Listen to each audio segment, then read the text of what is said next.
Alright, hello, hello, hello. So, back here, we can work on the home ship again. Start with that. How's it going there? Citrus, how are you guys? Let's see. Let's grab the home ship up here. So this is coming along nicely. Got, crane is installed, so most of the things that I really want and need are in the build. So that is good. So the crane is in. That gives me container functionality. We've got the helipad in. That's important.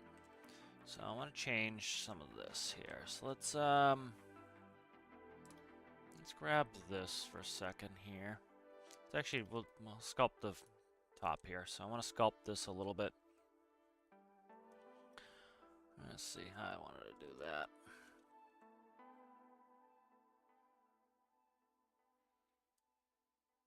I don't like this butting it right up there, so let's kind of see what I'm gonna do here. How far does that go down? A couple blocks, okay.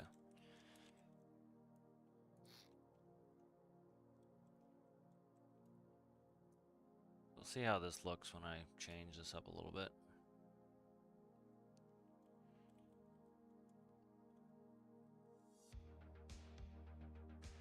I want a little bit of a gap between this.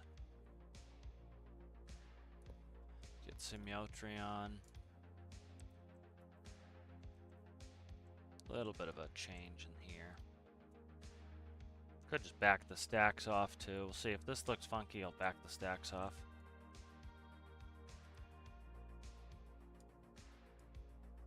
Okay.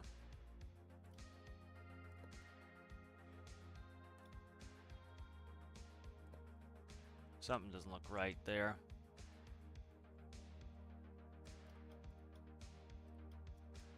Could just angle it up. Let's start angling it up, see what that looks like.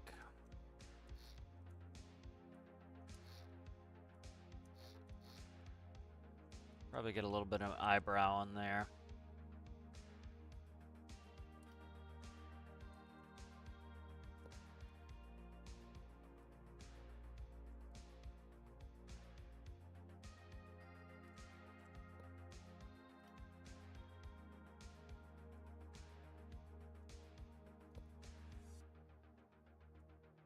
Yeah, I don't like a one eyebrow. Let's try a two eyebrow in there. Pull up some picks, tugboats.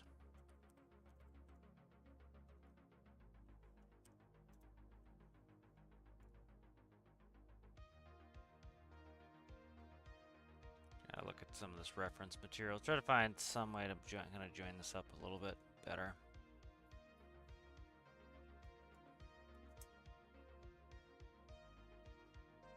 I don't like the, just looks like one big block. I'm trying to butt it a little bit better. I could just increase this, raise the stacks a little bit. I could do that. Try to find like the reference pick I had yesterday.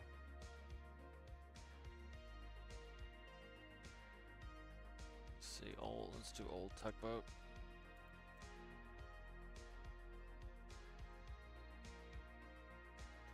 Seen a bunch of the ones I saw yesterday, but not the exact one I saw yesterday.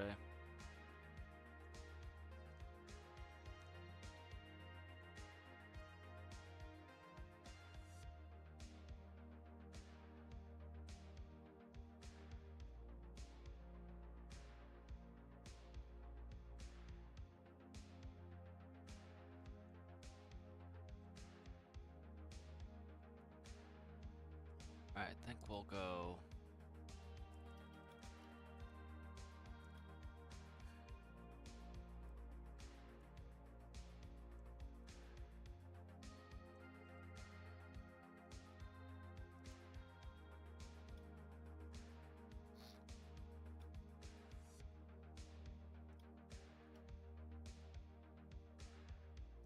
I need some bit of definition there like that to define the space.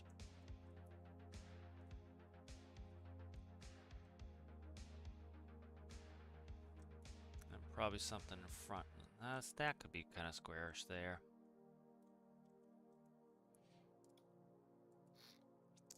Come on, grab there.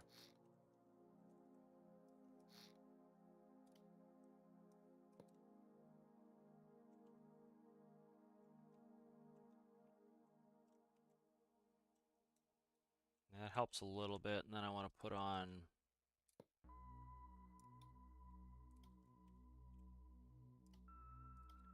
some sort of eyebrow on this.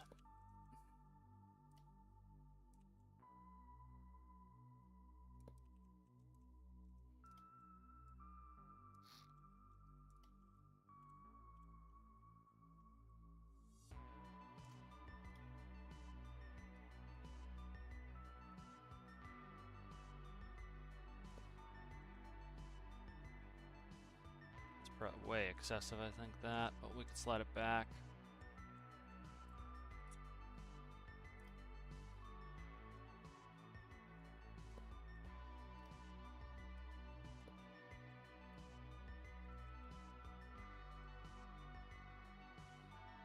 You know, slide that back.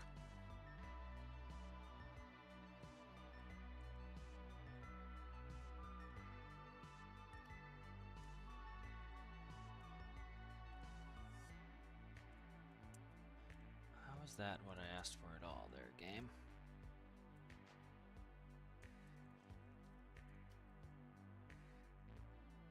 Fuck. Come on, dude.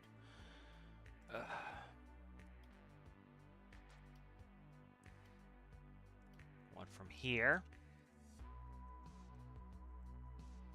Just drag it, because it's going to be a bitch to try to just grab it. There we go.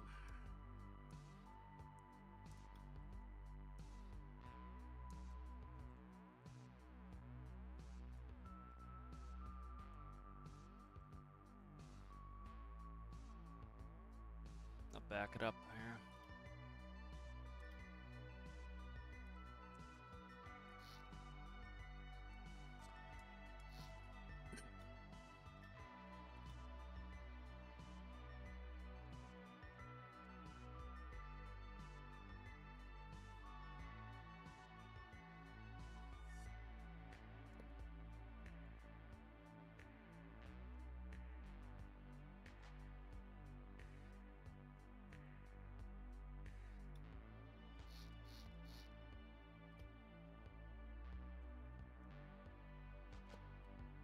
There we go. Alright, that's better.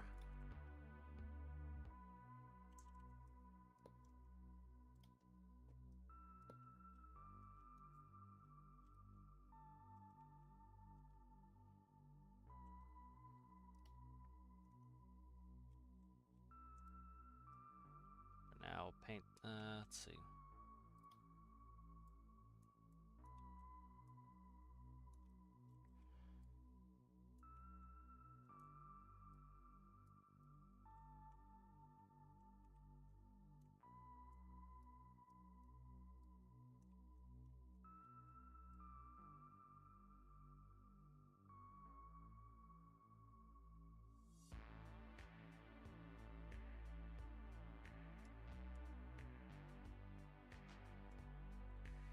Alright, there we go. A little bit of a, yeah, that little bit of angle there helps, I think.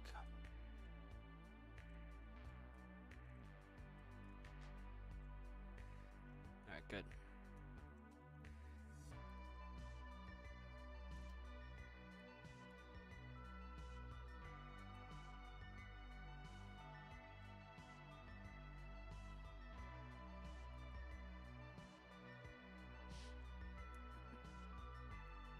Alright, good. So I want to figure out where this, where the rescue boat's going. So let's find that. Let's actually save this real quick.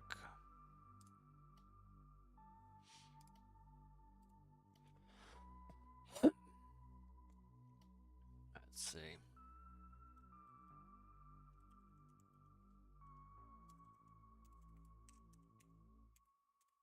Oh my god.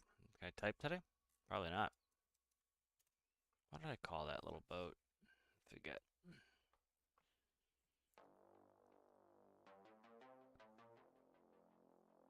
Right here.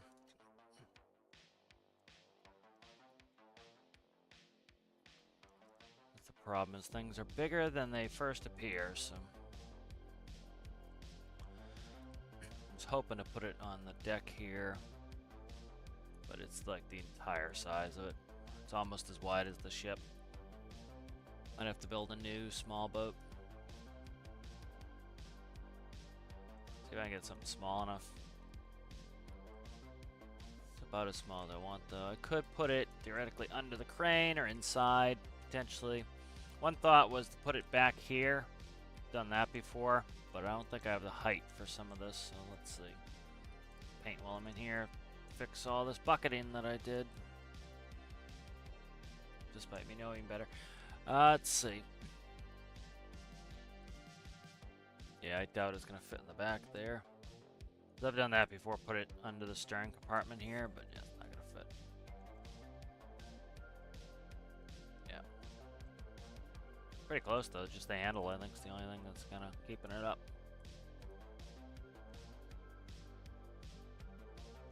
Yeah, like it literally fits in there. It's just the handle. The handle could even fold. But, you know, that's a bad spot for it. The containers need to go here and then need to lift it out. But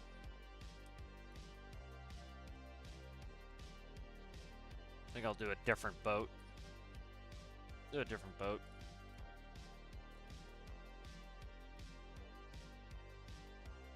Alright. Yeah, I'll do something different. Let's check this chat here. How's it going there, Jason? Oh, nice getting your steam tug working. Thank you, WF. Oh, nice. I don't know, a little while now. Not sure.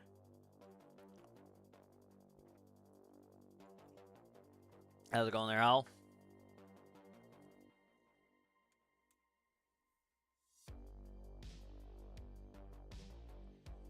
Yep, crane is in, crane is sideways. Crane works really well. I'm thrilled with the crane performance. Trying to work on rescue boat. Theoretically, the rescue boat could go in this garage. If I'm going to put a car in the other garage, I could theoretically do something kind of cool with the garage. So we could work on the garage. Because that's just like a rule of cool feature. Yeah, see, it would have to be a little bit forward, the garage, because of where the crane is. But it's like on the hairy edge of fitting in there. And yeah, it's not going to fit because I can't get the corner pieces in. But like, theoretically, it will fit in the ship like that. But now, see, like, I can't walk by it, and that's not cool at all. So I think I'm going to do a new boat. I doubt it will fit up front. I think we'll do a new boat. That would be a good little project.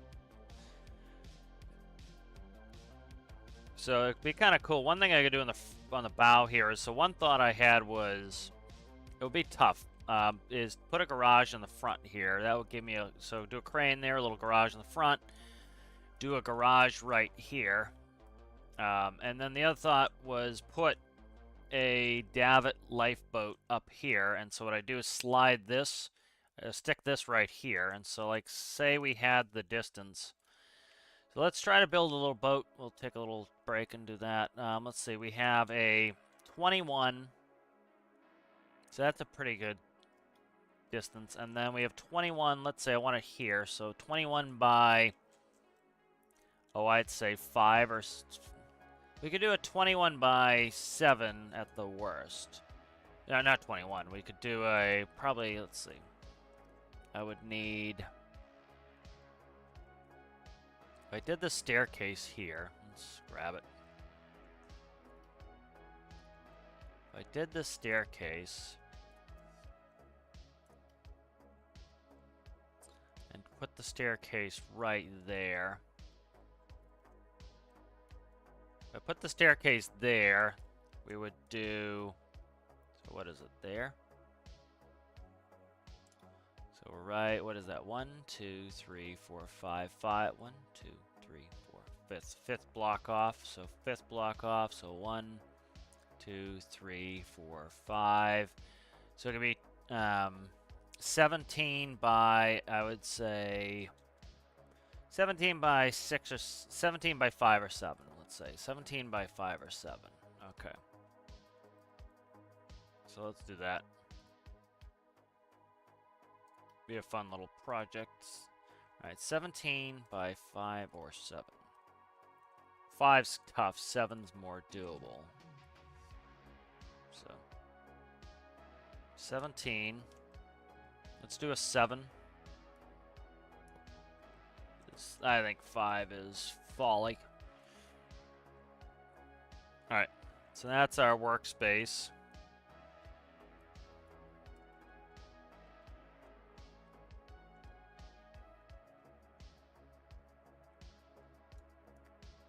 So let's do a kind of a rounded, almost like tuggish type of small boat too. So let's do that. That will keep us buoyant because, you know, something small, we need to worry about buoyancy. I don't really care about speed all that much, so we'll make it a little bit fatty. Kind of almost old school, kind of like this is.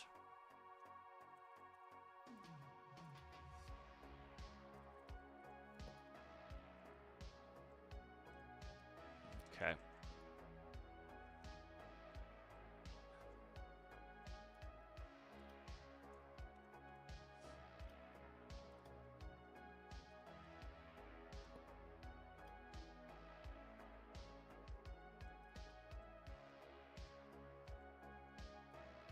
Problem is I gotta go into big block on that.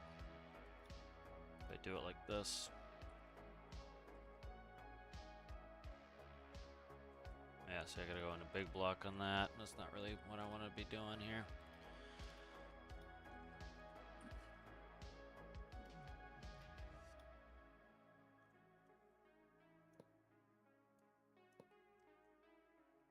Yeah, let's re-sculpt that bow a little bit.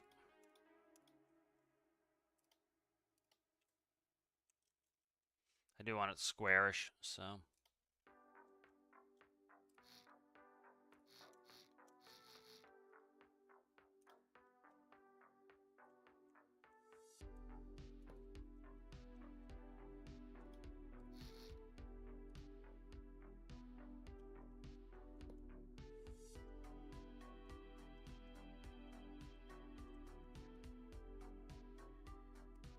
By making it square, I don't have to worry as much about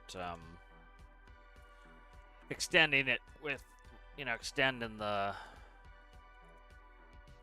length of it with railing on there. I kind of keep it pretty small.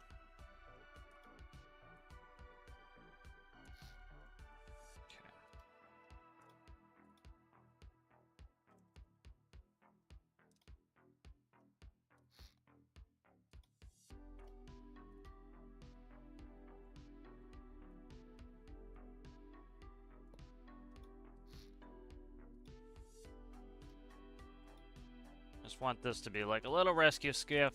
This boat will get close, and then that one can go off.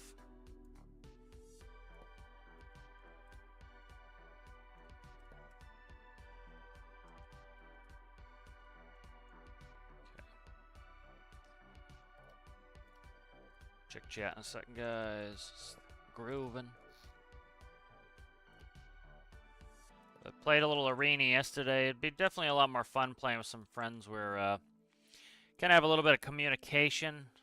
It's kind of tough playing with randoms and don't know what the hell they're doing, and yeah. So I think that'll be a lot more fun. I can play with Monk, play some of that. Just put out another Tarkov short today.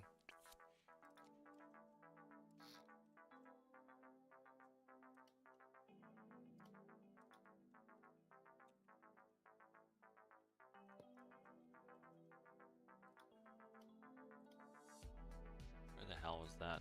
Just go. There we go. Yeah, I like building these tiny little boats. They're a challenge. It's a challenge to drag things in the editor sometimes. Let's see.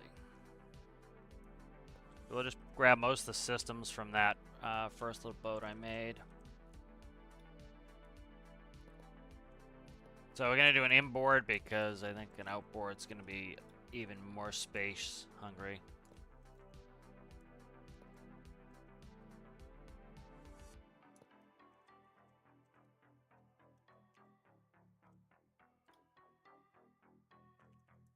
Starting to build, I'm building a little extra tall just because I kind of am anticipating that this is going to be They have some buoyancy issues, so it's kind of on the high side, but, you know, trying to get those buoyancy issues licked early.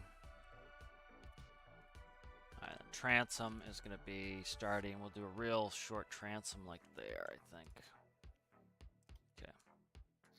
Kind of have to. Okay.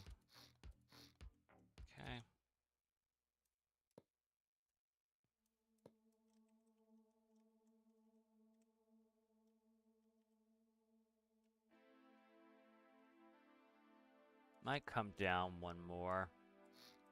Trying to make sure I have adequate buoyancy on this, and that's going to be potential struggle. So we want to get that kind of fixed. Try and anticipate that as an issue.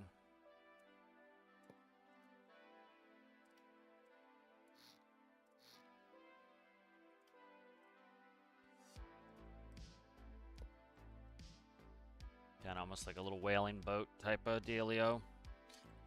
We'll do a flat transom. That will help. Okay. Yeah, so this will be a flat transom. We could probably even go... Nah, I gotta see where the propeller's gonna come out. No, I can do one rudder on there, so... Be a little bit square and blocky, but I want to test it out, and then I can always replace it later if I find it to be not what I want. Okay, let's go here, I guess.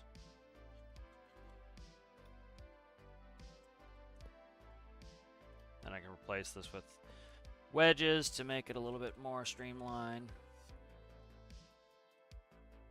Oh, that would not float for shit if that was like that. Okay.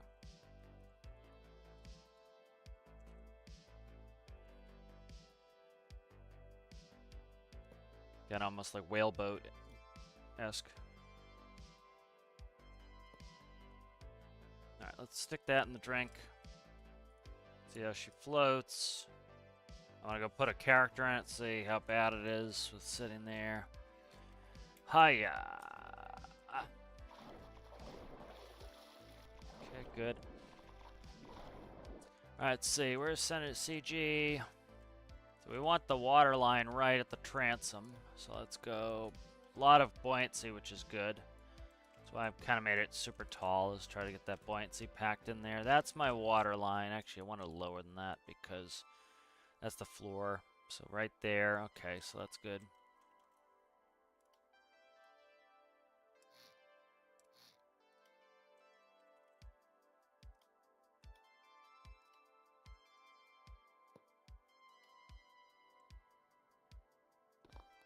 Okay. Drop some out of the bow. Get rid of this now. I'm going to favor rear a little bit. There we go.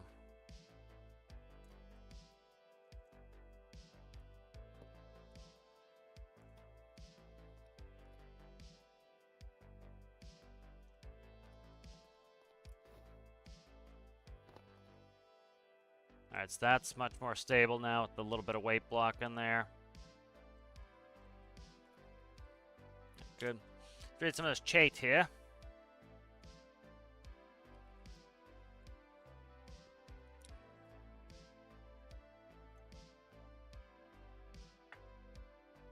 Oh, thank you. I'll appreciate that. Yeah, the one I built in CBS is too big. Could go in there theoretically, but it's tough, you know. Not too much Zaki worked just for a couple seconds on the home ship.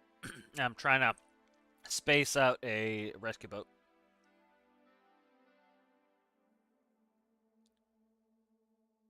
Tanum thinks I'm professor again. Yeah. All right, let's see. I'm just gonna leave this as a. All right, check some of my other skiffs. I have this man overboard boat. This one here, let's try this tiny motor skiff. This hand crank skiff, we'll look at this too. I'm going to save this, but this is, I want to try a couple on here. So this is skiff something. All right, and let's load the home ship up. I want to check a couple of these skiffs that I've made, see if they behave themselves on here. Is that, I can always build another one later, but I don't wanna. So this is a tiny, tiny little skiff. So this would fit on there. So that would fit within that range right there. Staircase would get turned. That would go there because I was thinking put a crane right here. That would be kind of a, or hang off here. So that'd be kind of a cool feature. I could also extend it out because I have a bit of hang space. What I could do is put it here.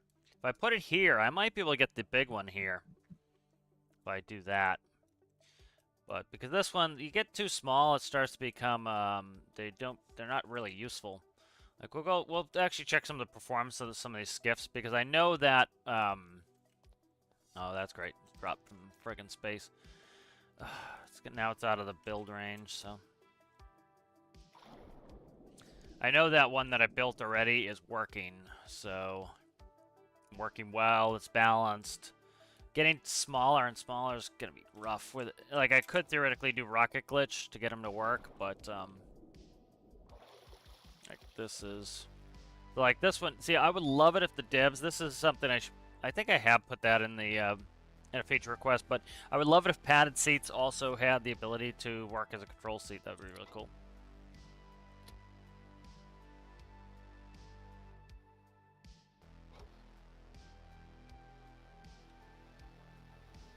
And like this one, to steer, I have to use these buttons because, you can't use a padded seat. But like this is about as tiny as she gets, I have to steer like this. Yep, that's about as tiny as she gets, is something like that.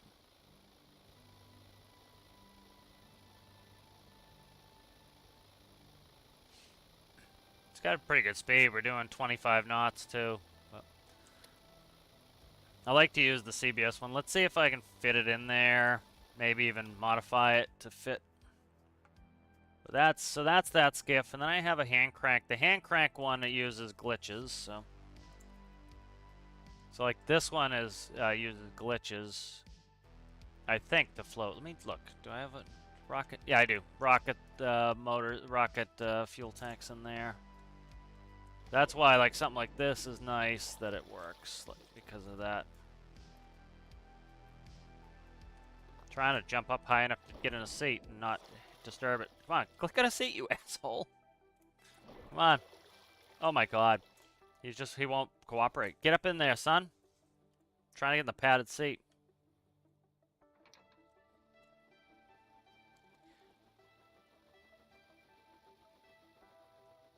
This one has no steering in it, but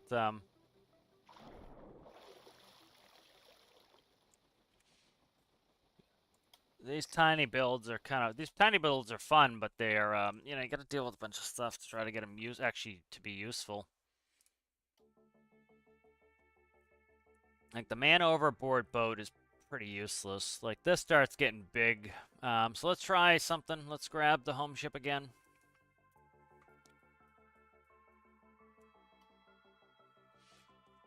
Because the that boat that I built for Career Build Series here is about 50% of the size of, or it's the width of this ship. Let's put it that way.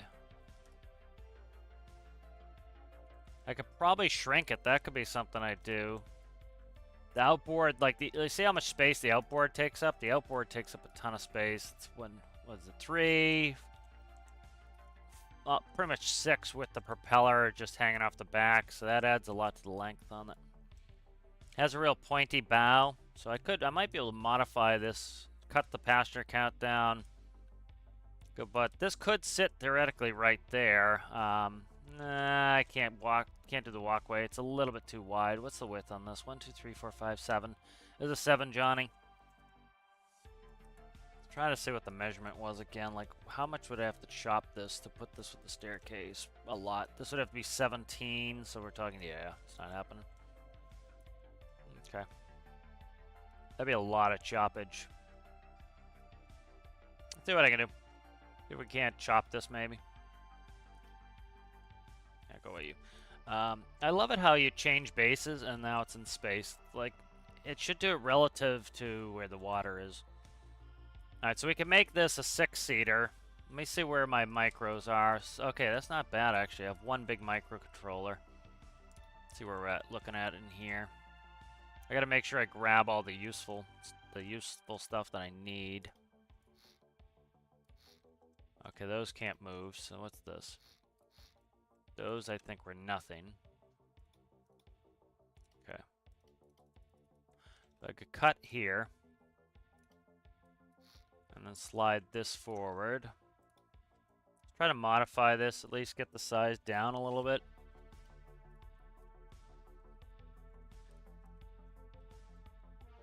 Now what's the rest of you? Okay. So right there.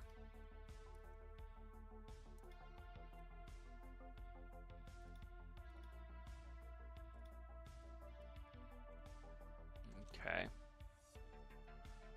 What is this? Weight blocks in there, alright.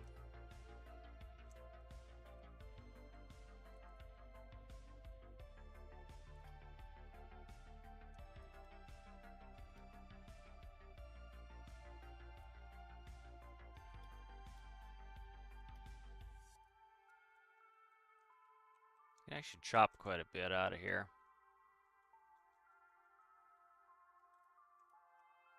Let's move this. I have a compass.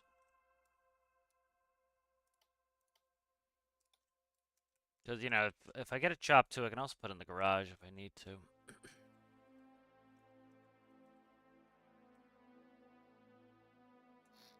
So I don't think I have anything. That's the end of the microcontroller there. So let's not chop past the microcontroller.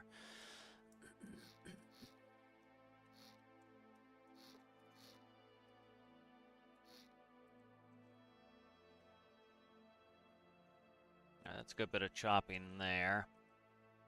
Should be able to chop some more. So let's do another seat's worth of chop.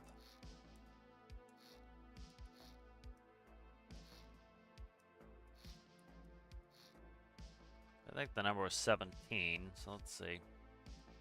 6 is plenty, so we can completely chop that out. I just need, this vent needs to be moved. I can move that vent too. Ventilate my tank. We'll see if I need to ventilate my tank. I might be able to go without it. It's a good fair bit of chop there. The outboard takes up so much space because of it sticking out, but it's no picnic putting it in an inboard in a boat this small either.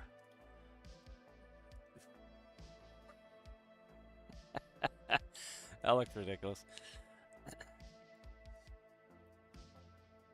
Like that would be alright lengthwise. Let me see what the total overall is on this.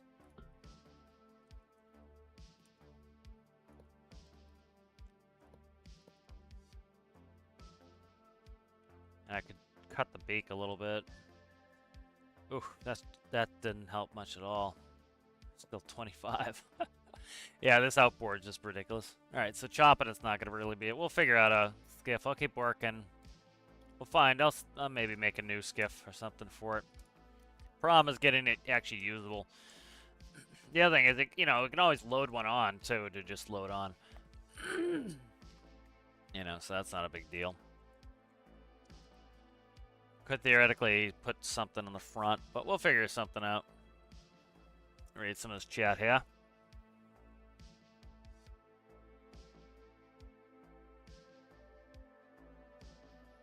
Yeah, goldfish. I need something that can rescue people, though. You take a rocket motor and you put negative fuel in it, and it decreases mass. Like, for example, here I'll show you. This is kind of my example build of that. Let's see, rescue. So like this rescue test here, this has the rocket glitch in it.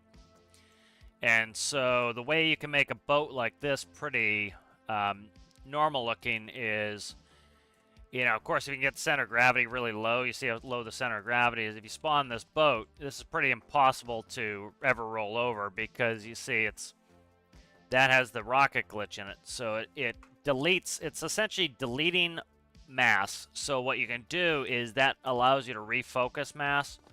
So like if you look in this, I've refocused the mass really low.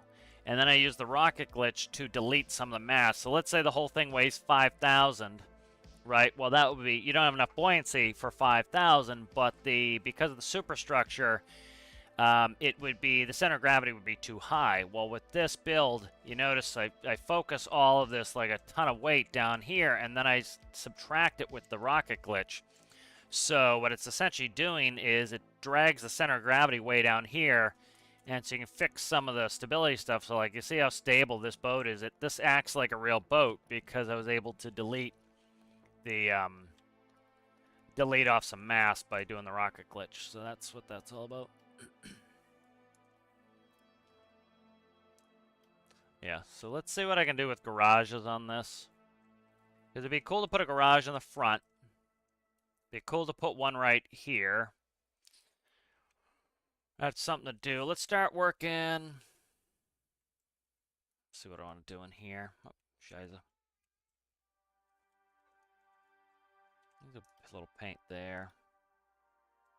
In the eyebrow.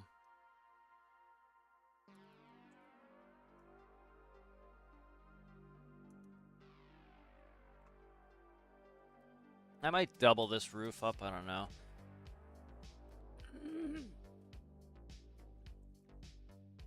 Might double this roof up. It looks very thin. Let's double it up.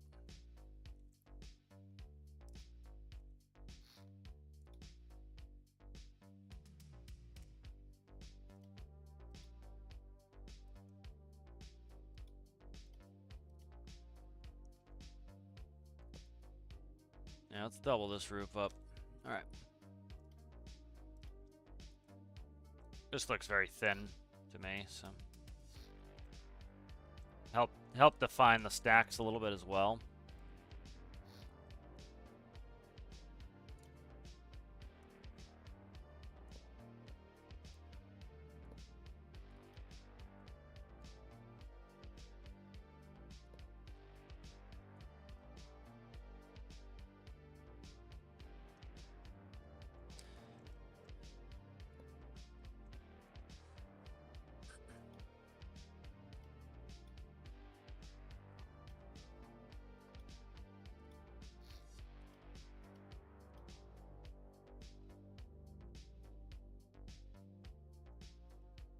Wow, can't flip anything to save my life here.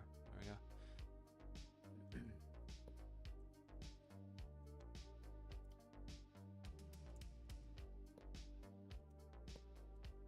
Yeah, I like that roof line a little bit better.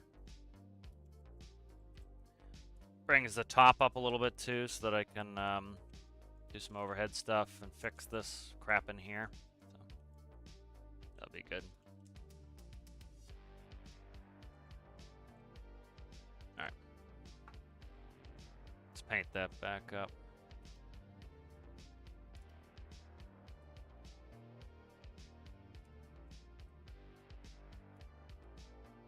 It's looking very thin.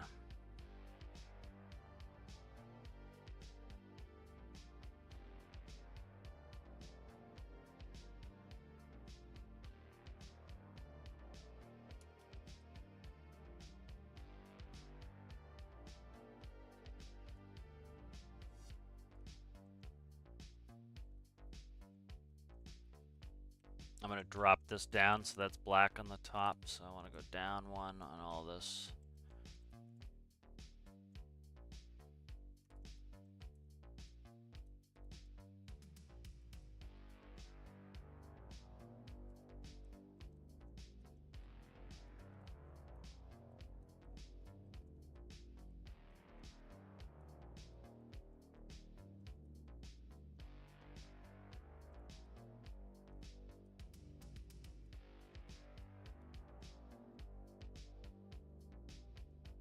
Drop down one more.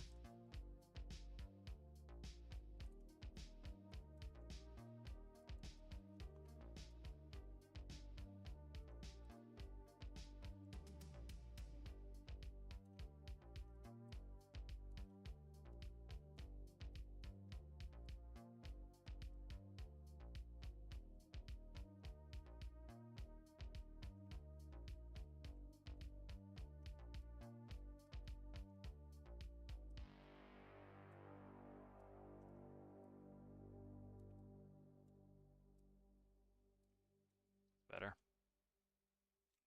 Yep, that's better. Let's get this painted under here.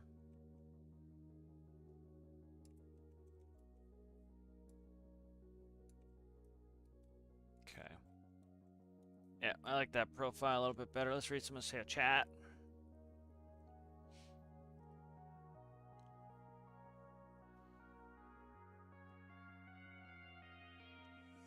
How's it going there, Vincent?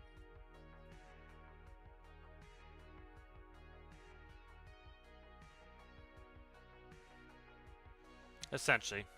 Well, if you do negative fuel, it's removing the mass of it. Yeah.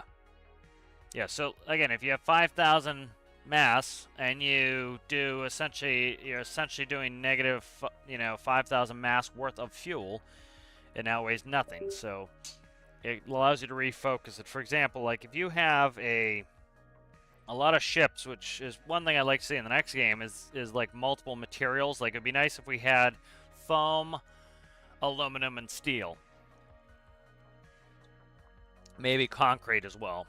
No, a solid block of concrete is probably, steel is probably more than concrete anyway, because of the porous nature of concrete. But so like steel and aluminum and foam. So like a lot of ships, they have an aluminum superstructure and a steel hull, and that keeps the center of gravity down. And so like that would be nice for in game. Like you could do that. So essentially, like that's how a boat would really be. Is the superstructure would be very light, the hull would be heavier to be stronger, and so it naturally makes the mass lower. We have all the same block in game, so by doing stuff like that, you can make it more realistic by being able to cater that. Let's go ahead and save this really quick. I'm sick of this green. I want to fix it. Let's see. Do I want the Damon green? That's more dark. It's a little bit lighter. Okay, let's see. What's Triton green? Let's see which I prefer. Triton green or that. Triton green's pretty light, and that's partly because the hull's white, so. Yeah, I don't want it too contrasted. It's probably gonna be too light. Yeah, it's too light with a dark hull. I think Damon 2111 is probably better. Okay.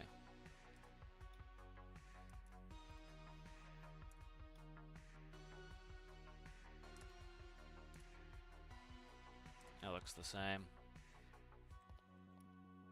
No, that's lighter. That is brighter. Okay, that's good. That's lighter. Yeah, that's better than what it was. Yeah, so that works. That doesn't look, if it's too bright, it's going to look brutal. Alright, so.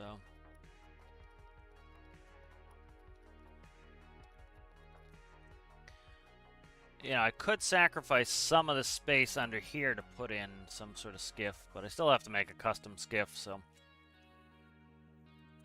I kind of want to put the skiff up here. I don't know if I have anything that will fit there. Let me see how big the lifeboat is.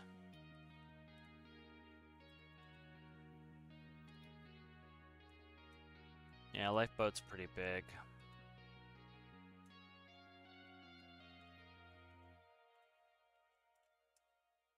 Lifeboat is pretty large. Like theoretically, stick the lifeboat under here, or stick it in the garage, but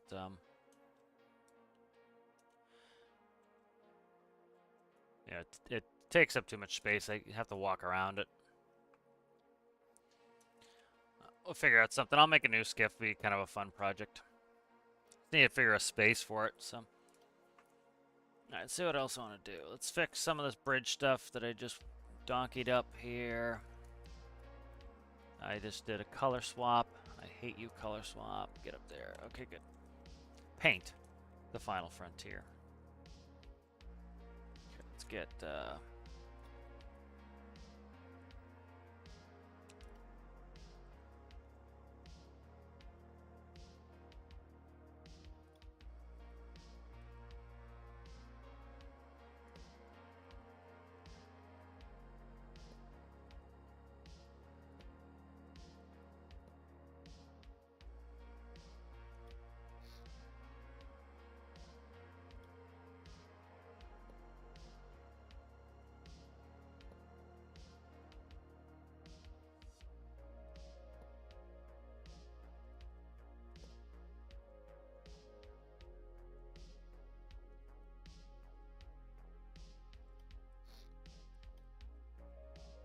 Okay, this needs to be.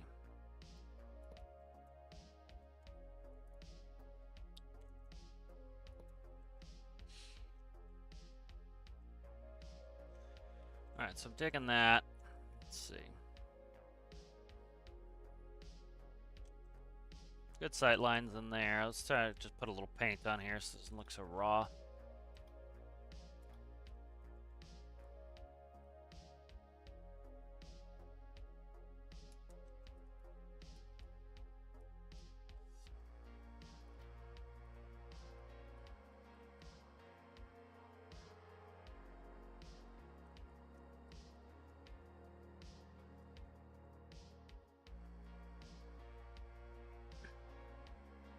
And this will have stuff up here that I can put panels.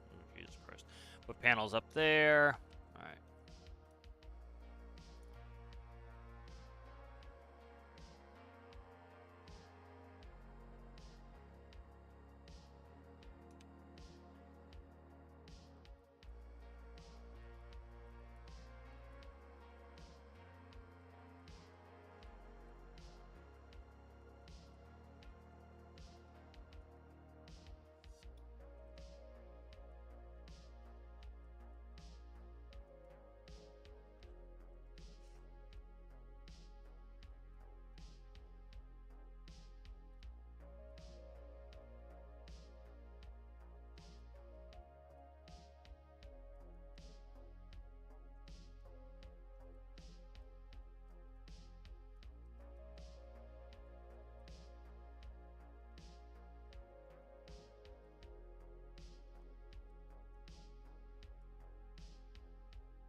Where's my carpet that I did?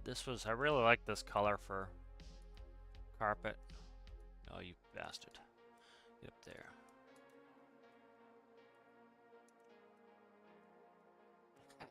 It's gonna drive me nuts all day.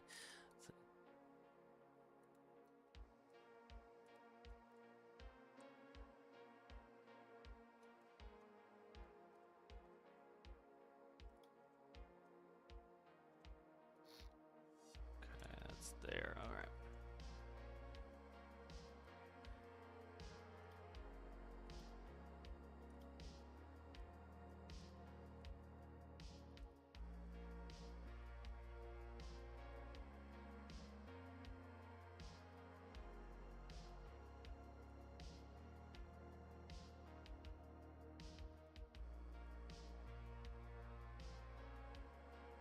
Let's check color scheme on that, see how it feels in the room.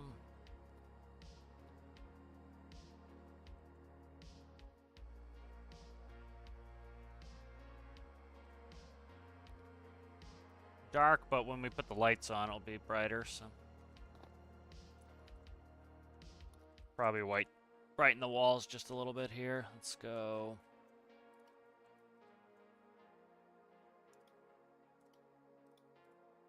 Get rid of that demon color swap. Could even do. I have my which build was it? Forget which build it was, but I did like. Oh, it was the Minky. That's better. That's brighter. Yeah, I like that. This needs to be brightened up probably a little bit, but we'll put the lights on, that would be better. So that's a good color scheme on that. See how it looks when the lights come on. Oh yeah. Alright, good. So a little progress there. Let's try to work on this rail. Trying to decide if I want to double rail this. I might. It's gonna be tough in certain zones. Like here is tough to double rail it. I can do it, but it's gonna be tough. Could leave the side single rail and then start double railing it here. So let's try that.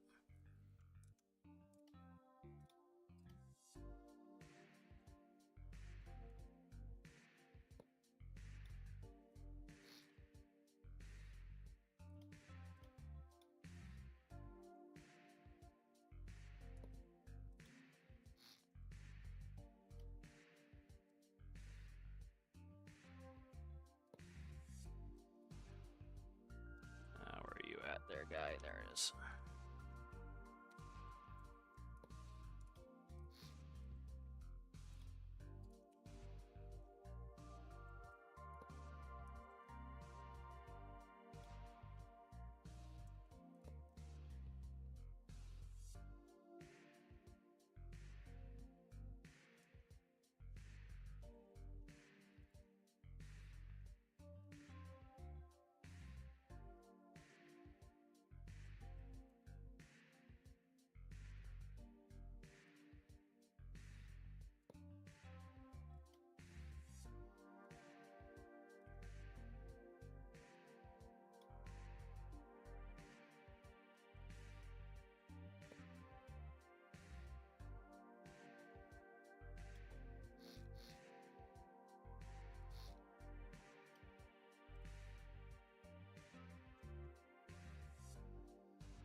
I don't know if I want it that sharp here.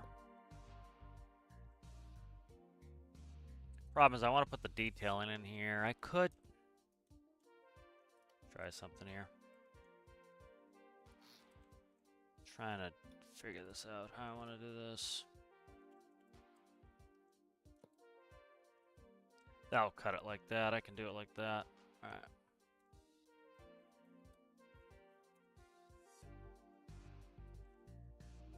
Okay.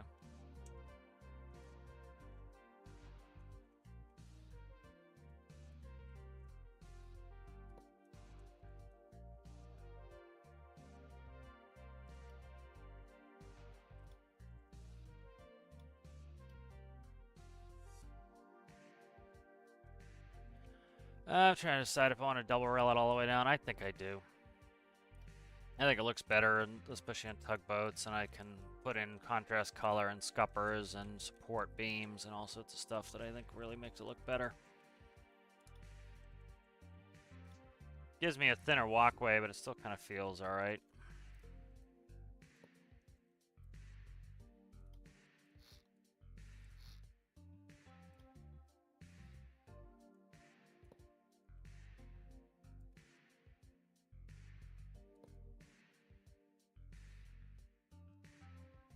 Don't think I need to go up on the rail there, though. I don't need to go up on the rail there, so we'll keep going down one.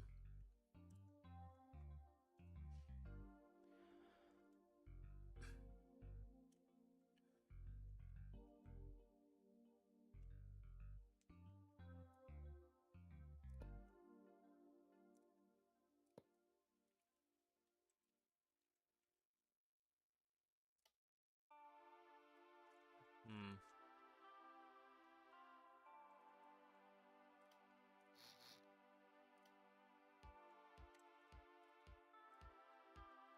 Three is not bad, though. I'll keep three. I just need to go down one more. Okay.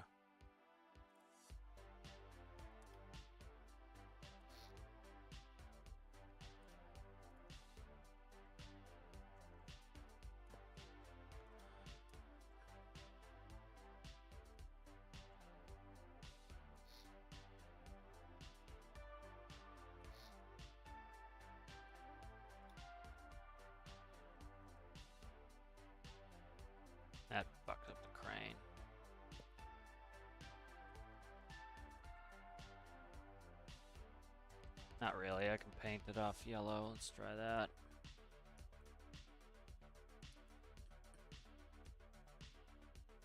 Okay.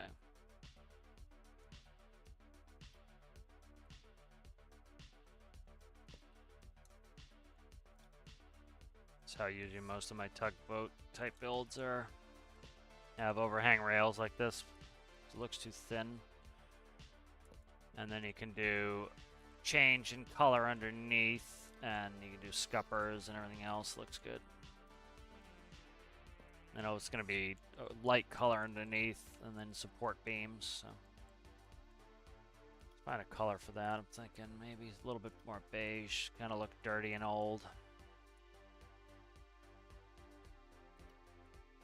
Yeah, probably that more. Let's see how it looks. Let's finish this up.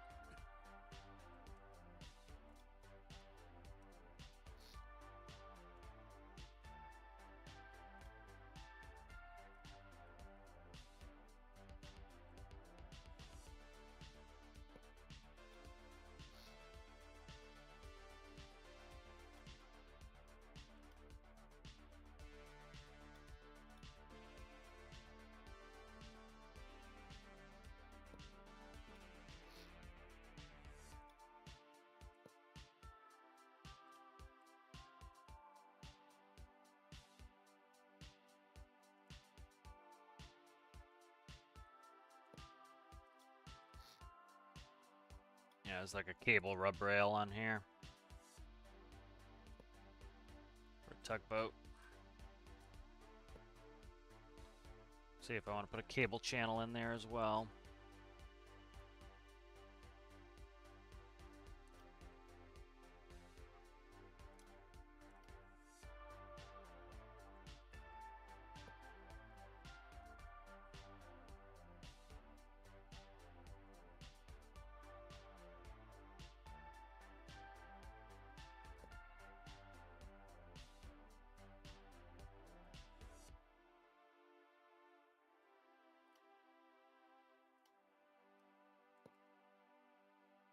It beefs it up a little bit. It's just too thin if I don't do that. Let's see.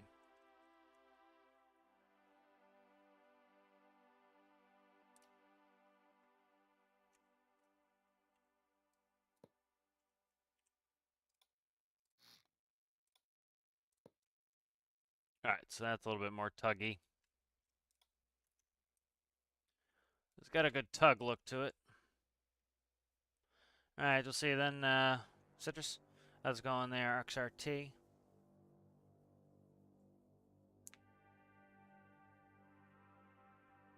Just reading some of this chat here.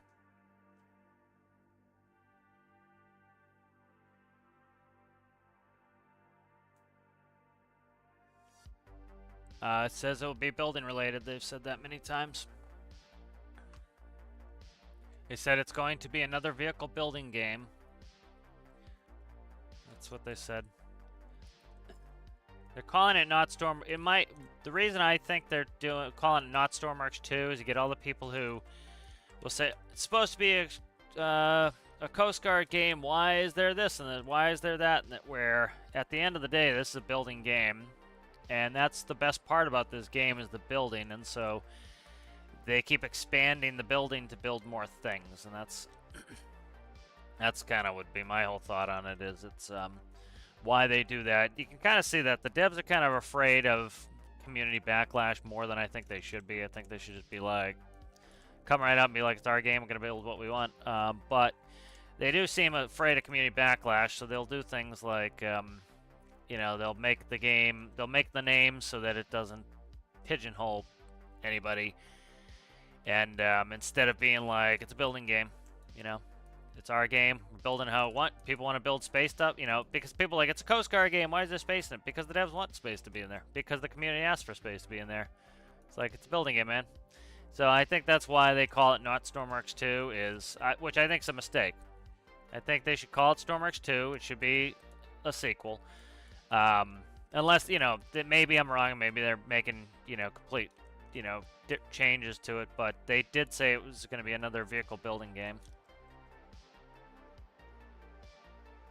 That's why, that's why they even call it not Stormworks 2, is because it is essentially going to be like Stormworks, just a little bit different. If it was going to be completely different, they would call it like not Carrier Command 2,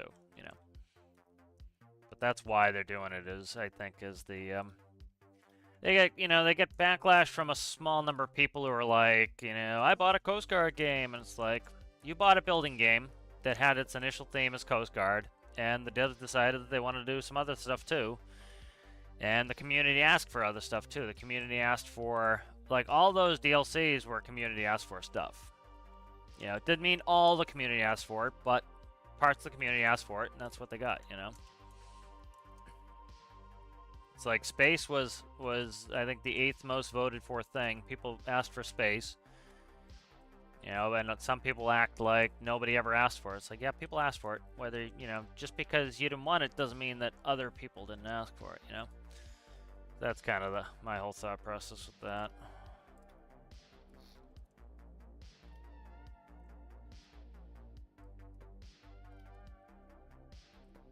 As far as I'm concerned, they took the strongest part of the game, which is the building. The building is the strongest part of the game, and they expanded upon it. And that's, I think, the smart business thing to do, is you have a really good part of the game, which is the building, expand upon it, so that,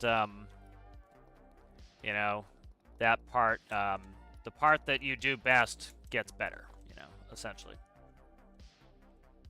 Alright, good. So I'm liking the double rail better. So, like, one of the reasons I like this double rail is you can do stuff like this. So you start putting in stanchions, like so, and it starts...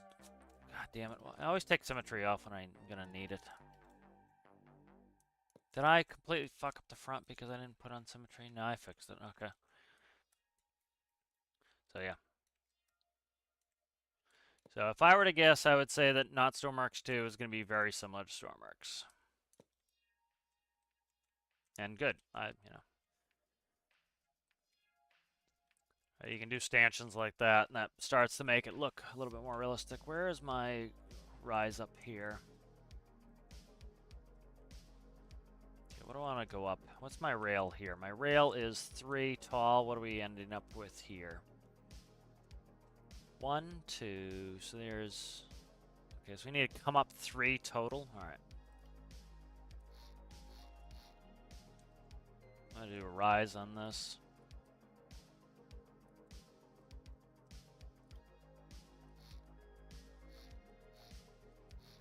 It's kind of that too many cooks in the kitchen philosophy is, yes, you should be responsive to your community, but you can't let your community run the game. They have to be the developer. They have to make the final decisions, and they have to stick with decisions and have some confidence in them. And I keep bringing up Tarkov with that. Is Nikita straight up tells the community, nope, might not be the game for you then. Because the community, you get the loudest voice would always get what they want. You'd get like people want Tarkov to be like Call of Duty. Well, it's like, okay, we'll go play Call of Duty. It's a different game, different type game. And Nikita is very good with that. He's very clear that it's like, this is not the game for you. If you want Call of Duty, this is not the game for you. And so I like that. I think it's important that the developer takes a strong stance and is like, no, we're going to build the game we're going to build, and you either like it or you don't. I think that's healthy. It's every business does that. They don't like take every customer review and, completely redo what they're doing. They have a kind of an overarching plan and they stick with it, I think Stormworks developers need to do that more, is have some confidence, just be like, sorry, no. One of the things that happens in early access, I saw this a bunch in, some of the various grouchy forums, is, when you sign on for an early access game and you're playing an early access game, the sky's the limit. Your imagination's the limit, and to a large extent, you build up hype in your own head. Like I did that with Star Citizen. Part of it, of course, is led by the dev team of them theory crafting, because they don't have the game fleshed out yet. They don't have the game done by any stretch of the imagination. So, they haven't, in a lot of cases, they haven't even really started building the game yet. And so it's easy for people to glom on or even the dev team to lead people to glom on to certain elements. Like it happened to me with Star Citizen was, I latched on to the concept of it being a simulator, and I played many a simulator most of my life, played some of the early flight sims, were some of my first simulators, and, that's what I think a simulator is, but talk to somebody else and they might think that War Thunder is a simulator, and so it's, and then as Star Citizen got more and more popular, in order to play, in order to essentially justify this extremely expensive game, they kind of have to, they kind of have to make it a more of a wide appeal game. And so, having a long startup procedure, which is something they talked about in Star Citizen, goes away because that's too high. Because you're not going to get enough people who want to play that simulator, so you have to make it more wide appeal. So it's and so there are a bunch of people who played this game when it first came out or was first started, and they really all they wanted was a Coast Guard simulator. That's fine, but that's not, you bought early access, that wasn't the thing. So if you bought 3 years later, maybe it wouldn't have been the game for you. And instead of moving on, a lot of people just hang around and complain. And, I used to do that with Star Citizen, and I was like, why? Why just hang around and complain? It's like, I'll just go play something else that I enjoy, because, the Star Citizen that I envisioned back in super early access, early for that, is not the game that we're going to get. So I could cry and complain all day on there, or I could just say, hey, you know what? The game left me behind, or they never intended to make the game that I hyped myself up for, or they hyped me up and it's not the game that I wanted, and, move on.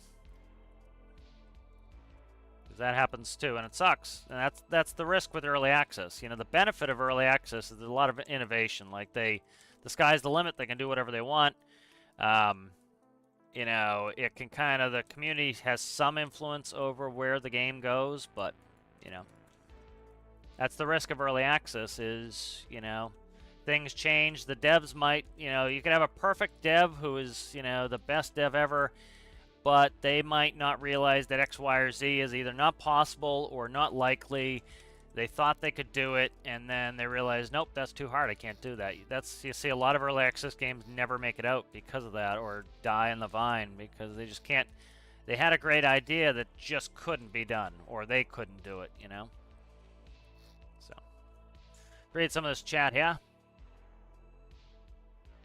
How's it going there, Alexander? What's happening?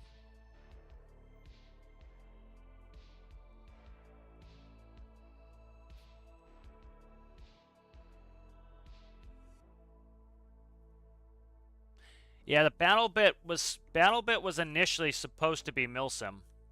Like, that was their initial game. Like, they did a play test in BattleBit, and it was more Milsim, and people weren't happy with it, and so, they kind of retooled and made it a little bit more casual, or a lot more casual, so that, they could get a wider audience in there, and that was kind of one of the things BattleBit did. I like BattleBit, but it was that's the problem with casual games is, for me it was a casual game, and you play it casually, and I started getting bored with it. Tarkov, I have 5,700 hours in Tarkov, and it's because it's challenging is why I keep going back. It's when you, for example, like I was talking about it. Was I talking about Monk? I don't know who I was talking about it too, but for example, like we'll bring up Star Citizen again. Star Citizen's doing the silliness with grenades, where it's kind of like the old arcadey nonsense in games where they put that arc, and you can see right where your grenade is going to go. And they make it so that anybody can throw a perfect nade. Well, the problem with that is it's not rewarding when you throw a good grenade. Like I've showed some videos of me throwing some bad nades in Tarkov, and grenades can be really dangerous in Tarkov because you could nade your whole team and kill your whole team because, you know, you have to actually use your skill to throw the grenade. You have to aim properly. There's no aim icon on there. You actually have to throw it yourself. And a lot of times you miss. And you can throw it in the same room as you. I've killed myself with grenades many a times in Tarkov. And so when you throw a really good grenade, I have a couple shorts up where I throw a really fantastic grenade, and it's exciting because it's hard to do. You know, and it's like the more casual, like you look at like you know, there was a number of things wrong with Battlefield 5, but you know, they screwed with the formula, they did a bunch of stuff like that, but it's a casual game, it's not rewarding, you know, and so it's easy for, you know, it didn't last very long because it's a throwaway game. It's why Call of Duty is, you know, an annualized franchise. You know, it's, you know, people play for a little while, get bored, they have to add new gimmicks in there to get people in, where Tarkov, people have been playing for years and years and years and will continue to play Tarkov for years and years and years because it could take you a lifetime to get good at Tarkov, and you still never be perfect. You know, and that's hard to achieve. But it's rewarding. You know, same thing with this. This is rewarding because, you know, you don't just plop the GPS icon on there like in Space Engineers, for example. You plop a cockpit on your ship. It's the same cockpit every ship. Every time I build a cockpit in here, I theoretically could make a cockpit module, but I build a brand new cockpit from scratch every time, program it up. And so it works exactly how I want. That customization's nice, and I feel a sense of accomplishment that, oh, I made a cool cockpit, you know. You don't get that in Space Engineers. You know, you do get other things where you're like, oh, that was a cool ship, but you don't get the, oh, this is a cool cockpit, or oh, that's a cool microcontroller I made. So, like, I can play this a hell of a lot more than I did Space Engineers because, you know, you get more customization. Let's see.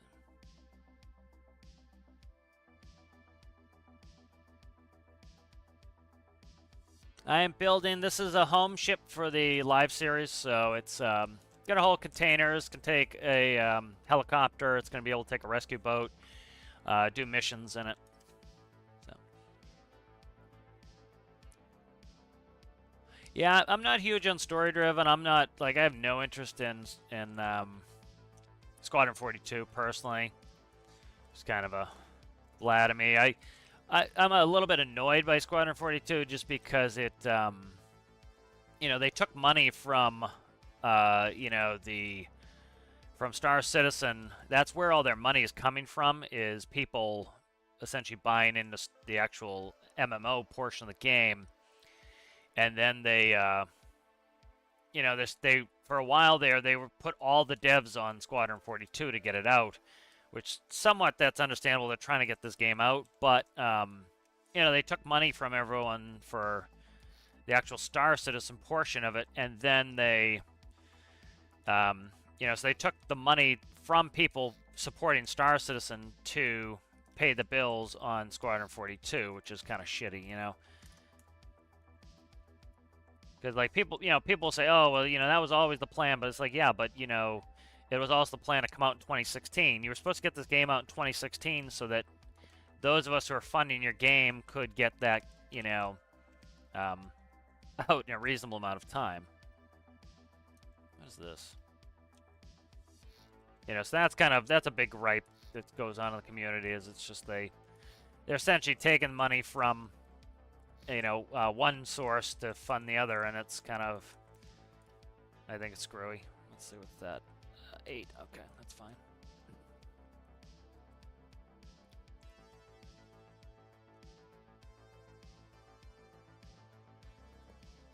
You know, I don't like Chris Roberts. I think he's pretty scummy as a developer. You know, he straight up lied to the community on release dates. Like, you know, I think that he knowingly told people that the game was coming out. When he knew it wasn't ready and it wasn't coming out, and then he did it for money. He did it so that people would buy stuff that sale, and then as soon as the sale was over, they said, "Oh, nope, sorry guys, we could never have foreseen this. It'll come out next year." And then of course, you know, they did that year after year after year after year after year after year of it. Oh, it should be next year. Oh, it should be next year. You know, so I thought that was pretty scummy myself. I hate it when I do a drop room like this. You should just, I'm gonna just block it out, I think. But yeah, that's kind of why I don't like Chris Roberts. I think he's a scumbag.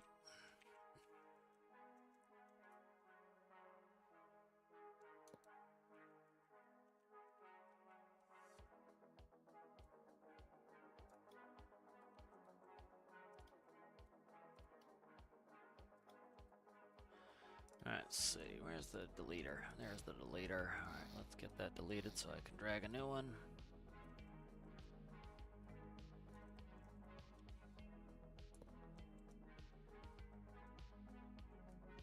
Alright, so that is good.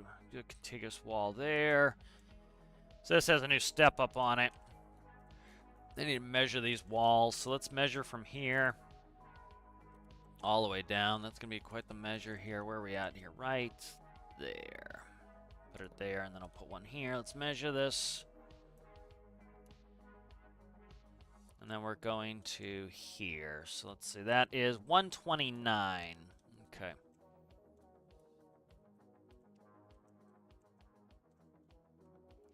Let's see.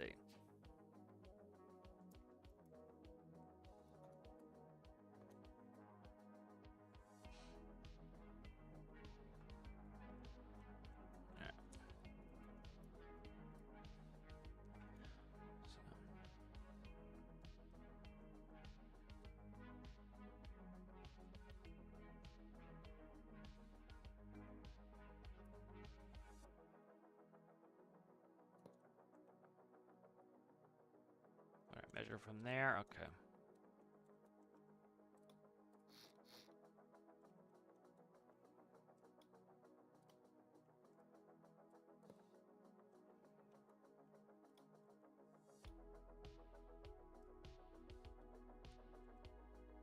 Alright, shit. It's we're in even territory now, aren't we?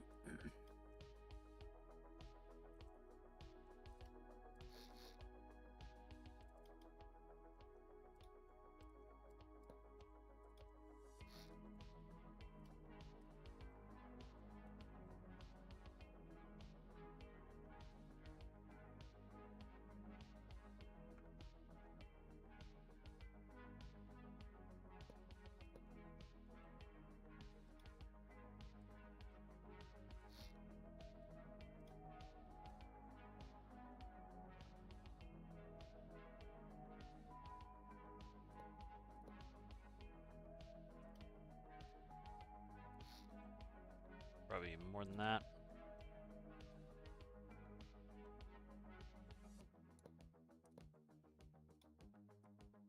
Alright, so we want to go every 7 blocks. Okay, 7.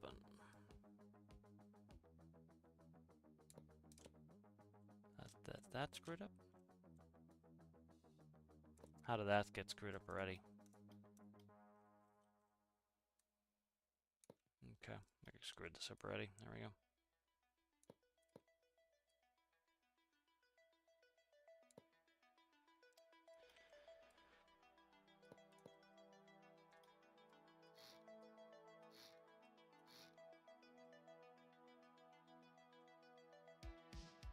That's 6. What the fuck am I doing here?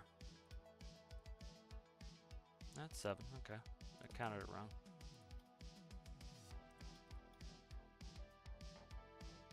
That one, see? You know how I keep screwing these up. I knew one looked wrong. 7. Okay. I knew one of them looked wrong.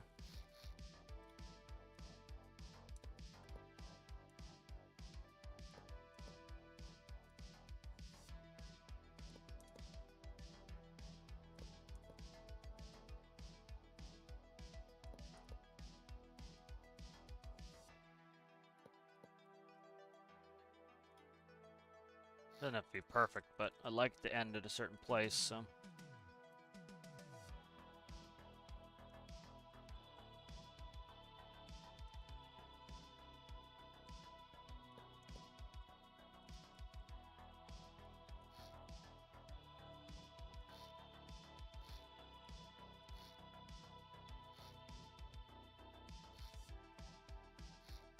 Yeah, I like the frequency of that. Okay, good.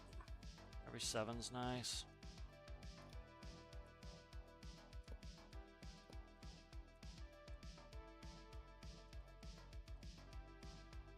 Beautiful. That's gonna have to be 8 here.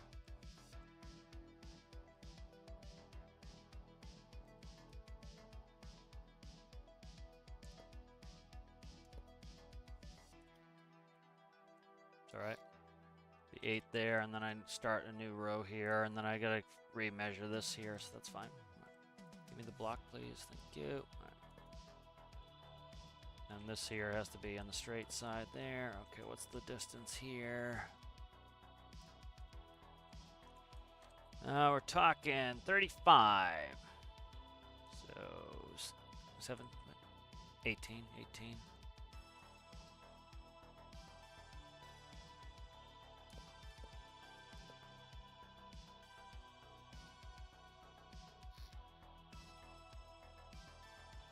So 17.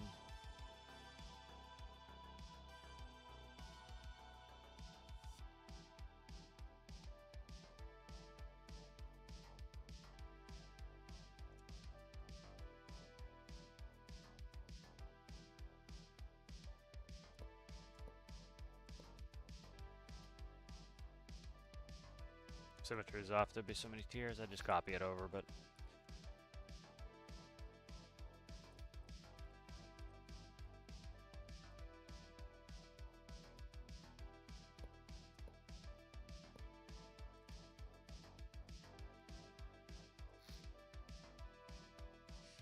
all right. Let's see. Can I get where's the fat spots in here? I'll do a fat spot here. That's 2 buys. It's 1. Craps. All right, let's go.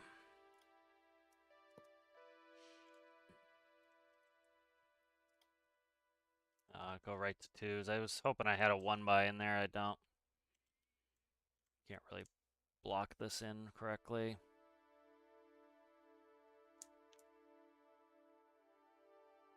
Yeah, be all right. Fix this corner here.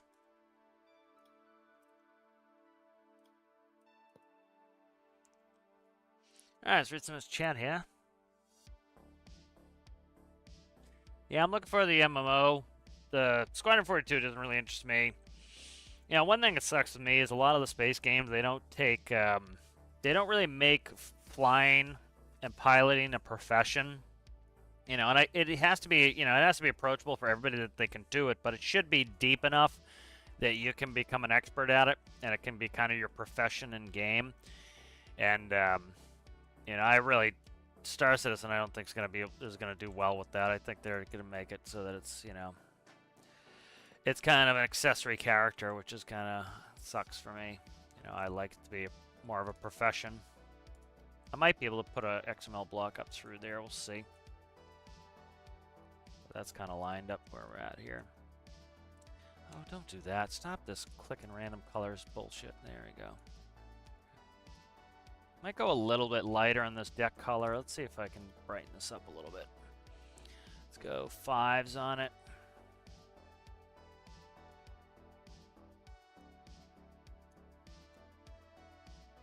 Maybe a little more.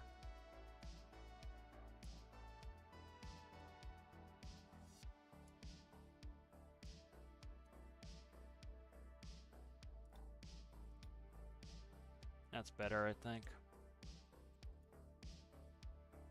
See how it looks in game. I always check it in game because it doesn't look the same. That's better, yeah. A little brighter on the green there. My measuring tape here is not letting me get on the boat, so. Yeah, I like that deck color though. Yep. Good detailing. This is why I like a double rail, is like you can do this detailing in here. It adds a lot of character to it.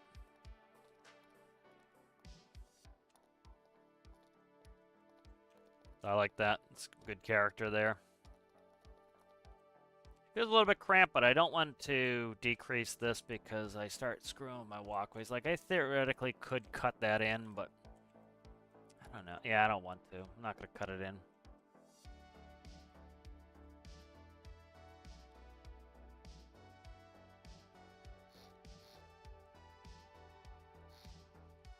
we go. Let's see, I gotta fix this. And then I'll put some scuppers in. Scuppers are like where the water can drain off. It's like if you were... Color swap was on. Let's see, make sure I didn't screw that up. Alright, I didn't. Alright. So like scuppers, they... so like if you imagine if a wave came over and it got in this basin, that would be an incredible amount of weight sitting in there because it'd be a big pot. So the scuppers let water drain out. So you want to put scuppers in.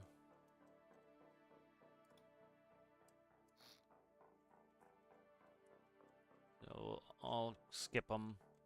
Skip a couple. Did I skip the measurements somewhere? What are you? 1, 2, 3, 6, 7. 1, 2, 3, 6. Yeah, 7. That's 7. Okay, never mind. This one's screwed up. I can tell that right off the bat. That's a 6er. that sucks. I need to push up on this one. So let me see. One of them, I thought I'd measured it and I screwed one of them up.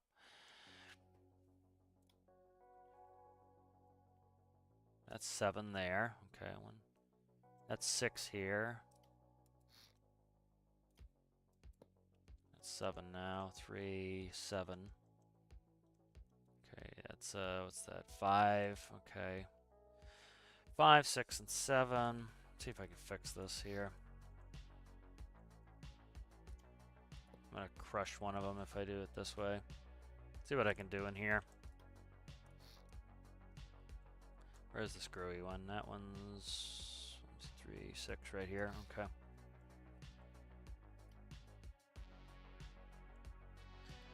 $33.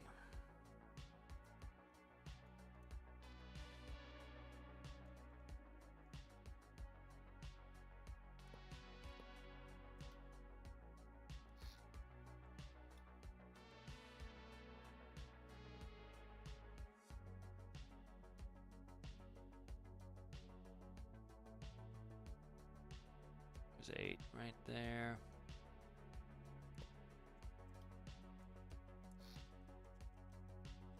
So that's the half point. I'm going to move a couple off there. So let's do 1, 2, 3. That's going to screw a bunch of this shit up here. Ah, it's annoying. Alright, that's annoying. I hate it when I screw this up. Screws up my measures.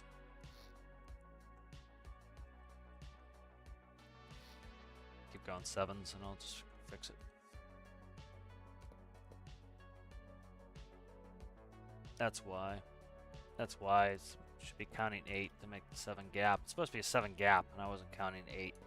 That's why I screwed it up.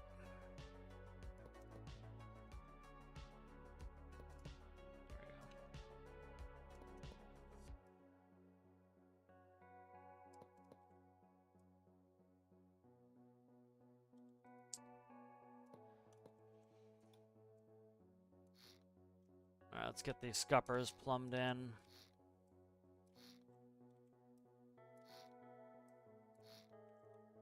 I don't need them in every hole, but we'll go do a skip. Skip that one. Scupper there. Skip that one. Scupper there. Skip that one. Scupper there. And that'll be the rear scuppers all done. Okay.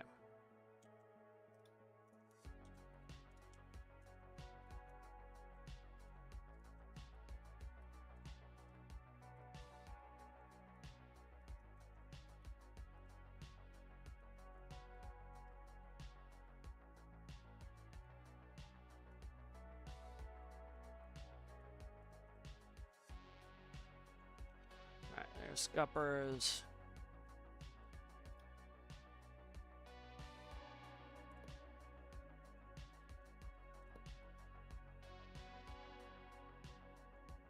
Okay, good.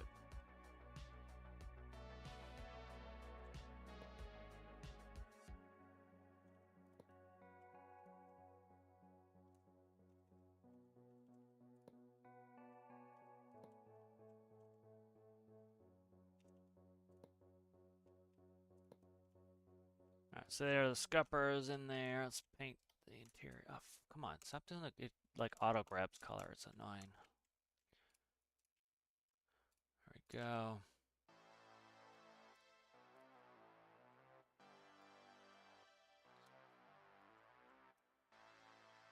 nice. Read some of this here chat.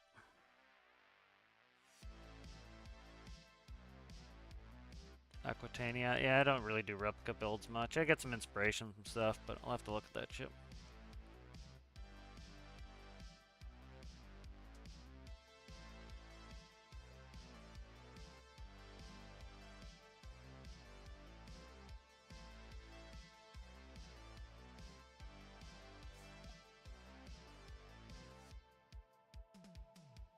Oh yeah, truck ferries, yeah. Yeah, I like that light green color. Triton has a lighter green than this because it's a white ship, but this one being a little dark, it looks like lime if I do it too bright on this one. Yep, I deleted this somehow. There we go. Well, I don't like plain fill. I want this all uniform. There we go. Oh, come on. Stop being a pain in the balls. There we go. You get there, please. Rotate. Thank you, sir. Probably do some accent around the base of the paint on this, but I just haven't got to it yet.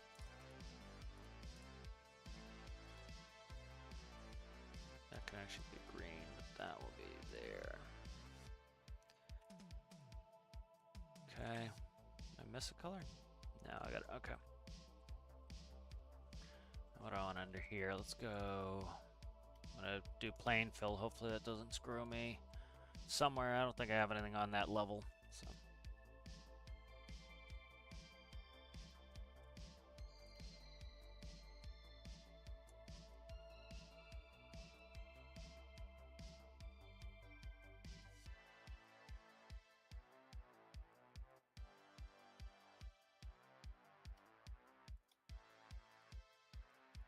Use the lugs for the lock-in lugs for the helipad.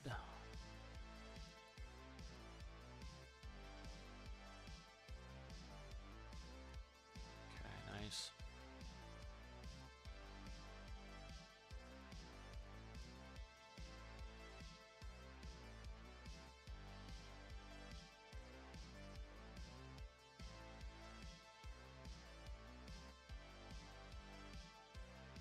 Nah. I say I could put an angle on this, but I don't think I'd want to. Alright, so it's coming along pretty well. Save it. I haven't saved it in a little while.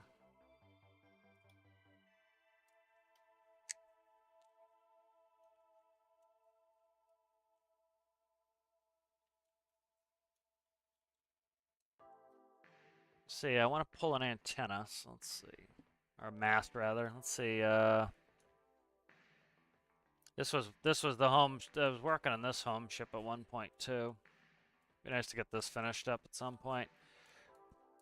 This one didn't have much utility. That's part of the problem. Was it didn't have a lot of utility, so it's like I couldn't get a helicopter on there. Couldn't do a bunch of stuff that I wanted to do. So kind of lost interest in it. Let's see.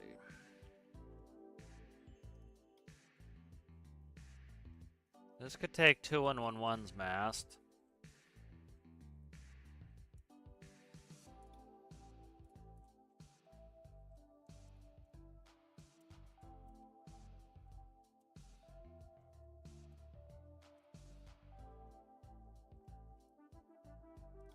Let's test this out, see how it likes this mast.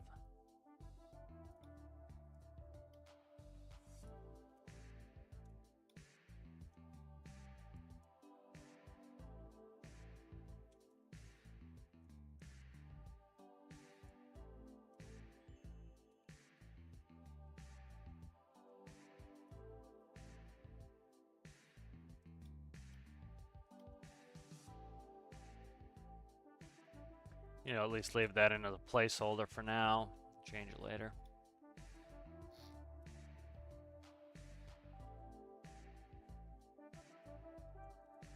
See how it like the look of that.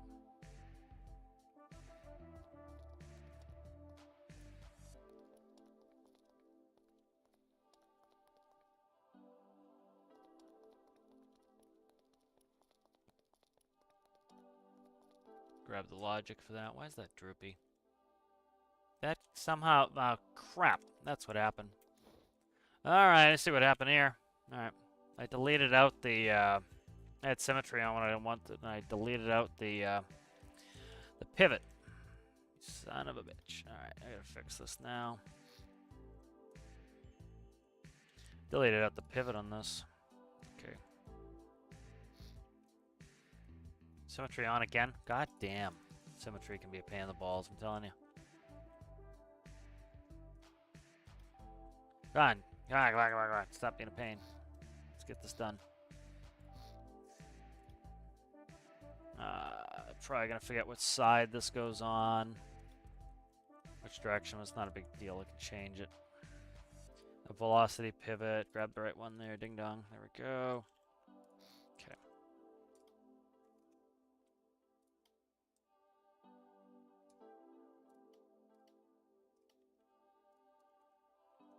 Okay.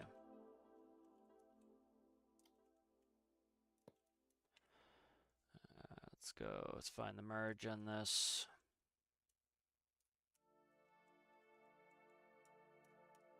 Alright, there we go. I was wondering why the crane was sagging. It was sagging because I cut its attachment point, which is not helpful.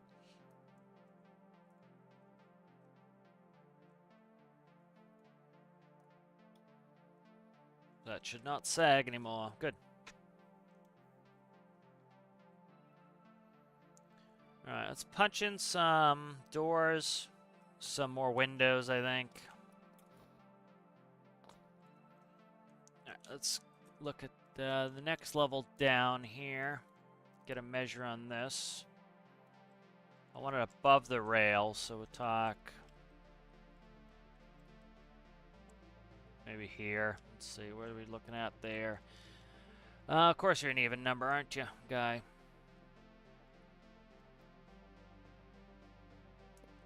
Let's go.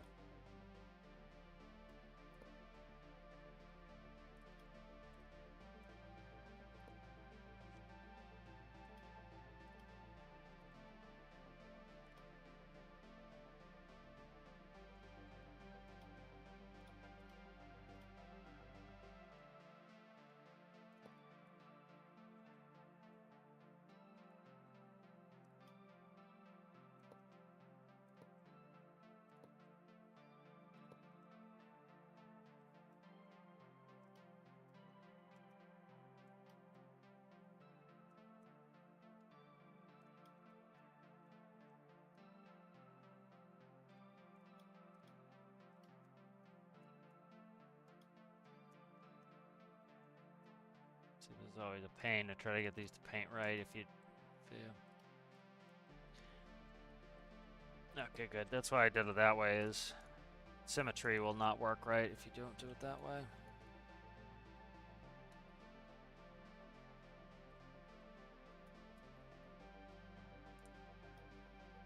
See how that looks for height on the windows. See if they need to go up one. That looks pretty good. That's good. Good on the height. Okay, good.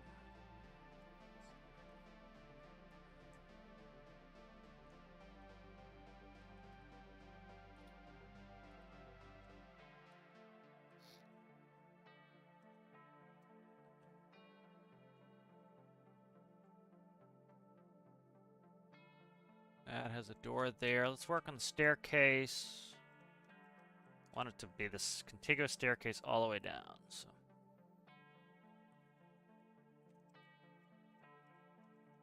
Thinking here.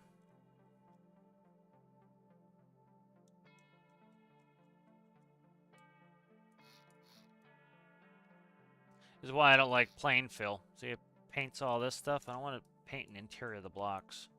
Don't like it.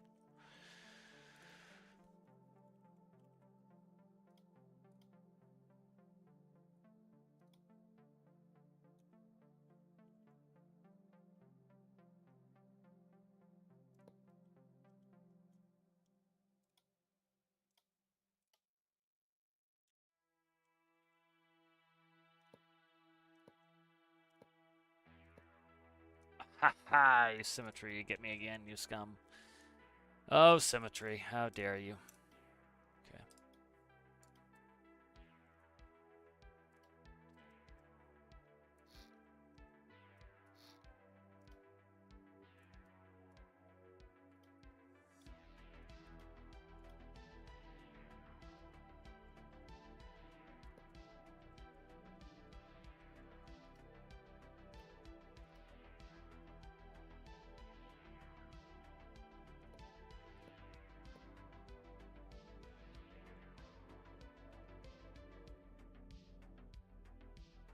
grab the right block, we'll be in good shape here.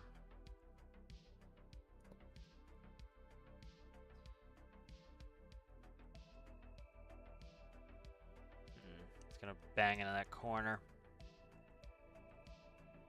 Didn't want to have to go back. So I want to leave this space here. Huh. See how far off I am. If I'm one block off, I can make it work. If I'm more than one block off, we're not gonna work.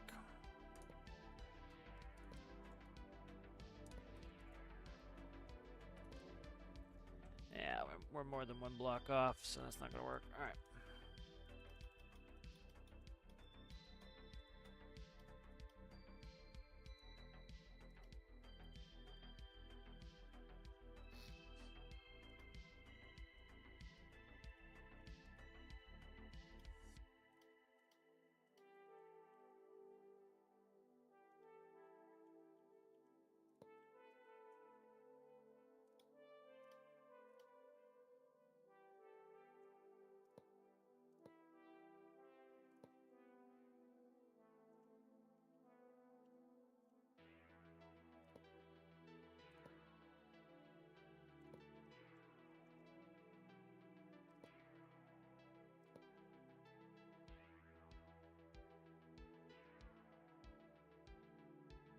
I need to leave space for the railing too.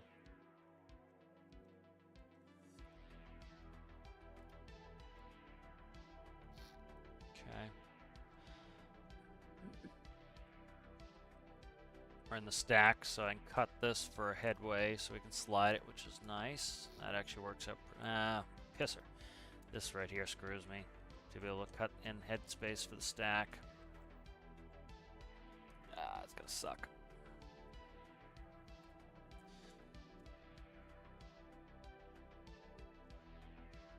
I could push the door out more if I need to. Yeah, okay, so I gotta come back up against here, which is gonna be right in the way of where I stand. Push this wall back, I think, and then I can use the stack.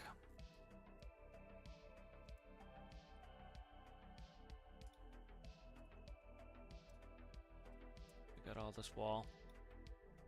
I do, okay. 1, 2, 3.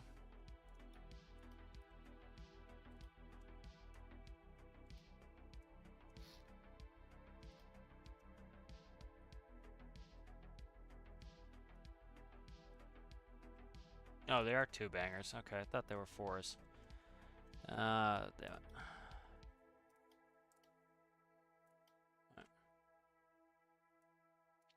I thought they were 4s. They're 2s.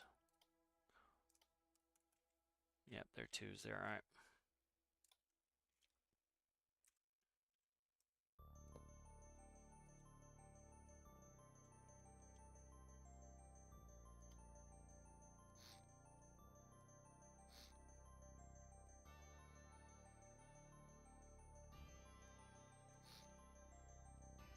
Didn't I just put friggin' 2s there? I don't know.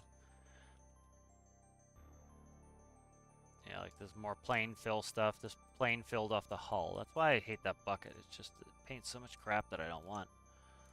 I have to just, I spend more time fixing it than it saves me.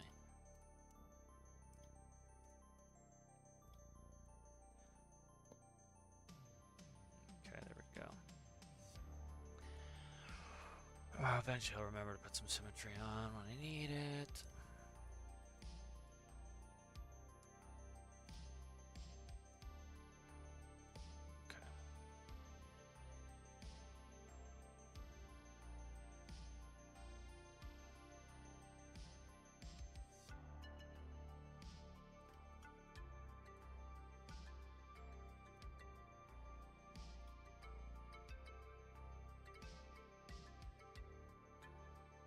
I did 3 there. Well, this is obnoxious here.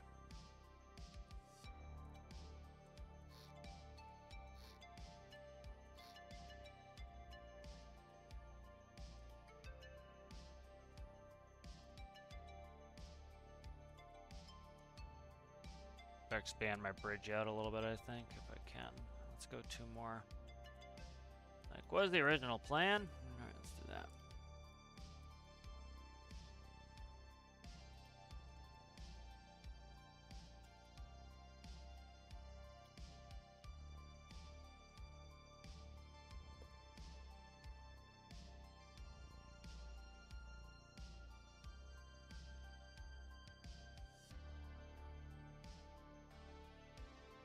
Okay.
Painting nightmare. All right, let's see. Is that a 3? Yes, 3 by pieces we don't have. Why are you not painting, guy? Come on, paint, paint, paint, paint, paint. Thank you. See how I like the ceiling texture later, but kind of gives it a little bit of interest. Put some cabinets and stuff in. All right, let's see where we're at here.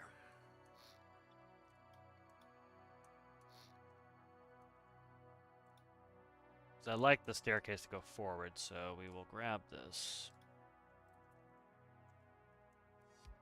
Steeper stairs would be kind of nice too.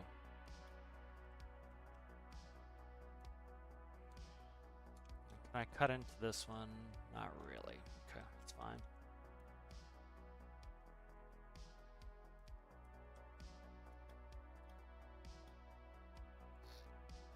See what chat's up to, yeah?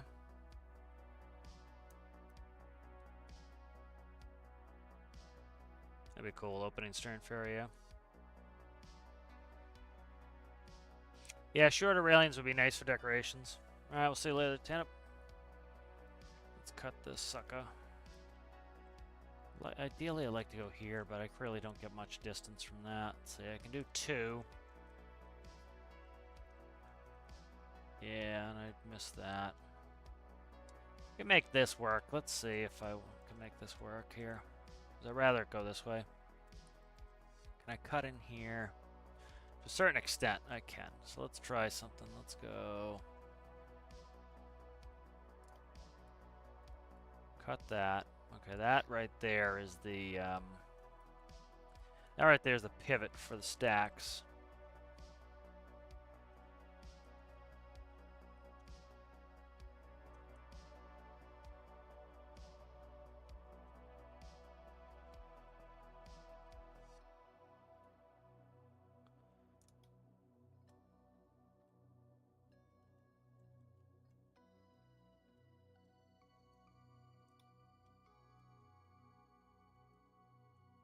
So that would be the minimal distance I need. We can work with that.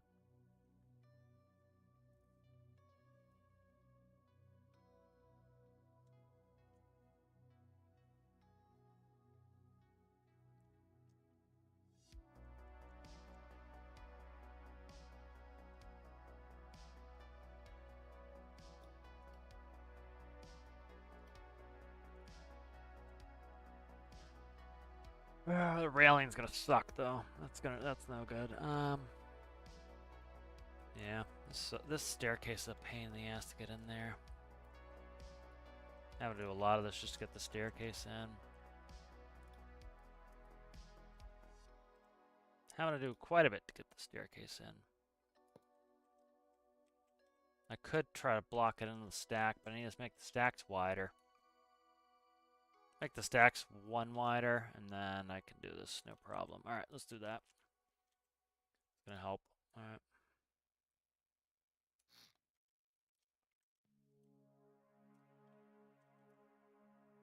What are they currently?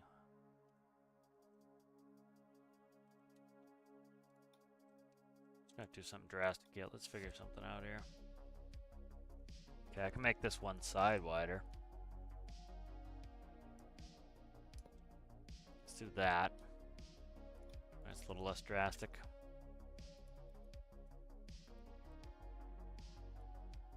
Yeah, it's less drastic there. And I cut in here for the stair, for the walk down. There we go. All right, we'll do that. We'll build the stairs into the end of the stack. Up to that point there. Okay.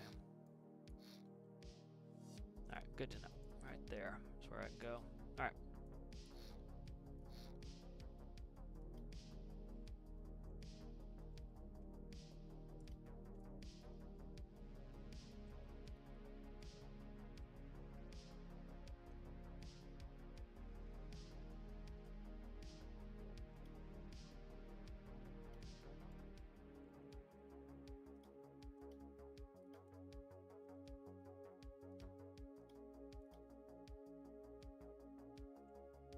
Steeper stairs would be nice for ships. Yeah, they usually have steeper rake stairs. Makes it hard because a lot of ships have really steep staircases, and this is... In game, we don't, so kind of annoying.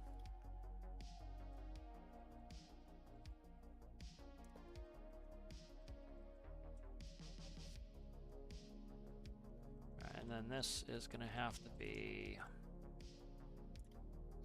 Can't do there, so it has to be the next one up.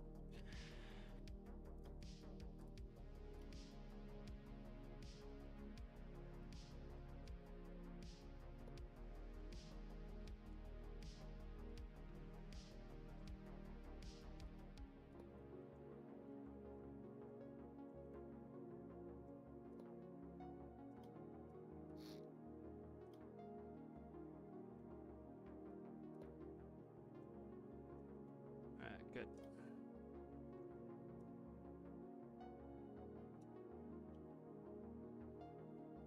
Cut this, and then I can put them back.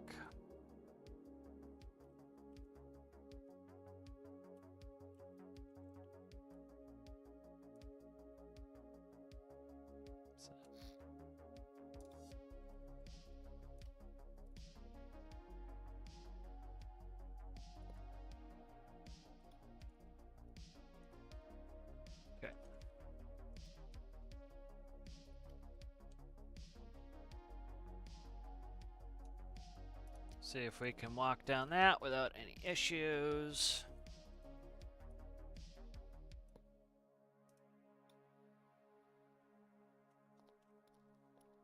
So where is the ship? There we go. Yep, beautiful. All right. Nice. So that's good. That fits that in nicely. I like the way that turned out. Took a while to figure out where I wanted it, but it turned out nicely. Like, I could move this doorway back, but I kind of like it pushed back.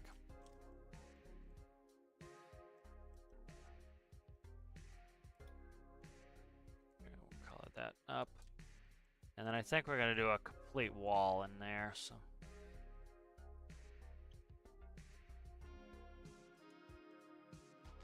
Instead of doing railing there, I think I'm just going to do a wall.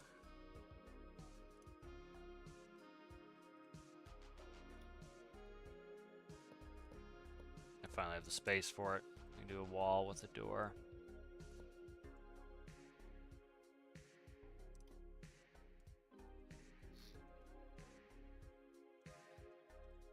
What's this? Okay, that's the exterior.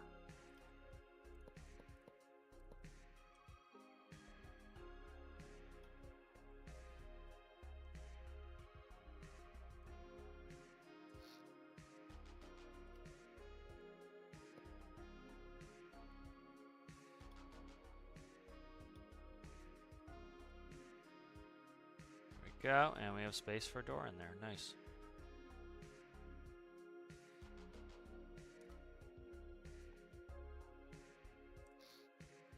That's much better. I like that. And then it doesn't even block my window. It came up perfectly for the window, so that's really good. I like that. All right.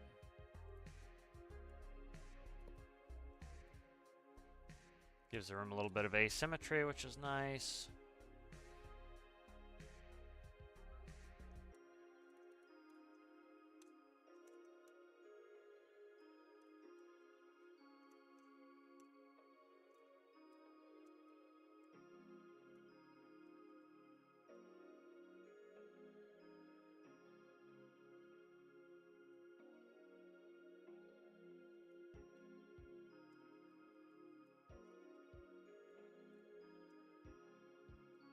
Okay.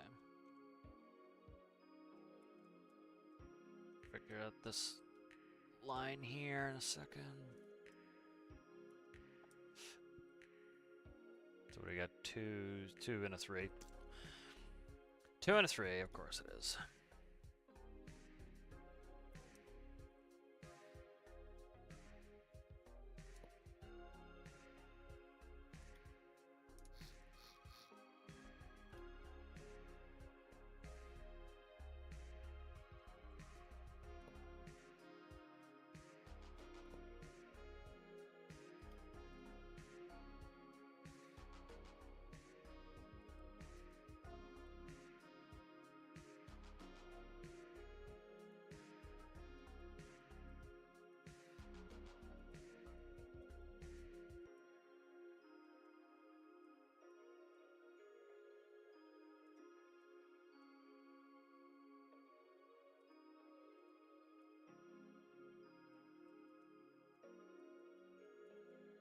Very nice, and then I want this color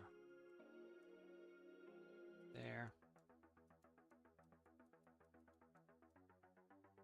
Alright, nice. So that's a good staircase. I like that. Gives me still good visibility in here. Nice.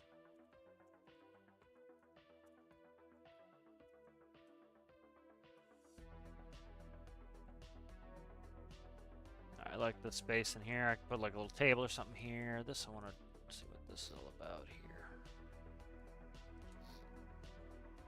Can't cut there, can I? That's okay. That's all right. Have a little asymmetry. We can put a closet or something right here, and that'll fix that area up, and I can make that look good.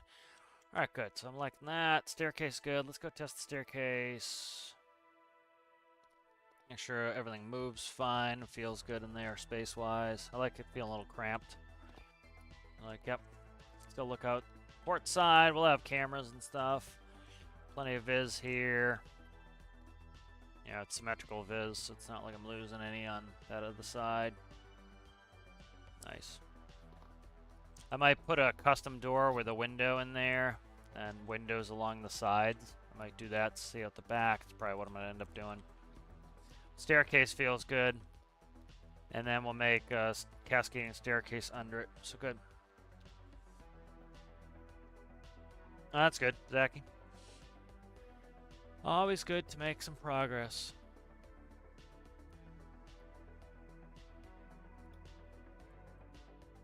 Okay, let's see. Alright, good. So I'm happy with the way the staircase came out. I was kind of vacillate between doing railings and doing box staircases, and I want to do a box staircase, so. Nice. So we'll do an entry door, and then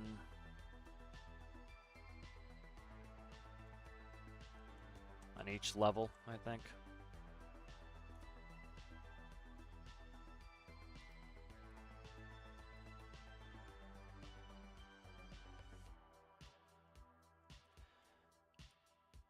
So it'll be watertight at least on one side.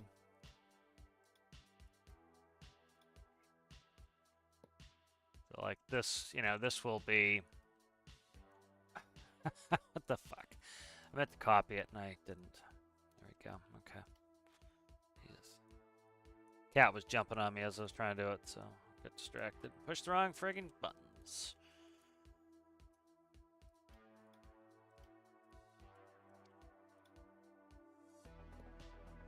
Alright, merge that. That's good. I gotta look at the roof line on this, see if I can get angle out the blocks and still have enough headway. If not, I gotta push this door back, which isn't the end of the world, but I would have to do that. So let's see.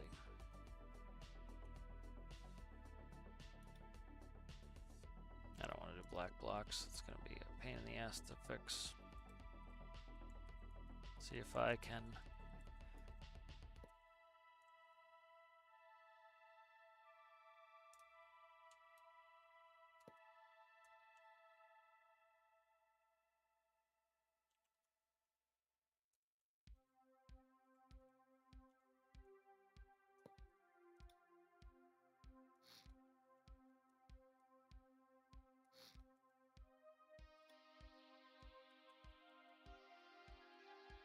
Alright, good. Let's grab the staircase.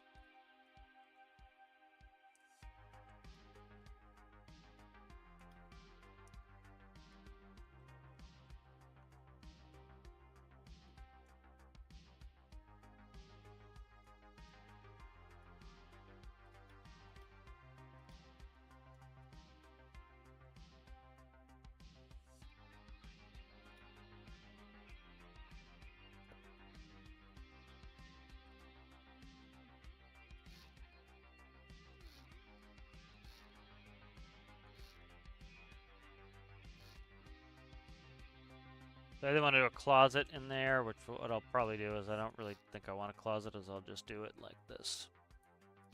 Because this is going down the industrial section of the ship, so I kind of like it to be a little bit kind of, you know, look like more of an engineering section.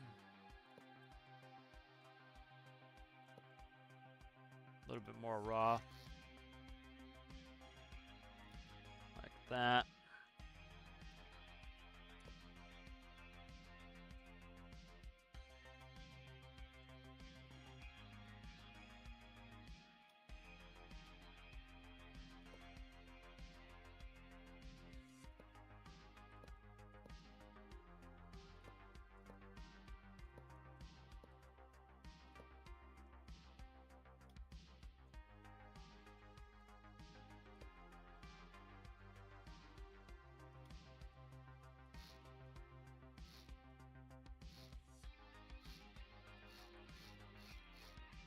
Nice. Cuts a porthole. So that cuts the porthole funky. Shiza. Because under the staircase is the problem. Like, I don't mind the staircase going through there, but it cuts it funny. I'll cut a porthole on either side. That'll be fine. Block out a porthole, and I'll double the portholes in the back. So we'll put this as the gap. And I'll realign the portholes, so that's not a big deal. Just don't want it right there. That one's right in the friggin' stairwell as well. So, I don't know, I'll have to refigure the portholes.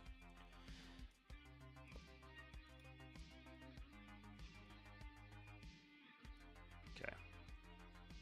That one's can be in the staircase. I just don't want it looking underneath the stairs at a block on the side. Alright, that's fine. Alright, so make it open on this side. Make it open this side and closed on this side. Come down into engineering. So as long as there's one, you know, seal for water, make it watertight, we're good. Alright, let's walk the staircase, make sure it feels alright.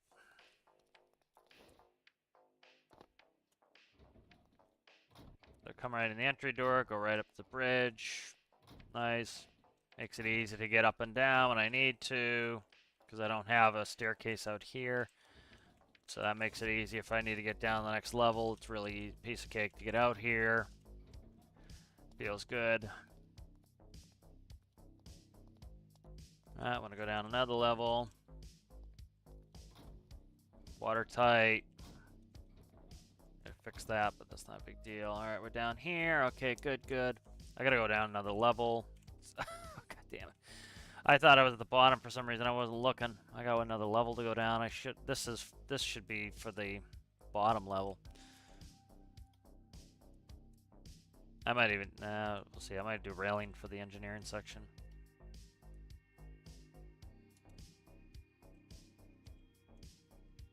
Where's the, right there, okay.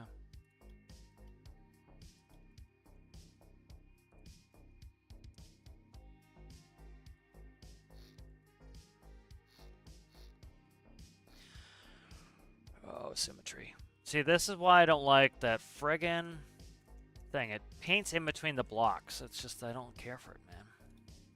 I think that can cause lag, too, because it's trying to render the paint. It's just annoying. There we go. Alright. See, like, this is deck color there inside the blocks because of that render thing, because of the paint bucket, so. It's not a fan of the paint bucket at all.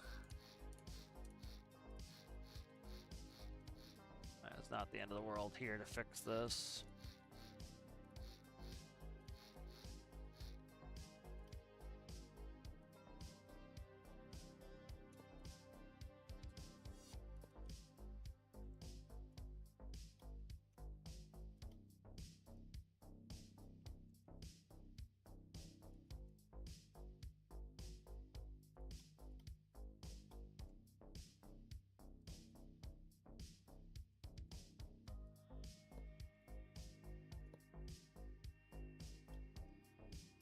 Alright, so that's down in engineering now. Alright, let's take a walk. Test out these ladders.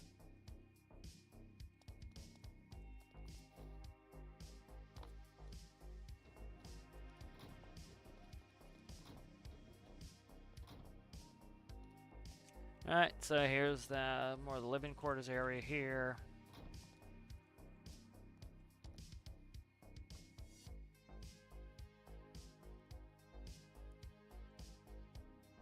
Could do alternating offset, but that really screws up the smaller area. Why am I not stepping up onto this? Oh, I'm hitting my head on that, maybe? No, I'm not stepping up on the step. It's funky. I have to like jump to get up on the step. That's weird. It's just that step? Yeah, it's just that step. That's weird. Okay, I'll have to look at it.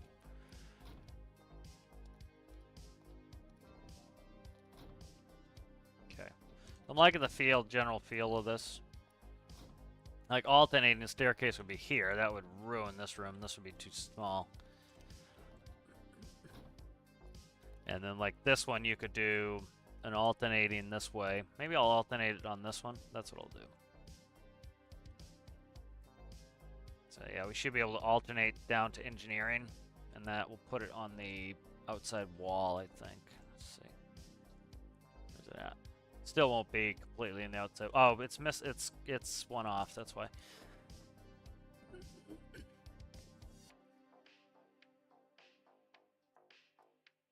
Let's go ahead and. Yeah, see, I can't. If I do a door there, okay, I could do a door here. Yeah, so let's do that. Let's alternate this one down. So we'll do alternating here. Like on a big ship, I like an alternating staircase, but this is not big enough for that.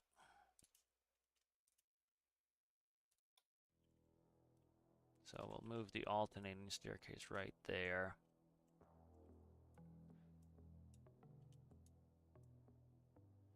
And the door is there, so we'll go right there.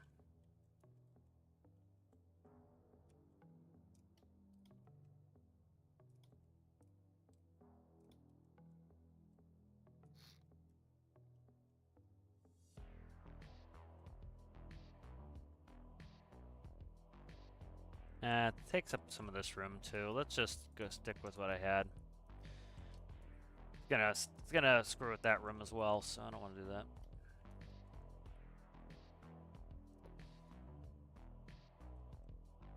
Okay.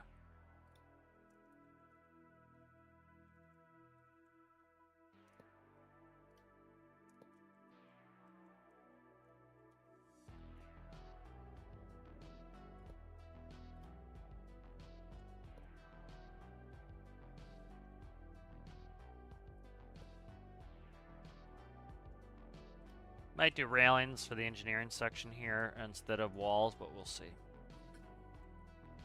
Might put a closet under there. We'll make a bunch of staircase decisions here, but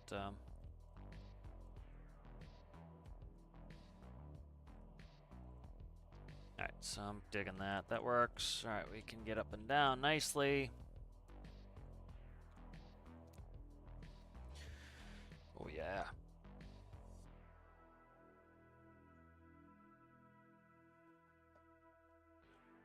Paint this.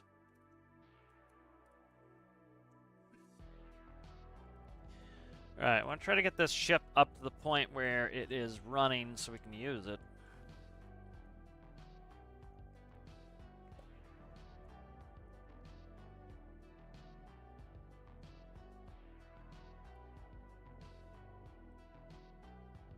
I might take a break and go do some missions. Take a break from building, we'll go do some missions. I'll grab a coffee. So good progress on this. So mast is in. Need to build a rescue skiff. We'll work on that at some point. Kind of get that built. Some sort of custom skiff, but we'll have a garage here that will go down. Put a vehicle in here. I want to do a front garage still. So opening hatch here and probably a crane that sits off here to move one of my land vehicles. What else? Containers can go in the rear. Should be able to tow pretty well. We tested it with the large barge that weighed like 1,000,000 pounds. And it tows it at 8 knots, so it's a respectable tow rate. Let's go ahead and we'll load up the save. I'm going to go grab a coffee. I'm going to throw on a little playlist while I'm getting my coffee using the facilities, and I'll be right back. Let's get that going here. Alright.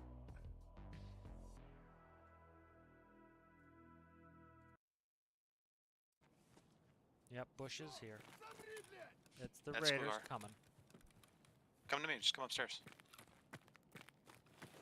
Hurry. Here he comes. There he is, he's at the front door. Yep.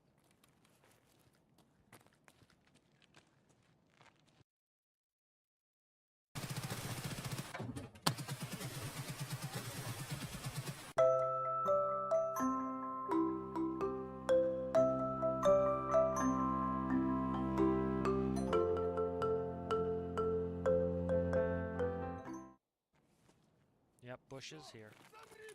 It's the Raiders coming. Come to me, just come upstairs.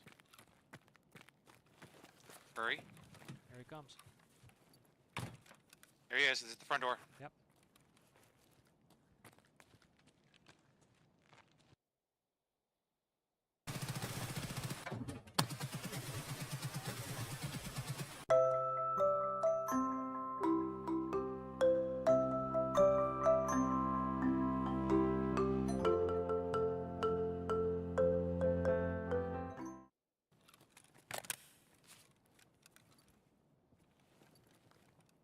Yep, got a boy, black. I can't keep track. There he is, he's dead. He's dead. Yeah, that's the MP7 boy. Up top, up top, up top, up top. I'm getting shot at. 50, 50, by the just stay there. guns. Stay there, it's the 50. I'm going to.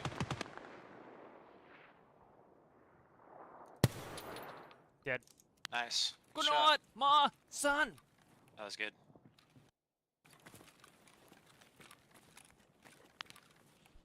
Okay. Alright, I'm good. I'm in. Oh, I'm No, not. don't sweep me. Okay. Сука, ёбнули нашу!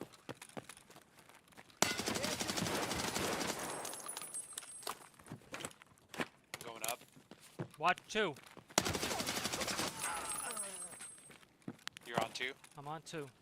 I'm on Okay, one. Right behind you. We're going up to 3. Is anyone else on one? Nope. Shut that. Don't worry about the door.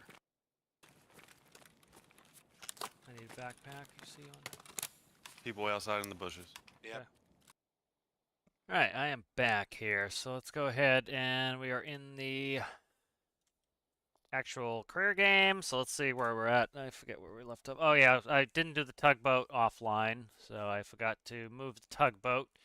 That's just sitting there. We'll get that moving at some point. Let's see.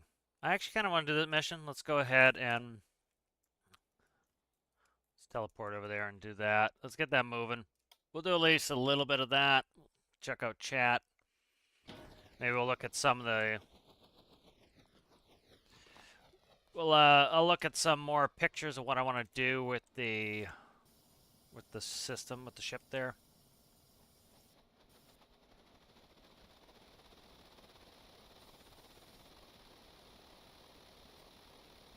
So I got the update tomorrow. It should be a fixes and improvements update, probably. It's not announcement week, let's put it that way. Make sure engine overheating's off. Okay. I'm testing all my cooling systems, seeing which ones are working and which ones are not. Again, I recommend just shutting off the engine overheating for now. You know, they are working on it, I would say. That seems to be one of the complaints people have been having. That's kind of high on the game. It's a broken problem. It's the difference between, like, what would be a nice quality of life thing and what is breaking things. They tend to go after what's breaking things first, so that would be what I would think they would be working on, so.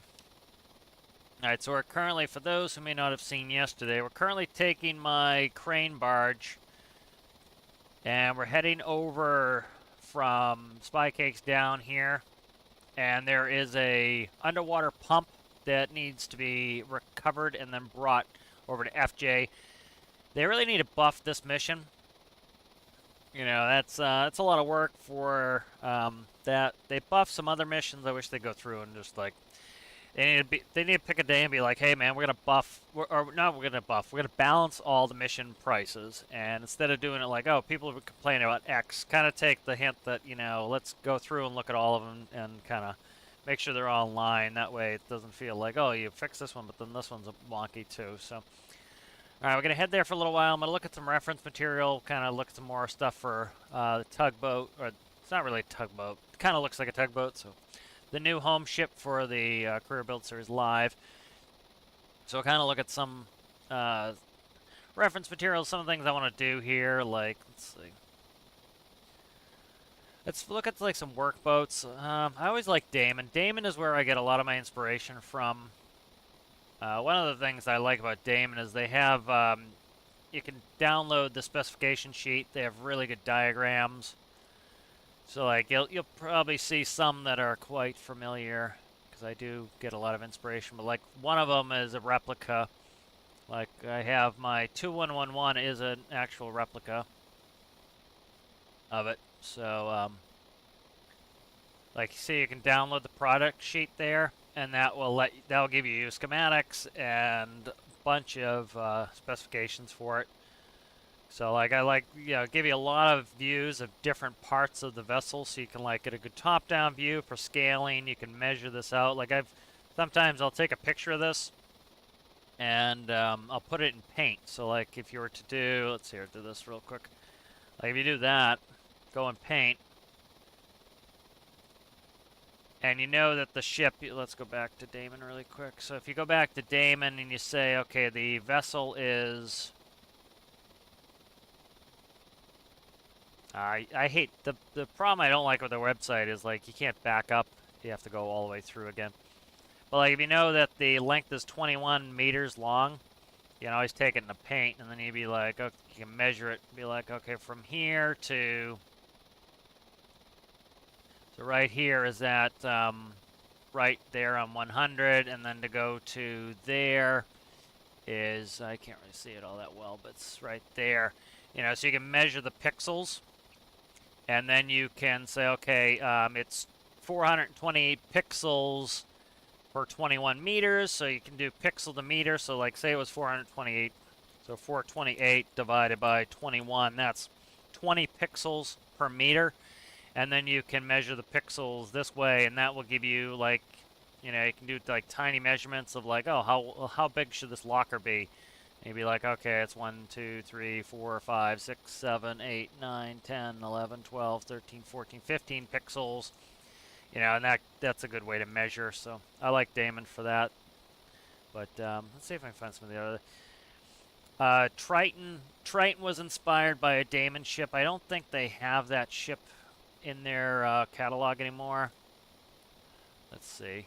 Probably find it, but I don't think they do. Like the ship that this other helm ship that I started building was was inspired by this ship. You know, so they're really good for this. I like Damon for that. And then I don't think they have, I'll see if I can find the picture that inspired Triton.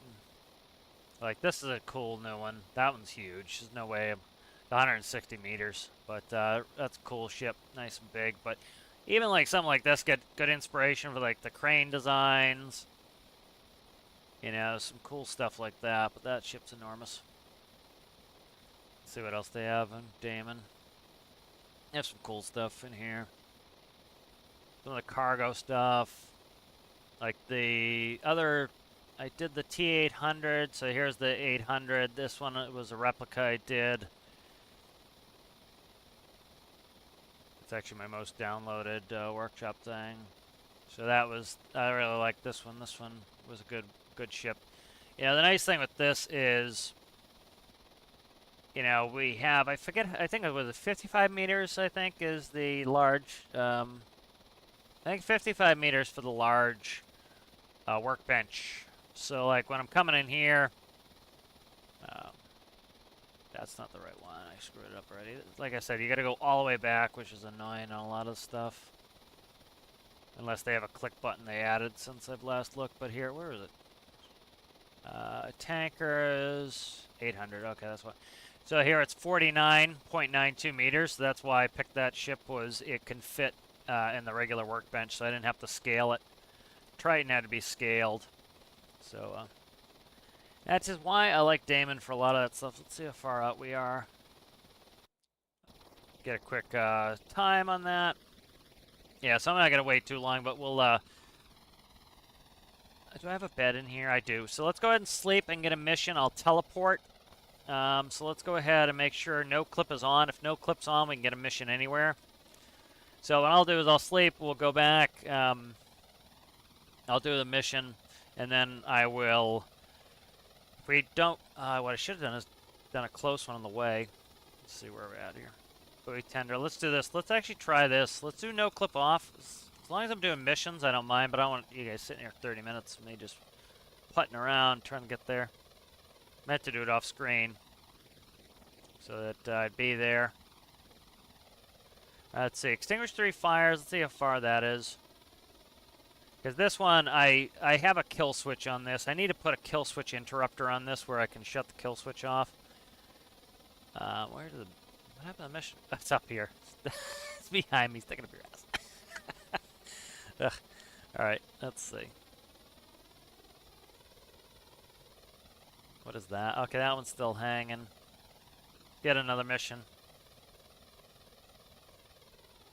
Just keep hanging around, do some missions, and eventually I might move some fuel. We need some cash. The problem is I'm low on cash. I can't spawn too much. Black and white service. Okay, let's look. I gotta be careful. I'm not. Okay, this is real time. I thought I remembered it was real time. Opposite direction. All right, thanks for all the help there, guy. All right, let's go ahead and teleport back. I'll just catch up with that boat. Try to remember to do it off screen. I'll just, you know, I'll put an interrupter on that. That has a man overboard switch. So if I go overboard, it automatically shuts it off. That way, I don't, you know, I don't lose the boat. It stops the boat automatically. I've done some tutorials on that. So let's go ahead and what do we have in here? We have plenty. Okay, so let's do this. Let's go ahead and grab the... Oh, don't do that. Let's grab the plane. The plane that was featured in last week's update. So, the Auk was in last week's update. So, that was cool.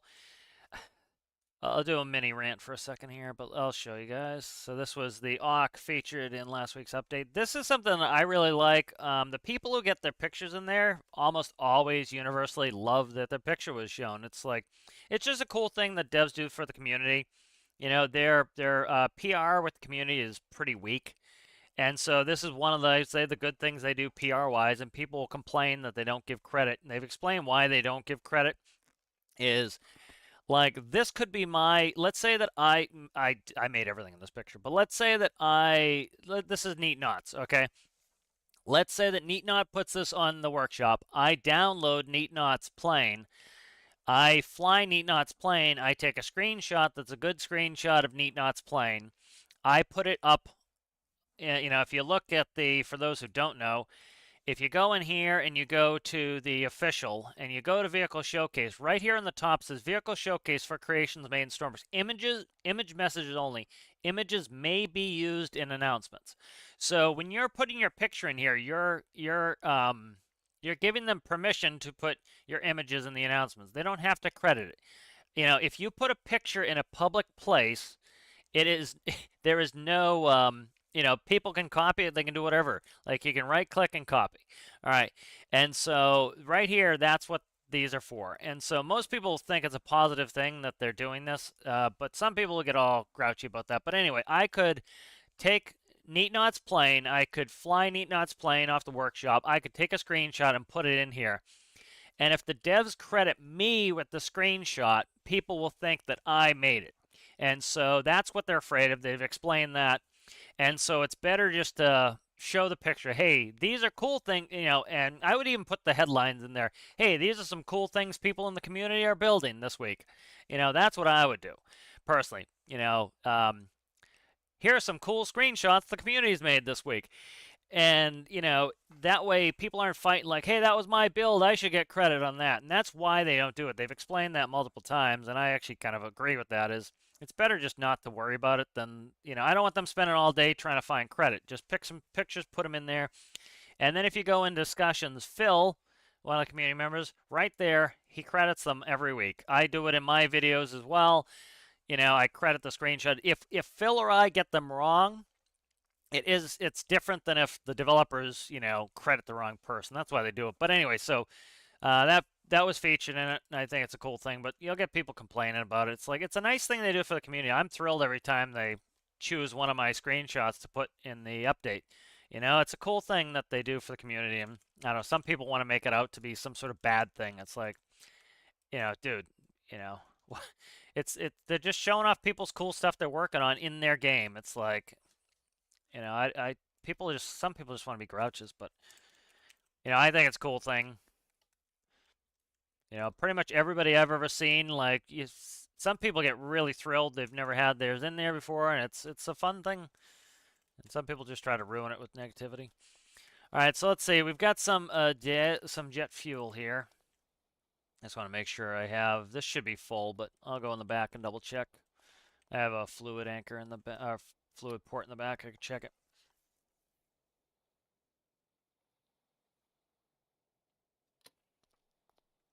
You catch up a chat here. I'll put Musica on. I had Tarkov on for a little while there. 21.95. Okay, good. So we're full of jet. So this is worth a good bit of cash. This is like 13,000 and change. So we have that tugboat in the world and the barge. So that actually takes up quite a bit of money. So we want to get a little bit more cash in the bank of Rooney here.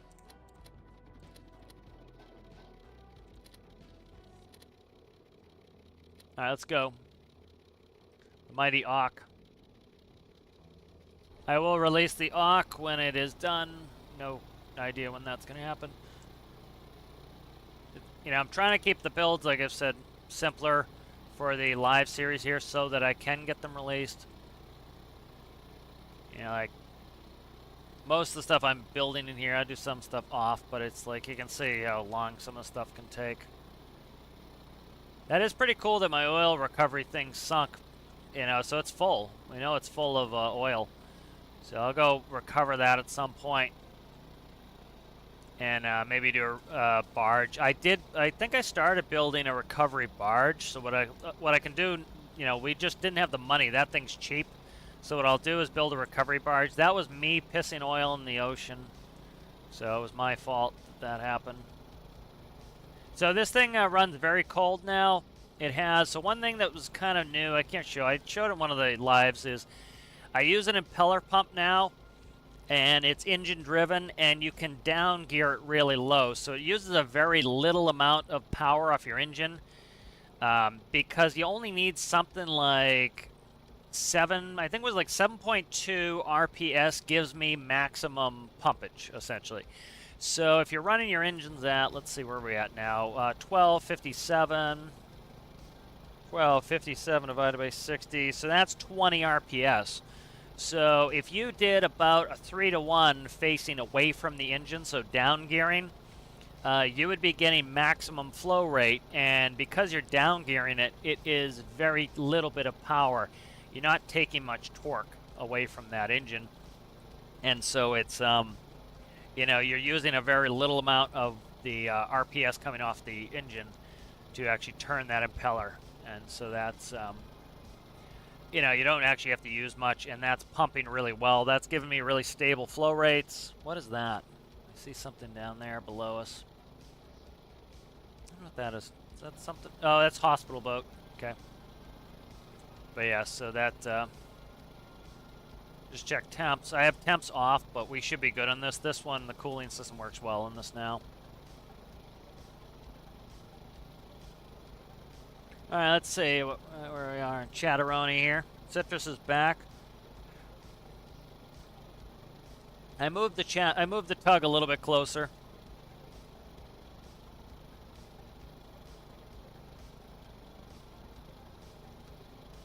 So currently the tug is right here. So I moved it a little bit closer. But like I said, what I'll do is when I get off, I'll just, I gotta do a bunch of stuff around the house. I'll just leave it on autopilot. It will stop itself and shut off. So, but you know, that's kind of the cool thing is if you set, I still haven't set up my airspeed indicator. Basilicious will probably come in and give me crap about it. How's it going there, Alexander? Yeah, but that, yeah. So I'm trying to get some stuff out. So the first. That little rescue boat, I'm going to try to get that out. I need to make the workshop page. Do that, get that out to you guys so you can use that. What else can I release from this? The W50, when I finish that, that'll be out with the tanker.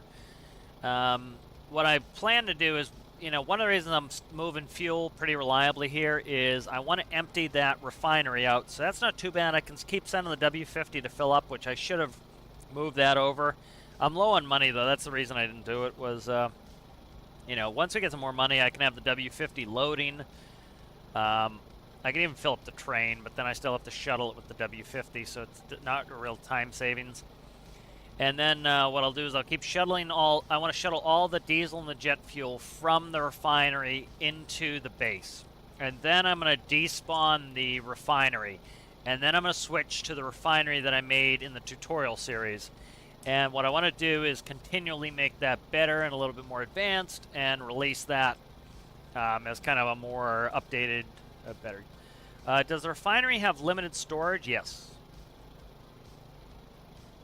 Are you talking about the refinery island? The refinery island does not. Like this refinery island does not. My refinery does.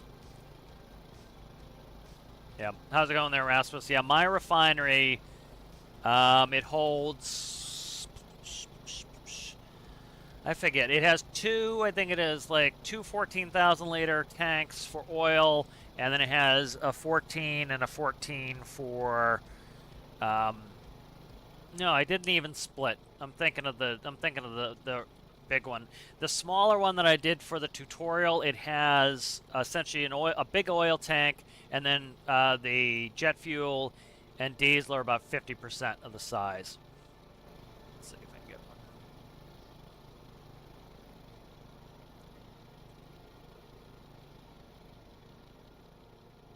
Gotta get a pic here with the volcano and the Auk in there.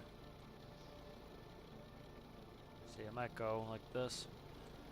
Like this. I really like the snow. The snow looks really cool. They did a, you know, the map looks really cool all snowed out.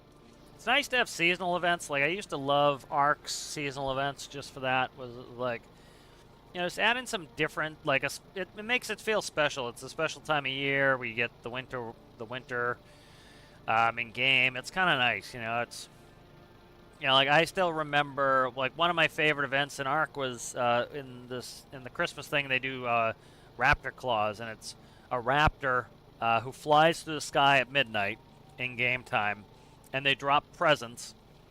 And I've never played Ark multiplayer and have no desire to play Ark multiplayer. It's just toxic middle school nonsense. I'm not interested. But like the nice thing is, you get raptor claws and they drop presents, and so here you are going into some like potentially dangerous parts of the map, trying to get all the presents, and they disappear after a certain amount of time.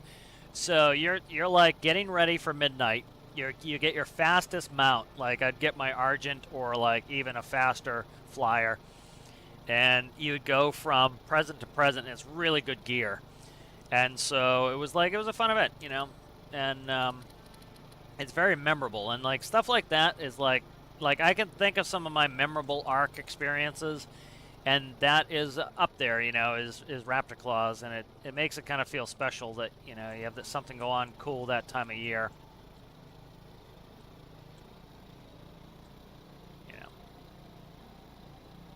You know, so one thing I do is like my screenshots folder is my background on my PC. I have 3 monitors, so each monitor is a different screenshot.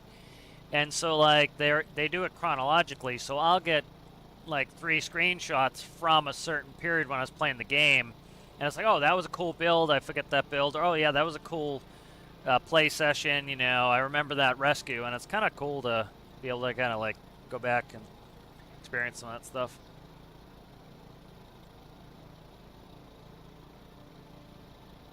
You know, it's funny too, you kind of see what you were into at the time, like, oh, you're really into tugboats at the time, or oh, that was a plane building phase, or, you know, like I was building weapons at that point, and so it's kind of cool to go back and relive it.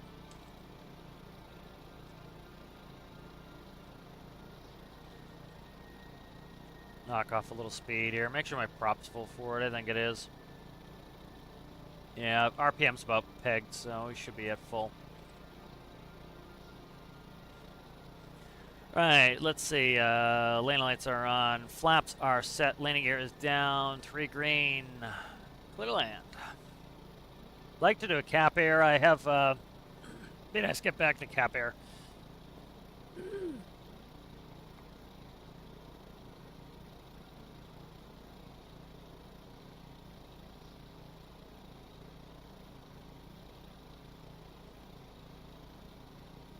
Alright, so now that we own this base, I can despawn this and put jet fuel right in the base, and so then I can move it at my leisure. I don't have to sell it right away if I don't want to. We're going to sell it now because I could use the cash.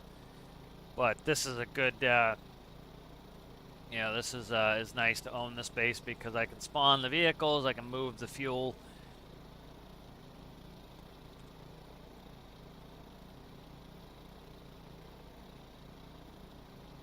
Alright. Landing gear, I don't have the indicator, but down 3 green. You'd be doing that right before touchdown. You want to make sure, that's the most important thing, is landing with your gear up is ugly. There's a big paradigm shift in general aviation. General aviation's like when you fly, you know, little planes, privately, stuff like that, just for funsies, or for your own transport or whatever. And there was a big period in general aviation where, you know, a lot of the planes had retractable landing gear, and now very few GA airplanes have retractable landing gear. And the reason was you get a lot of amateurs and they land with the gear up, and it totals the airplane.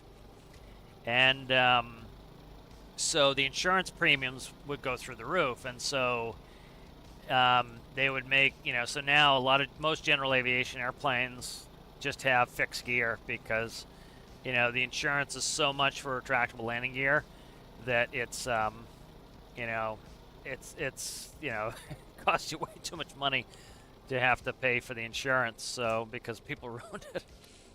So, you know, it's actually very much fell out of fashion to have retractable landing gear because people were just cracking their planes up constantly. All right, let's go. Before I despawn this, I want to check the jet fuel. We'll save. Okay, what are we, 21? 21. All right, we're at 2090.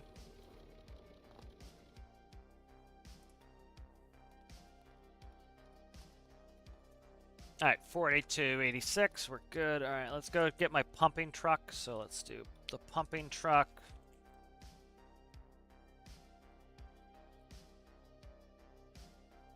Is it actually this little one, or I thought I have one? I think I have one for the mini truck. Do I have one for the mini truck? I think I do. Yeah, here it is right here. Okay. So I'll grab the mini truck, and then I want to grab the mini truck pumping module. So that snaps right in there. I like modular stuff, it's fun. Alright, and we'll go take this down there, and this lets us just pump from our storage right into the cell point. So keep forgetting this is Japanese right-hand drive.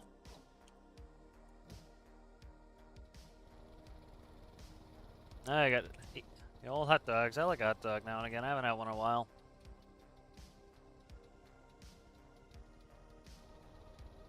But try to get the mini truck out at some point too. I think this is mostly, there's not much to this. I like the little modules, they're fun.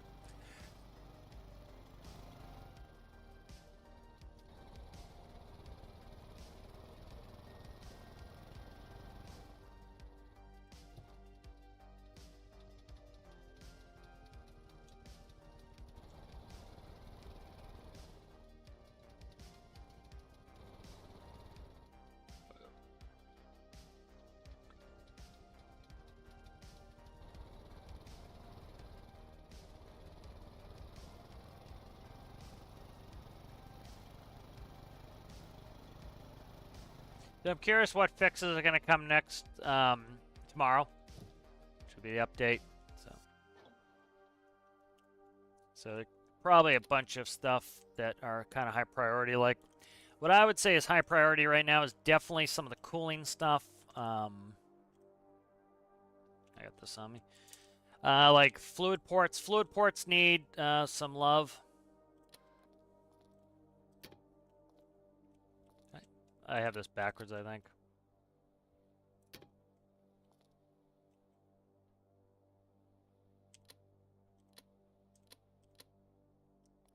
Okay, what the hell?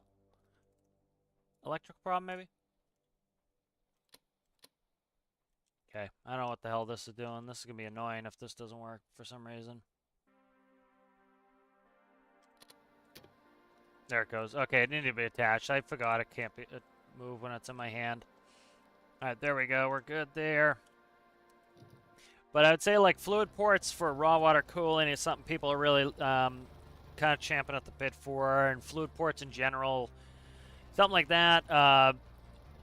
The actual working on these pumps, so that people have been trying to pump out, you know, fuel, and the air is getting clogged in these pump systems. They need to put air relief on all of the pumps.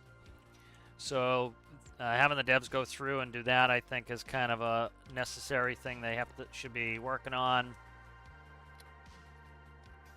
That's definitely, I think, should be on their to-do list, which it probably is. It just needs to be done sooner than later, let's put it that way. Because that really can be game-breaking.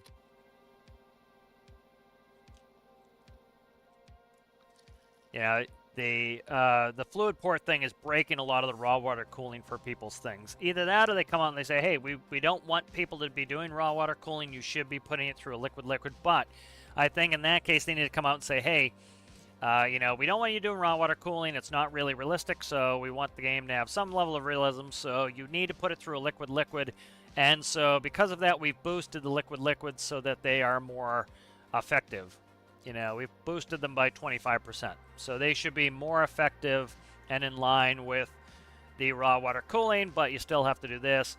I think raw water cooling still should be a thing because, like, outboards use raw water cooling. They need it for my outboards, so.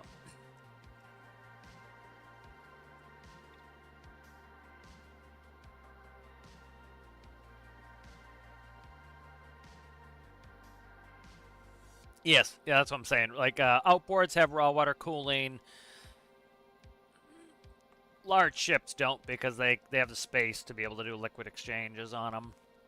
You know, they can do jacketed stuff. Still, raw water is quite common in ocean-going vessels. Yeah, I don't think it's very realistic for large vessels. They can do water exchange on the larger vessels. Like if you look, I'm trying to find the picture here. Let's see if I can find it. So, ship.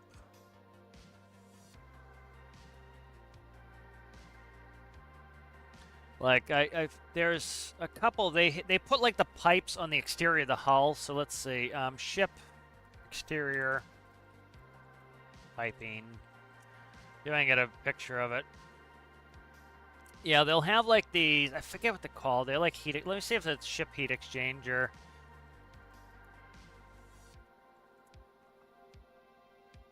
Yeah, like here's some pictures of some heat exchangers for ships. They have some on the hull. I've seen them. I just can't find any pictures to save my life. It's like almost like a meshing of piping, and they're underneath the ship. And so if you pump your hot coolant water that is is low corrosive, doesn't have a lot of corrosive elements in it. So like if you're using like for example distilled water, I don't know, distilled water, is that gonna strip minerals? I don't know, but if you had essentially like not salty water, fresh water going through the engine itself, through the jacket, and then you pump that through the pipes, then the exterior water will touch the hot pipes, cooling them down and taking that. So that's a lot of ships will use those types of systems. I can't find that any pictures of it to save my life. But like, let's see, what's this doing here? That looks like def almost. But yeah, so that's like, in a large ship that makes sense, because if the ship cost you $20 million and the cooling system cost you $500,000, it makes sense. If you have a little tiny boat, you can't spend a huge percentage on cooling. It doesn't make sense. So like a lot of like outboards will use raw water cooling. Let me see if I can find an outboards cooling system out. They still use raw water cooling.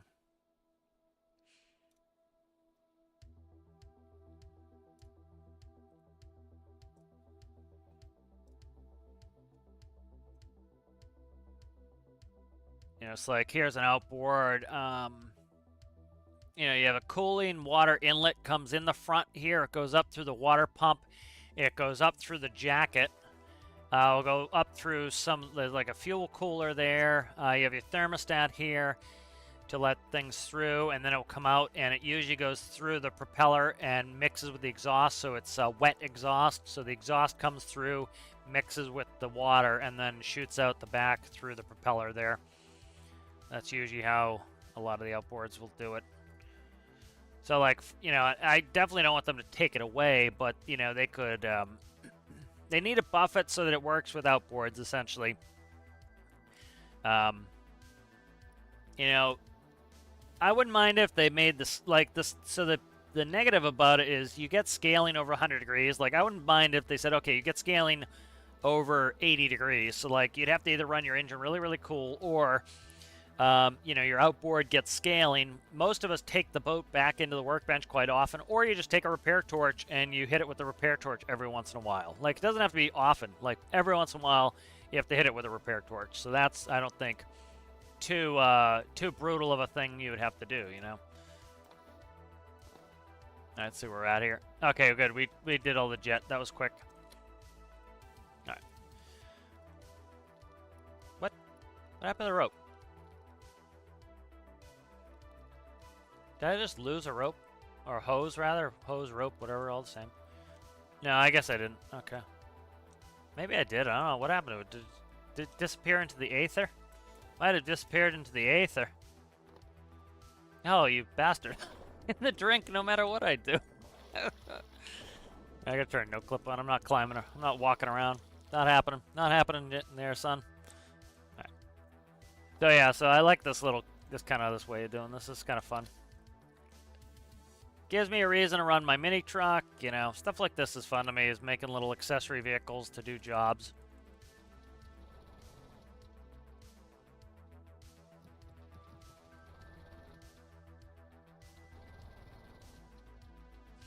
But that's a good bit of money. I think we had 45 and now we're up to 65, so it's about 13 grand we grabbed from that, so that's good.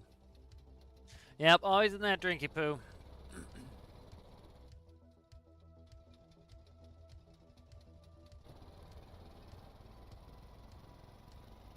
You know, one thing I would like them to add, I put in a feature request for it, was an air-cooled cylinder. And so, like, the modular engine cylinders we have now, we have 4 faces to the cylinder. And so what my recommendation was, or my feature request was, is you would replace 2 of the faces with cooling fins. And so the cylinder itself would cool itself, but the downside to it would be you would lose 2 faces. So if you wanted, you could put cooling fins on some of them that you're not using the faces of. But more likely, like when you're building something small that should be air-cooled, you wouldn't need to even have a cooling system. You would just, you would just be able to have the air-cooled cylinders. And if you want to put a manifold on there to get more parts, you can. But, you could air-cool that cylinder.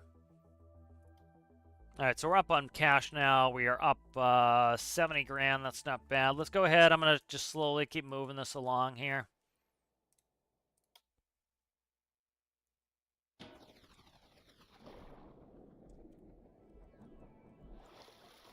What I need is an NPC to stick in the seat. Oh, no. I left this open. That's... Okay, I accidentally flooded my ship a little bit here, so let's... I think did I flood it? Why are we sitting funky here? What is this? This is the pump. That's the rear pump, I think. I forget it. What am I doing stuck over here? Get out of there, you scumbag. Why is the ship sitting all swamped out? This is sealed now. That shouldn't be. I don't know why we're swamped out here. I do not know why we're swamped out right now. Let's get moving here. Is it just the way the waves are rocking us? I don't know. Could be the way the waves are rocking us. I don't know. In the next game, I'd love to see, like, some physicalized ropes. It's things like that that, I don't know, some people think it sounds easy. Oh, yeah, just make the ropes physicalized. But it's like, that could be an insane amount of game change that changes the way it does it. And again, like, people showed that during the pressure update, the space update did not change all that much. Fundamentally, it changed the way subgrids work, but what changed a lot of the fundamentals was the pressure update. People are conflating the two of them because one aren't paying attention to. They dropped the same day. I think the devs should have done a better... They did a reasonable job. They said the major update is pressure and that, but a lot of people just don't pay attention, and so they need to come out... when people are saying, oh, the space update broke the game, they're like, no, the pressure made changes, and we're still working on pressure. Pressure was the major update, But, space used some of pressure, but pressure is something people have been asking for. That was in the poll. The poll had pressure. They gave us 2 things the same day that were on that poll that people had took. The community did vote for these things, and again, I love the pressure stuff. The pressure stuff is fantastic as far as I'm concerned. It still needs work. It still needs balancing. But overall, that adds a lot of great mechanics. Like the submarine, I had no interest in building submarines. I want to build a home submarine now because I can actually build ballast tanks that work right. I can build airlocks that work correctly. Instead of just pumping water in, pumping water out, you actually have to deal with that stuff. You have to deal with pressure, the air pressure. You can use air pressure to do jobs for you. So I think it's fantastic. Yeah, I like having little manual pumps. It's fun. I think what happened, why the back was going down, was when it stopped, the barge was pulling the ship backward a little bit. Yeah, so, yeah, like CG is saying is, I haven't seen CG in a while. Good to see CG. That's one thing that people are like, oh, we're gonna get fishing nets. We are not gonna get fishing nets. I would say that declaratively from, in my opinion, for if we get a fishing update, which I think is probably gonna be one of the majors. It is notoriously hard to do things like netting. To do things like cloth physics. I think that's in the same realm of cloth physics. It's incredibly hard to do. It's incredibly resource intensive, and you need to understand that, for example, for me as somebody who plays solo most of the time, almost all the time. Like, my PC is a good PC. I have no problem running all this stuff, no problem. But you have a bunch of people with potatoes who are going to go into a multiplayer server with way too many people spawning way too many Titanics, and it's going to be a constant bitch and complain fest that, oh, the game is so laggy. That's not a good look for the developers, and a lot of the time it is, you know, people with potato PCs complaining that they're doing things the game never intended. Again, people will edit their workbenches to make a vehicle that is bigger than the devs ever said the game could handle, and then they'll complain that, hey, I spawned the Titanic like my favorite YouTuber who fights the Kraken all day in the Titanic, and my game is laggy. Yeah, of course you are. They have a really good PC, you have a really crap PC. They have good internet, you have crap internet. They modified the game files so that they could spawn something that was never intended to be in the game. And because they have a really good PC and they're solo or they're playing with only a couple friends and they're hosting it on their really good PC, they had a good gaming experience. And then you try to replicate that in a multiplayer environment and the game falls apart. Now imagine putting in a bunch of random nets and the potential bugs with that. That's why I think, you know, they tried doing some sales stuff and they put it in the back burner and said they might come back to it because, you know, that's cloth physics. Cloth physics is notoriously tough for games. Like, so many games have struggled with it, and like the cloth physics will look like crap. Like Star Citizen did this big thing where they're like, oh, look what we spent the last 6 months on, this cloth physics. And like they pull a bed sheet off and people are like, this is what you've been spending your time on? Like, you know, the game is 10 years late and this is what you're spending your time on? You know, and so it's like, it's notoriously hard to do that. So it's like, I don't think we'll get actual nets like they could do here. Like let's see here. I want to keep us motoring here. So let's go ahead and I'll bring up paint here and I'll talk fishing, what I would like to see in the fishing update. But here, let's get some crab pots. So like what a lot of games do is they fake it, and that's you know, in certain elements this game can fake things, and other elements it can't. Like, can't fake some of the physics stuff. Trying to see if I can find. Trying to find like let's see.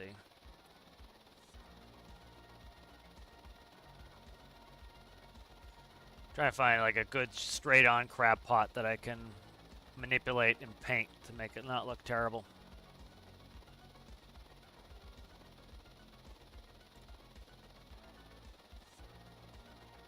Well, like what they could do, oh, that's terrible. Let's see. Trying to find a low pixel kind of meshing here. I'll just get chain link.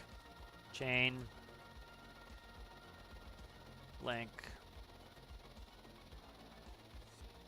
Okay, there we go. I can use this one. Alright, so like say you were, just quickly do a grab of it. Okay. So like say you wanted to make a pot in game, what I would essentially do is I would make it essentially the same as hoppers. And so you come in and let me get a new one here.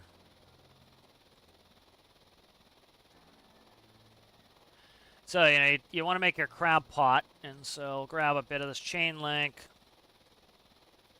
And so they can make it 2D and essentially fake it and make it, you know, work well enough. And so that's how a lot of the games have to do it. So, like, you would take the, you know, let's not make it too difficult on myself here. So, like, you take some chain link, you know, let's say that's netting.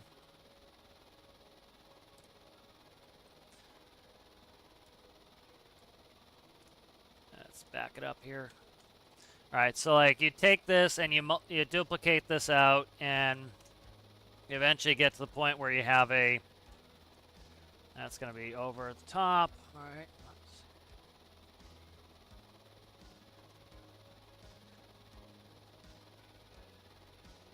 So like, you know, essentially you just duplicate it out like so, you know, and then you'll grab.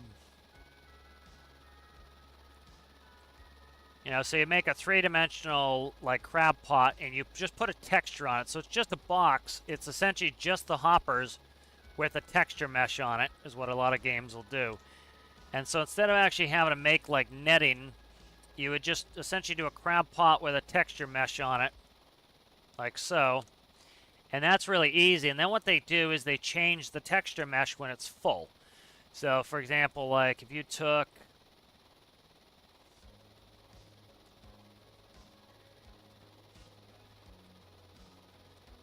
see if I can get this in there to look all right.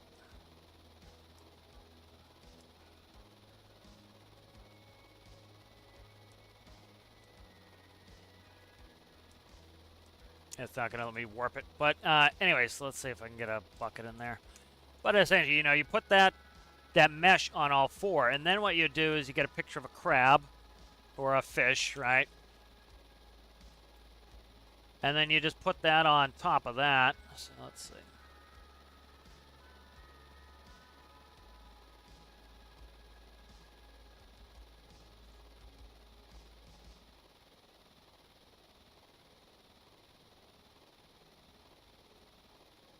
All right, so you get a picture of a crab. And then if the pot's been sitting there, let's see, move that layer down. I want to move that layer down. Oh, shit. I did the wrong thing there. Okay, let's go like that. Layer, move layer down. Where is it? Move layer down. I can't see it under there. Okay. Anyway, so the crab goes in the pot. So the crab goes in the pot, right? And then after a while, you get another crab. This crab goes in the pot. And so all they're doing is they have like 5 different texture states for the crab pot. And it essentially just duplicates on all 4 faces. It makes it really, low intensity.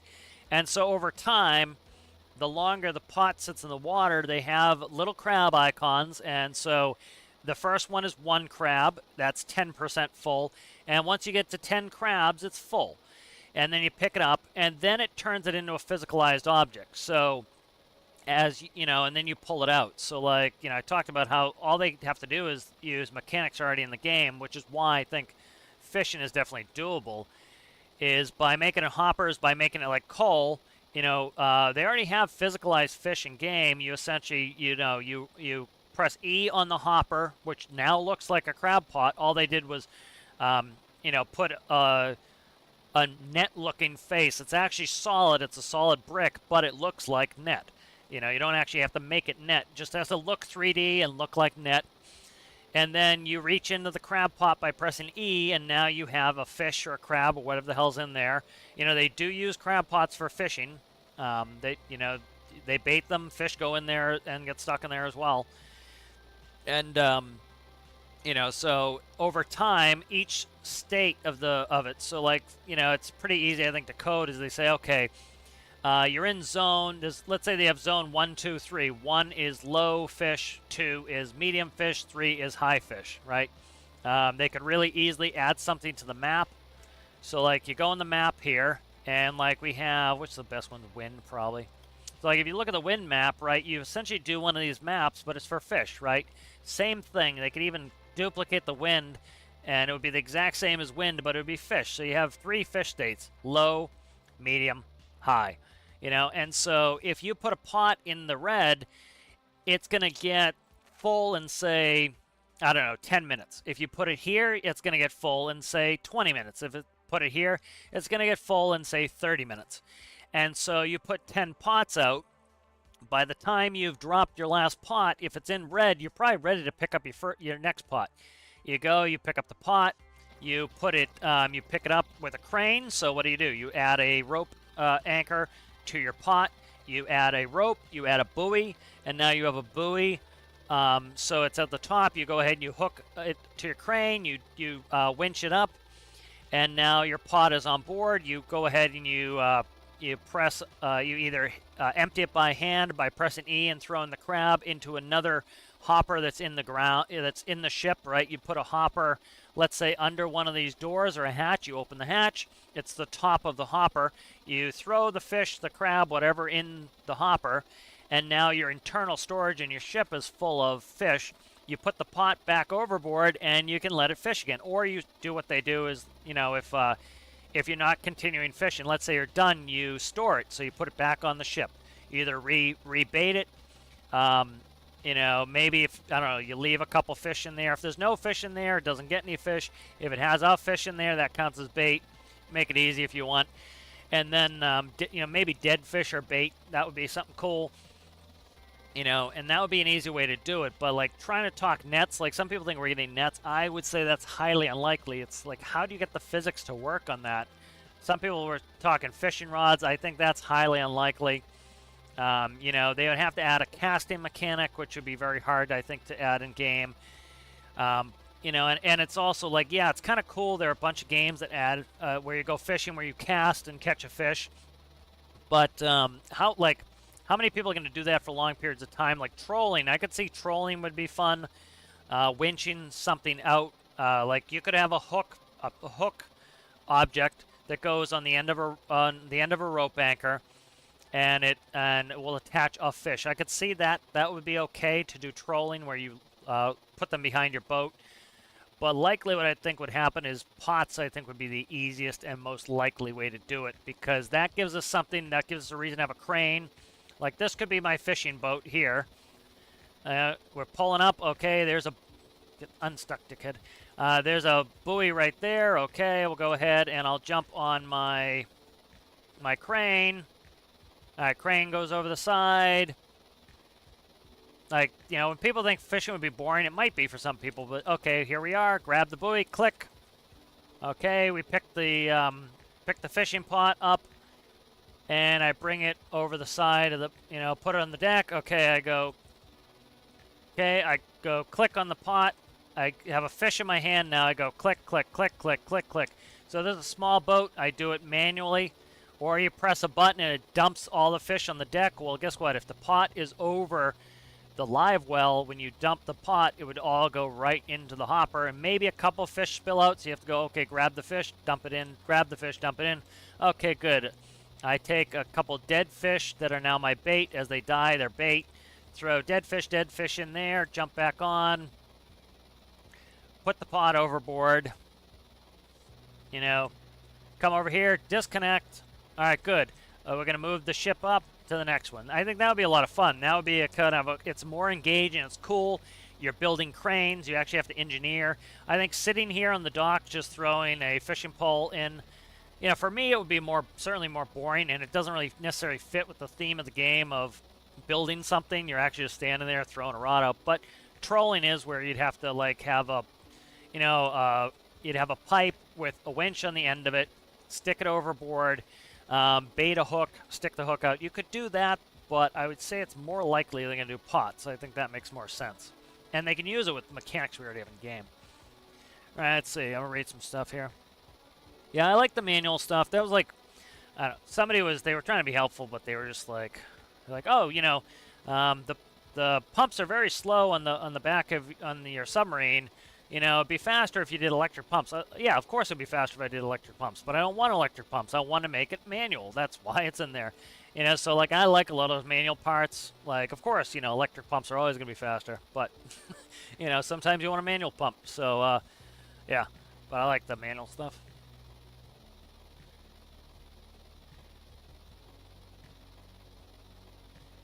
Oh, was it? Yeah, CG. Yeah, it's too hard to add flexible collision meshes, you know, and that the risk is high on that and the benefit is low. You know, the risk is very high to add a new mechanic that could possibly lag out your single player game and most certainly lag out your multiplayer game, you know. Nope, what's that all about? What are you doing, crane?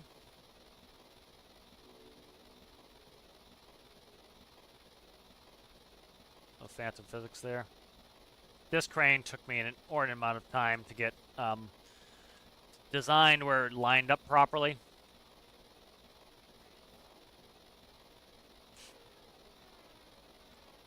The geometry of getting this to fold just right to fit in like all of this crap that I have here took forever. Because let's see how like nicely that crane will fold up. It took forever to get that lined up so it'd fold properly.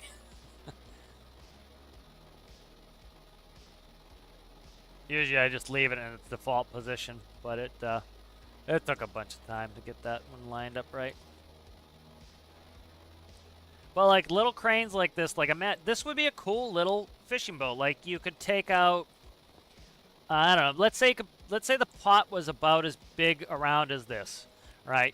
Let's say you could stack 1, 2, 3 across. You stack it, I don't know, maybe 5 high, 4 high. Let's say that, right? So it was a 3, 4, 12 there. Maybe you could fit a single here times 4. So let's say you can take 16 pots on this.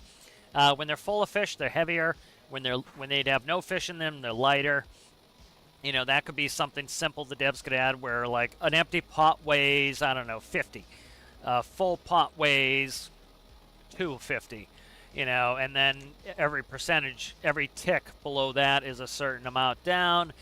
And so, of course, you know, lifting a heavy pot, a full pot is going to be heavier, and then you got to put them in a live well. So you take a hopper, you plumb it up to water. It's now called a live well. Pretty simple, you know. I think that would be really cool. Let's read some more chat. Let's get rid of this display cap and read some chat. Yeah, I think the manual stuff's engaging, it's fun, and doing stuff like that. Like, you could see that even for multiplayer, that could be kind of fun. Somebody could be driving the boat, they get close to the pot, you hook it up. You know, that would be a lot of fun. And then when you get to shore, you have to unload your fishing boat, so you need to use your crane. And so, like, what I like a more manual gameplay again. So, like, I would put my live well in the floor, and I'd open the hatch, right? And there's your live well. And then what I'd do is I'd have one small hopper that would be able to hold the fish, crab, whatever. And I would hook it to the crane. So you have a small one here. Let's say it's 3x3. That's the small hopper size, right? And so you go, you grab. You'd fill your whole inventory here. You could do 1, 2, 3, what's that, 6, 8 slots. You could fill 8 slots with fish. You just go E, and then you go, you know, E, and you go back and forth until that's full. Then you use the crane, you put that up, and you stick it in the back of a truck. You dump it in the truck. Now you have fish there, and you go to the place and you dump fish. You know, that would be a lot of fun. It gives you multi-stage. And I would also put a place to sell fish right at the dock, too. So if you sell fish to the grocery store, you get more money. You sell it to the dock, you get less money. So if you want to go get a truck and fill the truck and drive to the grocery store, you're getting paid for your time. Doing a stepped industrial gameplay is where a lot of games, it's a lot of fun because it gives you an incentive to actually go do those things because you're getting rewarded for doing extra steps, and that's the way it should be, you know. Let's read some of this good old shade here. Yeah, but, you know, you could do hooks and winches, but I think having an actual fishing rod's kind of silly, you know.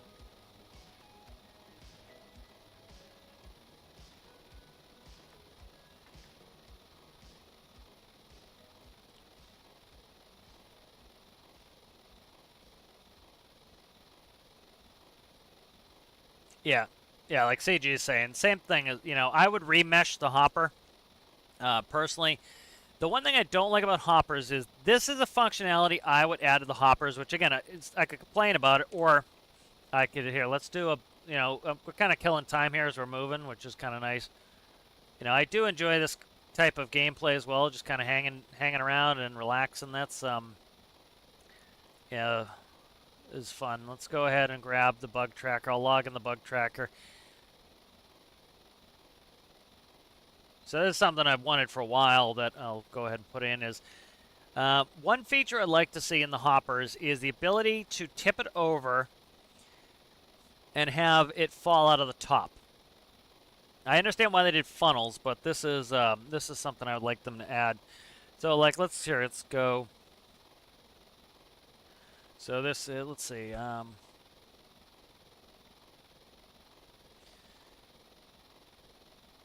Ability, let's see. Hopper dump by tipping.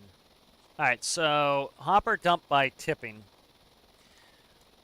We want a feature request here, so I think it would be a cool feature. if they made it so that when you tip a hopper over, it has the option to dump it. And so this would make it really nice for, say, so for my front end loader, for example, when I built my front end loader, I have hoppers in it, right? And then I have to have a secret compartment underneath with an XML block across it that now hides the funnels. And on the bottom of the hopper, I have funnels. And so what I do is when I did a high tip bucket, but what would be nice is if you made it so that you have your bucket, right? You scoop it up, but then when you tip it over, it dumps. And I would think it would be good if you had an option where it was a button. So you can still do a funnel if you want. Nobody takes the funnel away, but if you want to tip the hopper over, what you can do is press a button, and it will then tip. It will then dump it out of the top. So I think that would be cool because what it would allow you to do is, let's say I do my front end loader. Let's say I actually want to do it, and it would give us options. So let's say I want to do it by angle. So if I tip more than 45 degrees down with my hopper, I want it to spill out the contents. So the top of the hopper now would act like a funnel when it's triggered. And so what I would do is I put a tilt sensor on the bucket. I could hide that in the bucket so that it looks good. You can't see it. And when the tilt sensor reaches a certain level of tilt, it's going to dump out the bucket. Or I can make it where I can tip it all the way upside down, and until I press a toggle button, it won't dump anything out. That would be really cool because it would allow you to do things like I'm talking with the fish, where you just go up and you press the button on the pot and it dumps. Or you can press E and you can grab items out like we already have on the hopper. So yeah.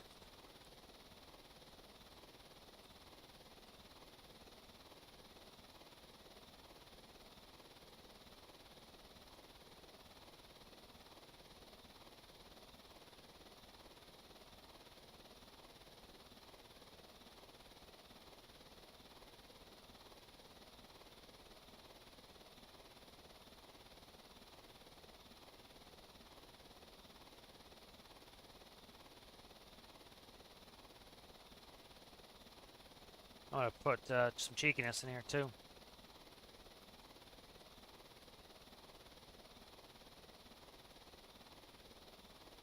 Alright, so I think it would be cool if hoppers could also act like funnels. When you press the dump button, it would allow the mineral or whatever else is in the hopper, fish, wink wink, to dump out of the top. This would be cool for things like front end loaders.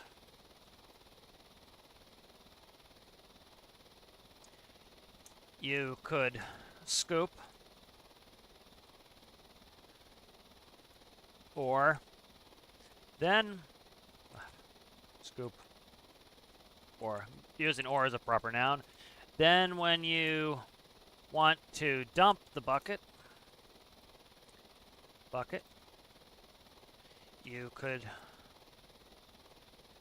trigger the dump function. For example, enabled by angle with a tilt sensor, or a toggle button. Alright, so that's something simple I think the devs could add that would cut down on space, because like the hoppers are pretty small size, but you like talk about a hopper. So a hopper is 3 by 3, so it's a 3 by 3 cube. If you then add a funnel to it, it's now a 4 by 3 cube. So you've increased it by, a third just to get the dump functionality. By doing it this way, you could make it so that you can dump your front end loaders, a bunch of other cool things. For example, let's say you're doing, any of these types of pots.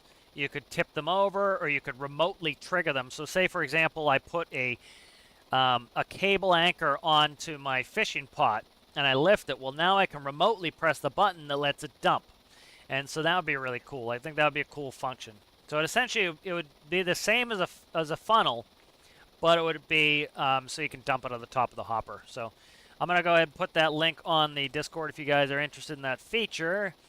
If you guys have any other issues you guys want, you know, in there, I have a tab on there. Let me see if I can find it. Bug tracker support.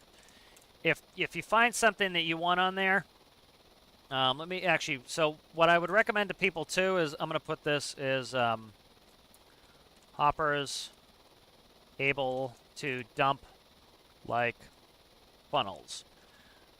I would also put what it is on there when you post it. So if you want to go on Discord, you can post your own bug tracker stuff, and people can support it. So you can go on there and you can follow somebody's link and you can star it. So if you star it, that's much more likely that the devs are going to see it. If they see 1,000 stars, that's more likely that they're going to address that issue, or they're going to do that that feature request. Like you go in these feature requests, this has, okay, that's mine. Oh, somebody did already. Like you go in here, it's like if, let's say I was the dev and I wanted to add a feature to the game for this week. Go through here. I see 4, right? There's a 4 right there. 4 is the highest I've seen. So this is audio file uploads, which actually sounds pretty cool to me. Let's click on it.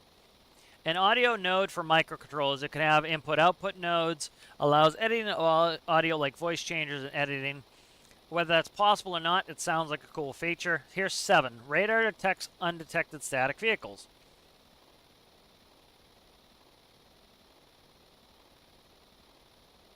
All right, so that seems like an interesting thing. You notice it has 7 stars. People are interested in that. So, as you know, if you were the dev and you wanted to do something simple this week, like let's say every week we want to put out something simple, as a dev, you would say, okay, we'll go through here, quickly look, we'll see what is the most, because they're not going to be able to read all of them, but they can go through and maybe they can probably sort their own.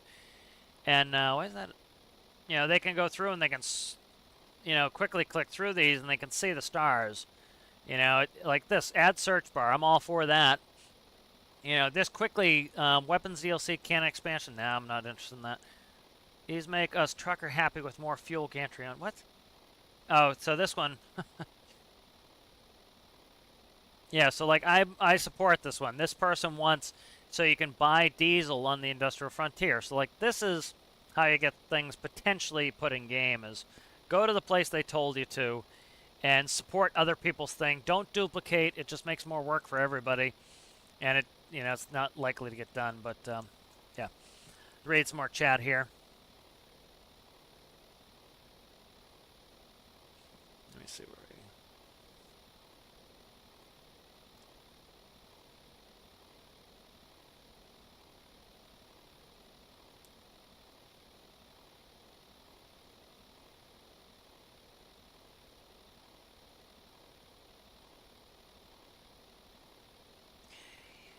Yeah, they just have to come up with casting. Like I don't mind rods, you know, that are you know, like winch base and pipe base. That's fine. I don't know how they would do casting to make it work. There could be some throw mechanic. That could work. Do some sort of throw animation or mechanic, or it just, you know, you press the E button and it just shoots out X, you know, meters ahead of you. That would work, you know. And then after a while, a fish just comes on your hook. That's, you know, I'm not opposed to it by any stretch of the imagination. Get rid of that. There we go. It's trying to steer me. Let's see, where is it? I'm gonna find it. This thing's acting the fool for a second. Let's find this. All right, let's put it right on the money here, Sonny. There we go. All right.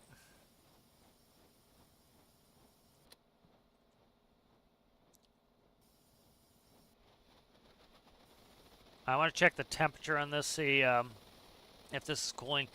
This build has heat sinks, which I assume the heat sinks work, and the problem is some of the pumps aren't pumping correctly, so let's see.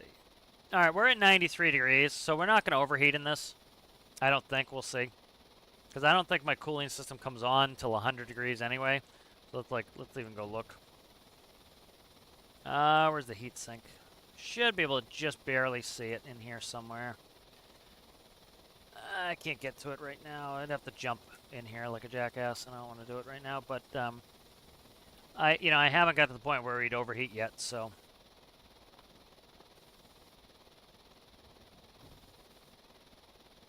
All right, so this is a cool mission. I've been looking forward to this mission.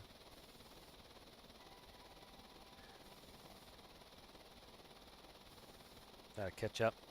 Yeah, I'm certainly not opposed to casting fishing rods. It's just I think it would be one of the hardest things for them to do. Yeah.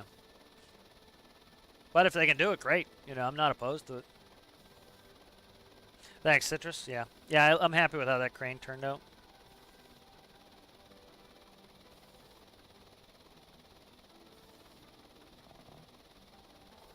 How's it going there, Amanda? All right, we'll see you later there, Alexander. Thanks for hanging out.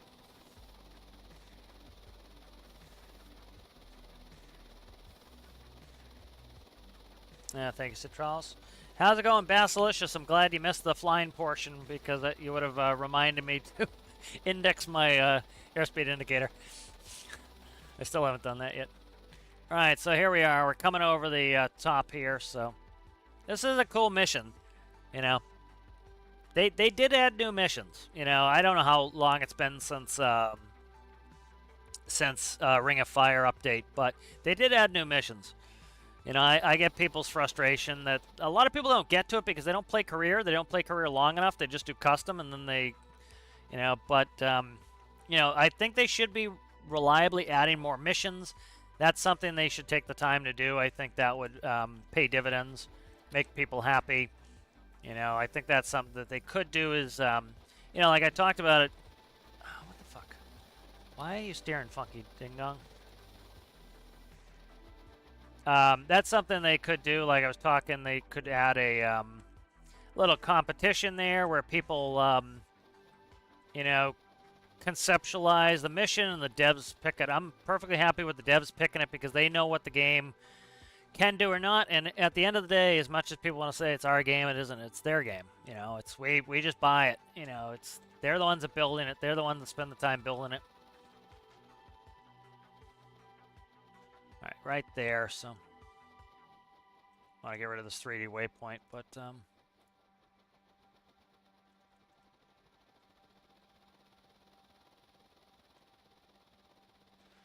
right, that should be close enough there. Now I'm gonna try to. I don't want to try to stay feet dry for a second here.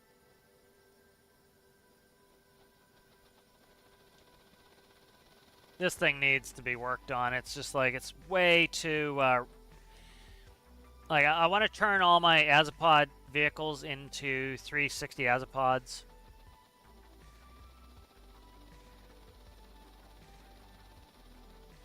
But like big things, like the big things I would love to see in this game is a major update, hydraulics, pneumatics.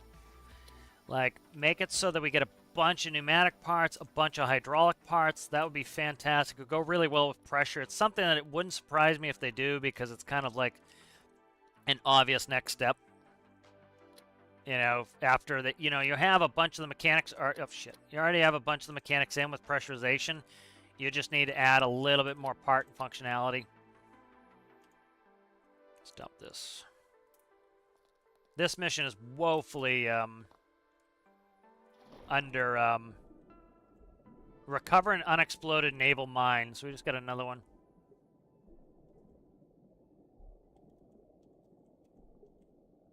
So I can't pull on that rope if it's 40. That's why I put this little buckle in between, as that allows me to be able to hook to this one. And then I just need to get within 40 meters of it.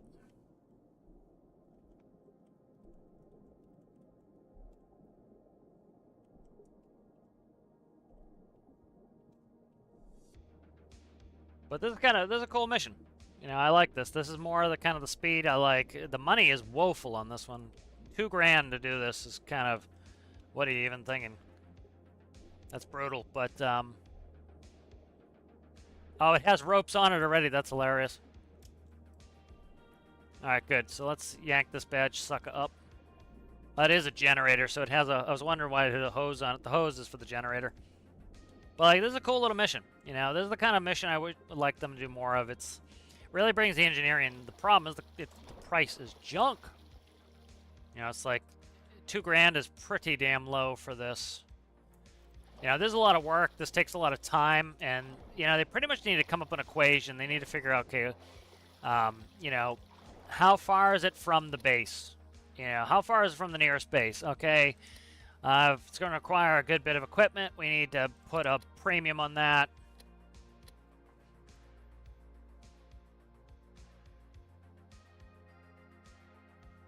Yeah, unexploded mine should have hazard pay.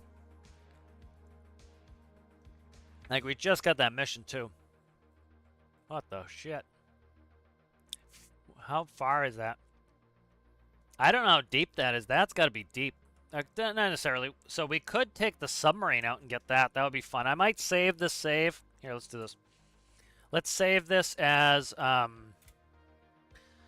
mine recovery.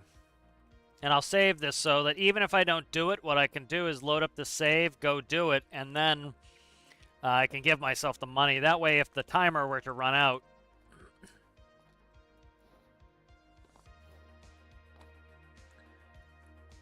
oh, I don't think I need this wetsuit on anymore, or this diving suit on anymore.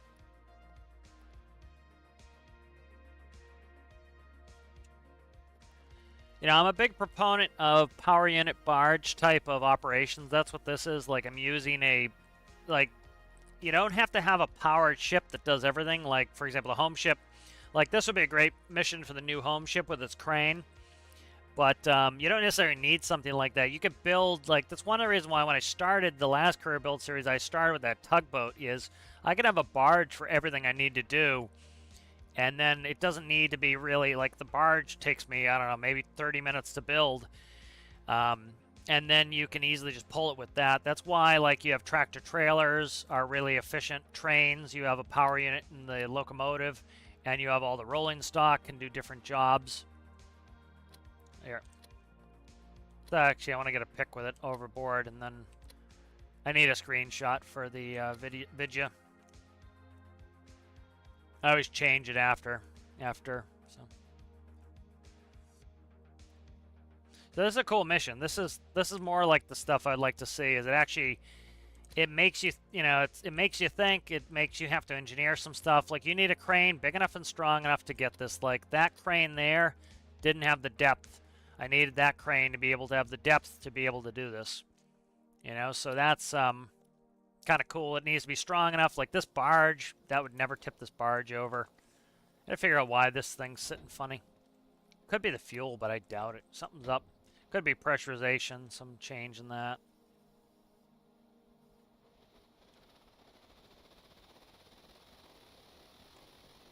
Alright, so what we're going to do is we're going to deliver this to... I gotta watch. This is dangerous. See how I could really ground out on that. I'm going to go out the way I came in. I know that's deep enough. Could we go there? Yeah, we can go there. That's deep enough. So we're going to take this to the beginner base, which is right over there. And I'm going to put this on an airplane and fly it out. So that's, I think, kind of a cool thing to do. You know, like, even if the devs forced us to do things like that, like, say, you know, hey, we have an unexploded mine. We need you to, you know, bring it up from under the ocean, bring it to this base, and then fly it to military base or something like that. I don't know how they would dictate that you had to fly it, but something like that would be really cool that do a multi-stage. I gotta watch my depth here. If I ground out and get stuck, I'm gonna be annoyed.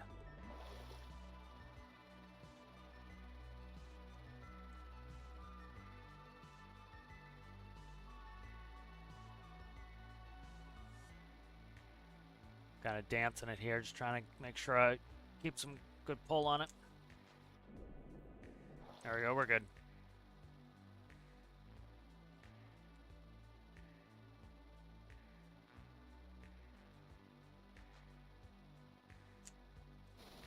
Alright, nice. We're at here.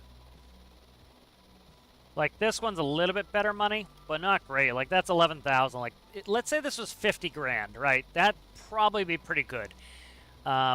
You know, that would be a more reasonable amount of money, I would say, to do that, because it's a good distance. It's you need a lot of equipment. It's a lot of work. You know, so having something a little bit more. And those would be like your high-tier end-game type of missions. We need more end-game type of missions, you know, that you start to, like, you know, anybody can go rescue 8 people with, you know, cram them in a small speedboat. But, like, to have to actually, like, winch something up from the bottom of the ocean, to actually have to dive deep to go do stuff, it requires a lot more planning. So I think that's kind of cool.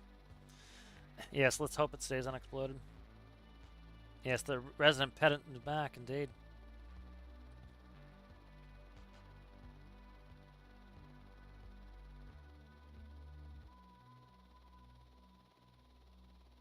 Yes. But yeah, like this was a fun little mission. You know, it's something that's different, and it's you know, and it you know, like there's the underwater cable. You know, we can get underwater cable missions. I wonder if this is these are based on difficult. I know there's a difficulty rating in the XML file. Like I can pull that. Let's see. I'll bring that up and I'll show you guys. But you know, like you can change the difficulty on your missions too. Like people will complain that they're bored of the missions. It's like, okay, we'll go in your XML, change them. You know, you can do that. It happens. Let's see, where is it? Mine recovery. So here's the scene folder. So like if we look here, we have mission difficulty 1. I don't know what it goes up to, but you can change the mission difficulty there so that you can get different difficulties of mission. But I don't know what it goes up to, so but it's pretty cool. Kind of advance it. Yeah, anchor handling for oil rigs would be really cool. Like one thing I would love to add is I would love them to put in some tugboat missions where I was almost going to make some hulls for it. So like what I'd do is make a bunch of hulls and they would be empty with physics flutters in them. Pretty much an empty hull with a physics flutter. Just one big empty hull, physics flutter, a little bit of a superstructure. Have some windows on there, but then just have like black behind the window, or even like paint blocks, so that but you really can't see inside. It just looks like even paint on the windows of a big oil tanker and have it like max size, like 50 meters, and you would have that appear. So like you know, you have a big oil tanker appears right here for the mission. It says there's an oil tanker that needs to be that needs to deliver fuel to Urine Wind power plant, and it needs to be exactly in this grid right here. So, and it would show a red box. And so instead of being like this where I just get it near Komodo and we're good, it would need to actually be in this box. And so what that would do is you'd go out with your tugboat, you'd hook up to it, there would be a rope anchor on it, you'd tow it in, and you would come in here, and then you actually have to push it in with the bow of the tugboat and get it into that box. If it's not in the box, it won't complete the mission. As soon as it's in the box, it completes the mission up against the dock. You know, that would be a really cool thing. I think you could make it reasonably low on resources, because you could make it where, again, you just have one big, essentially big hulking mass with a physics flutter in there. You could probably keep it pretty low on resources.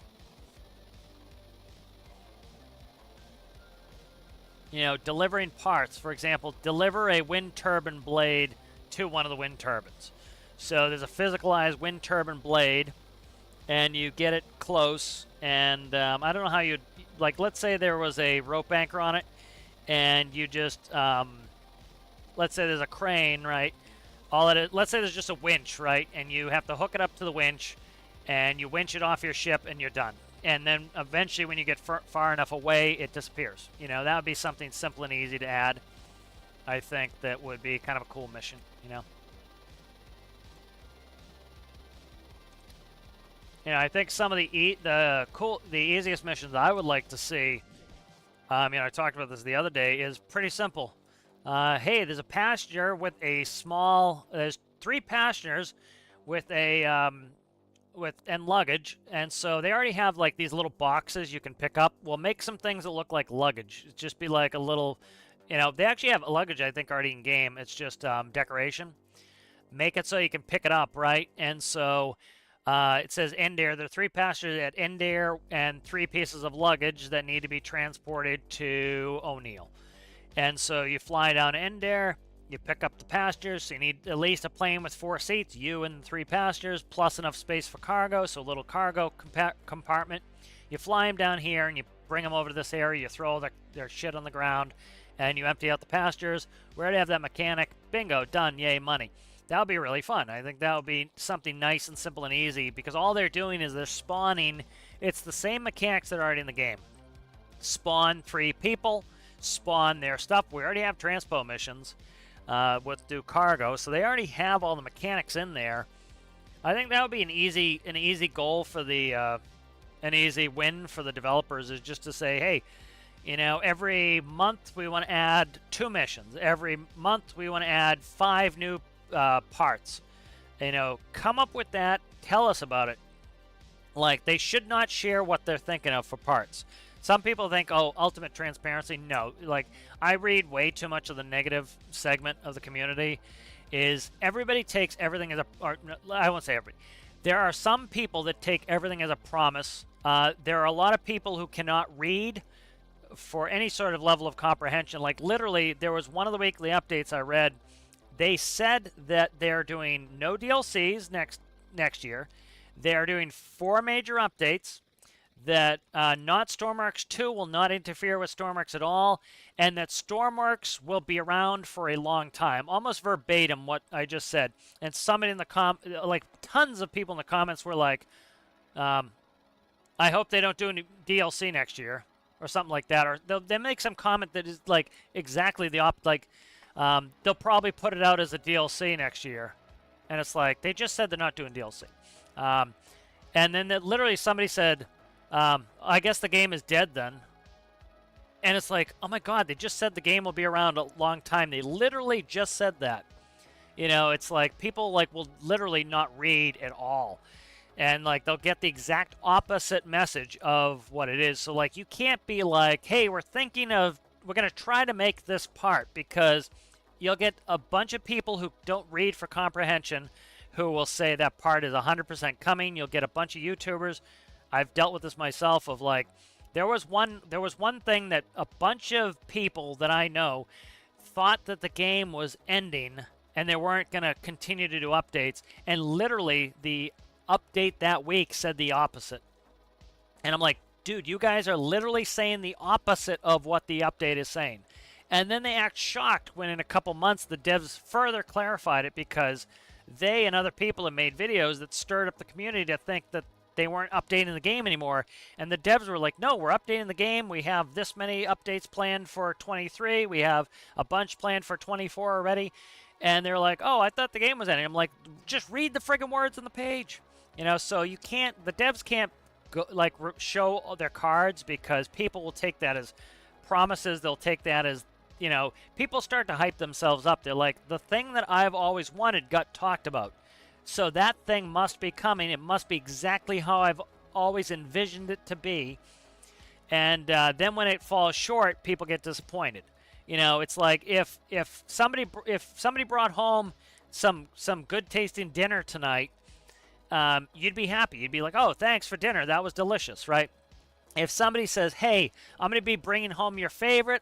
It's going to be the best dinner you've ever had in your life. Don't eat anything for lunch. This is going to be the most fantastic knock your socks off dinner ever. And what's going to happen is it's going to let down no matter what, because your hype is built up to 11 and it's never going to live up to your hype. So it's better not to overhype. And that's why I don't think they should talk about like this part is definitely coming in. You know, I think that's folly. You know, I think they're taking the right path. They talked about this last week in the update. They talked about, like, they're not going to reveal these things until they're pretty much done or ready to be released, or, like, the part is done, it's coming out next week. You know, and I absolutely 100% agree with that, because there's been too many times where too many companies have been burned by doing that, where the community goes in an uproar because this thing they said they might try to work on, or they're going to try to do this, and then it didn't work out, and then the community took it as a promise, and the pitchforks come out, you know, and the death threats start again. Yes. Yep. Yeah. Like Basilisk is saying, some of it must be PTSD from AAA publisher devs. The rest is hard to excuse. People just jump to conclusions. Like, I don't like to shame, but let's do a little bit of it. Let's see. Like, here, I'll bring it up. I'll bring some of this up. But you know, I can do a little bit of off-topic stuff here as we're trying to get into base, but let's see where it was. Where is it? Rope effector update here.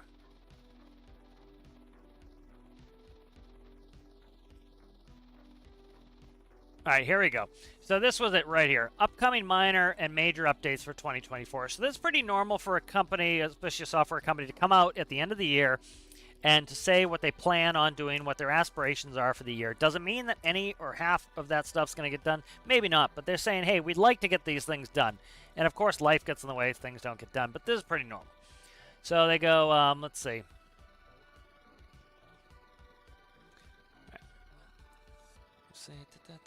All right, so they say that we're using majority of their time for fixes. We are reserving a small amount of time to introduce smaller features and plan to add something new on average every 4 weeks. So they say they plan on adding something every something new every 4 weeks.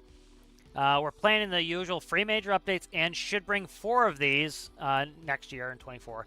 We're carefully listening to players, and next year's majors will be highly requested features. So they're saying that this coming year, we'll have 4 major updates for free. They're always free. The reason why they're stressing free now is they would say a major update, and people are like, I bet it's going to be a DLC. No, DLC is paid. It's something different. Major updates and minor updates have always been free. We have plenty of work to do, but really excited. Okay, we're currently not planning more DLC in 24 and focused on quality improvements and highly requested features. So we're no DLC. 4 majors, fixes, and highly requested features. Okay. Work on Not Stormworks 2 continues. All right. They explain it for people who might not know. Like, literally, somebody was in the comments yesterday asking, oh, should I get Stormworks because I see they're making Stormworks 2, which, no, they didn't say they're making Stormworks 2. They explicitly said it's called Not Stormworks 2. But, so it sounds like should I just wait for the next game? No. Because, read the words here. It says, works continuing on that. Only one thing is known for sure. It's not a sequel to Stormworks. Stormworks will continue for a long time and isn't affected by the other game. We will announce more info in 2024. So, I brought that up to that person's comment. It's like they literally said that the work will continue on Stormworks for a long time. So that was very clear. I don't know... Unless, English isn't your first language, which is fine. I don't understand, how that's confused anyway. And so, let's see. I had a couple here that was people literally, they either didn't read it or they got the exact opposite message of what was in there. And it's I just don't get that. It's all you had to do is, the link is right here. Click on it, read. If you didn't get it the first time, read it again. But I had a couple I commented on because it was dude, that's literally the opposite of what was said. It's people will literally get the opposite of what was said. And that is just I do not get that. It's how do you get the opposite message of what was said? I'm trying to find it. Right here. Okay, that wasn't it. I'm trying to find it.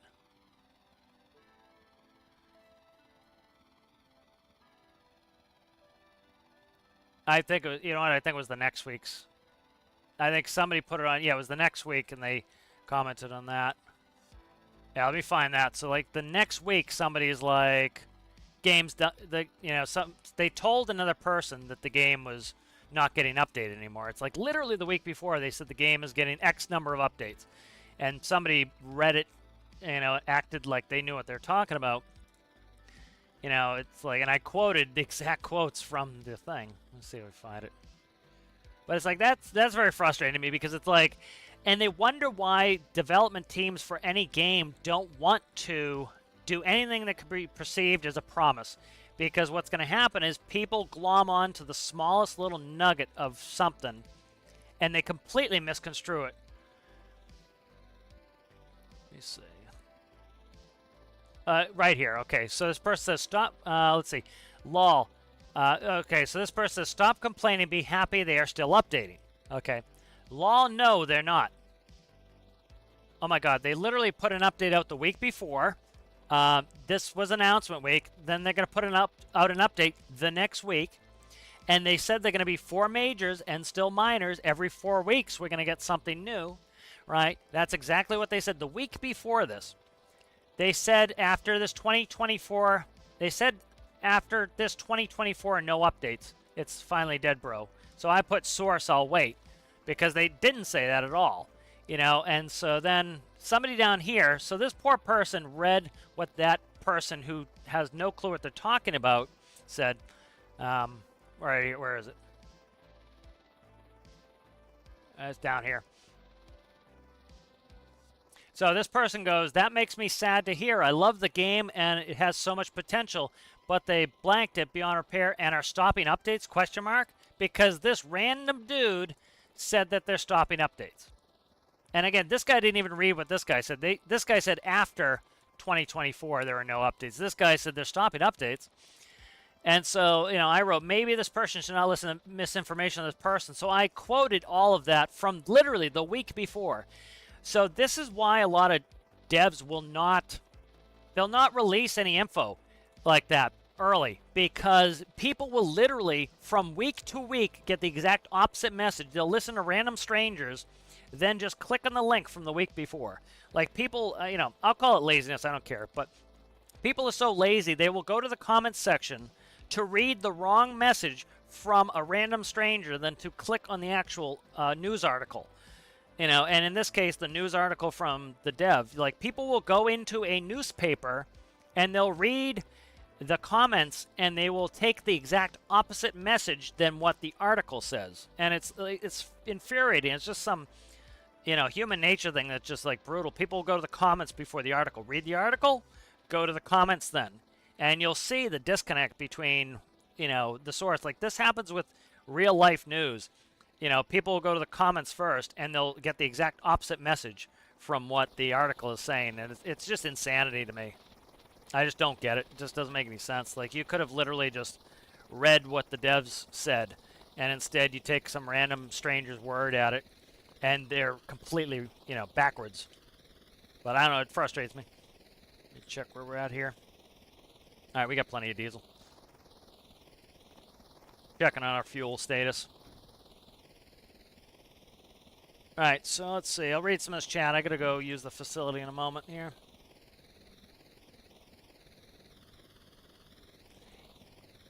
Yeah, I'm curious. They said it would be a vehicle building game. I don't know how different it's going to be because, you know, I doubt they're going to build like a space-only game or something like that. It's going to be a vehicle building game is what they've said in the past. And so, completely different than Stormworks, I don't know. Stormworks is also their bread and butter and their moneymaker. So I don't know how far are you going to stray from your bread and butter. That's what I don't know. So I would say it's going to be another vehicle building game. I think they're afraid to label it Stormworks because, you know, the initial theme of Stormworks was Coast Guard, and sure, they probably wanted to build a small Coast Guard game where, you know, they did sea physics and stuff like this and did some rescues, and then people liked their game, and people especially liked the building component of the game. And the most popular part of Stormworks, the part that keeps bringing people back, is that the building is incredible. You can build the cockpit exactly how you want. Most games don't do that. Like I talked about earlier, Space Engineers, if you want a cockpit, you put in cockpit. And that cockpit is the same no matter what. And you can't put this button here. You can't make a screen that you want. Can't make your own GPS. That's what's fantastic about this game. And so what they did, in my opinion, is they took the best part of Stormworks and then they expanded it. They added Industrial Frontier, the ability to mine, the ability to do oil. You know, I'm not like I have nothing wrong with Space DLC. I just don't like have any interest in using it. But it's a building game, and so there are some people who there are a lot of people who asked for it. First of all, it was number 8 on the poll. Most of the other things have been put in already, and the couple stragglers they did address that they tried them and they weren't happy with the results. And so, you know, as much as people want to play it off as nobody wanted space, you know, it was voted for. And, you know, whether it was the right choice or not, it was voted for. They gave the community something they voted for. And so they expanded it, and you'll get people who are like, they're search and rescue purists who somehow think they got their pocket picked because the devs gave other people what they wanted too. And so, you know, not Stormworks 2 is supposed to be a building game. I don't know how different it really is going to be. You know, are they going to throw away the part of Stormworks that's fantastic? You know, as much as people complain about aerodynamics, I have no problem with it, but I have more knowledge in aerodynamics than most people do, and I don't have a huge problem with it. Would it be great if it was more realistic? Sure. Would it be great if we glide? Sure. Would I do much gliding? No. Do I do any gliding in real life? No. Do most planes glide? No. You know, even static thrust is something that most people don't get. That, you know, the static thrust of a jet turbine is quite a bit. So when I pull the thrust all the way back on a jet, I'm still getting a lot of thrust pushing me. You know, very, very rarely, if ever, does a multi-engine jet lose all engines. That's why, like, we know the miracle of the Hudson, and the name Sully Sullenberg is because it's so rare that it happens. You know, so I think what, you know, if I were to guess, not Stormworks 2, they've already said it's going to be another vehicle building game. I think it's going to be pretty close to Stormworks in the thought process that you're going to have oceans, you're going to have land, you're going to have the sky, and you're going to be able to fly, ship, and travel on land. I think it would be foolish of them to throw away the building system. I think they can improve it, but to throw away the building system, I think would be foolish. You know, you already have a product that works. Why drastically change things? I think what they'll do is put out another game that they'll call something different, BuildWorks. Let's call it BuildWorks, because they don't want to be. They don't want that. For some reason, they take seriously the people who are like, oh, it says search and rescue, so if it's anything other than search and rescue, you somehow hurt me. I think they should ignore those people, frankly. But I think it's going to be another building game, like they've said, a vehicle building game. They specifically said vehicle building game, which, you know, they didn't say a ship building game. They didn't say an airplane building game. They didn't say a land building game. They said a building game. I would say it's another multi-vehicle type building game. I think they'll add a bunch of things people wanted, like cooperative workbenches. They'll do multiplayer from the get-go, which is like people who still think they can quote-unquote fix multiplayer. I've played multiplayer with a small number of people from different countries on my PC, and it's worked fine. The problem is it's not designed from the ground up. I think they'll design it from the ground up to be multiplayer. I think that would be sound judgment on their part, but you know, I think that's what the game's going to be, but who knows? We'll see, you know. And I don't think we won't hear about it probably for years of what it's going to be, you know. That was something I put on, you know, the person who was afraid that they shouldn't get this game now because, oh, not Stormworks 2 is maybe right around the corner. No, it's nowhere near it. You know, they said that Stormworks will be here for a long time. I would believe that. I think it's going to be here for years. You know, it still works fine. There's nothing wrong with it. You know, like, I know some people, like, actually have it where the game just doesn't behave right for them. I get that. But, you know, like, I've been streaming daily. We're 4 hours in, streamed 6 hours yesterday. You know, no real bugs or problems. Any of the problems that some people could attribute to bugs were design choices that I made that were wrong that I fixed and then worked. You know, so that's what I would think not Stormworks 2 is going to be, but who knows? We'll see. All right, let me try to catch up on some of this chat. Yeah, parking trailer and trucking sim. Yeah, that would be cool.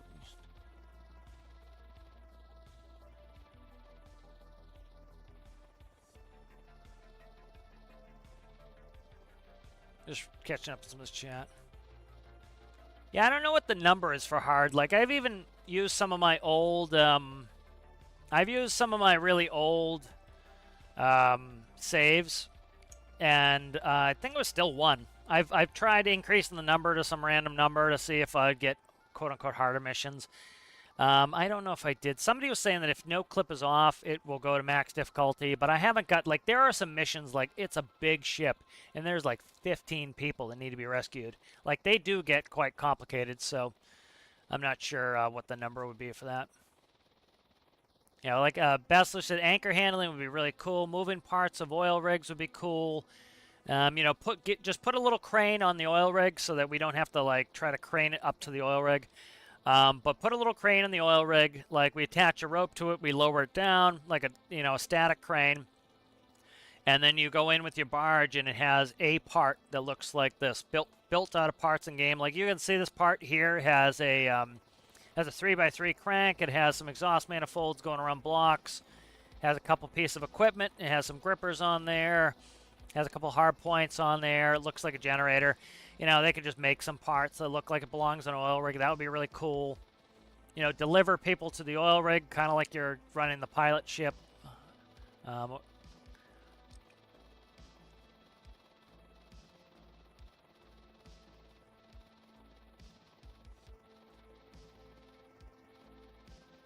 Well, it depends.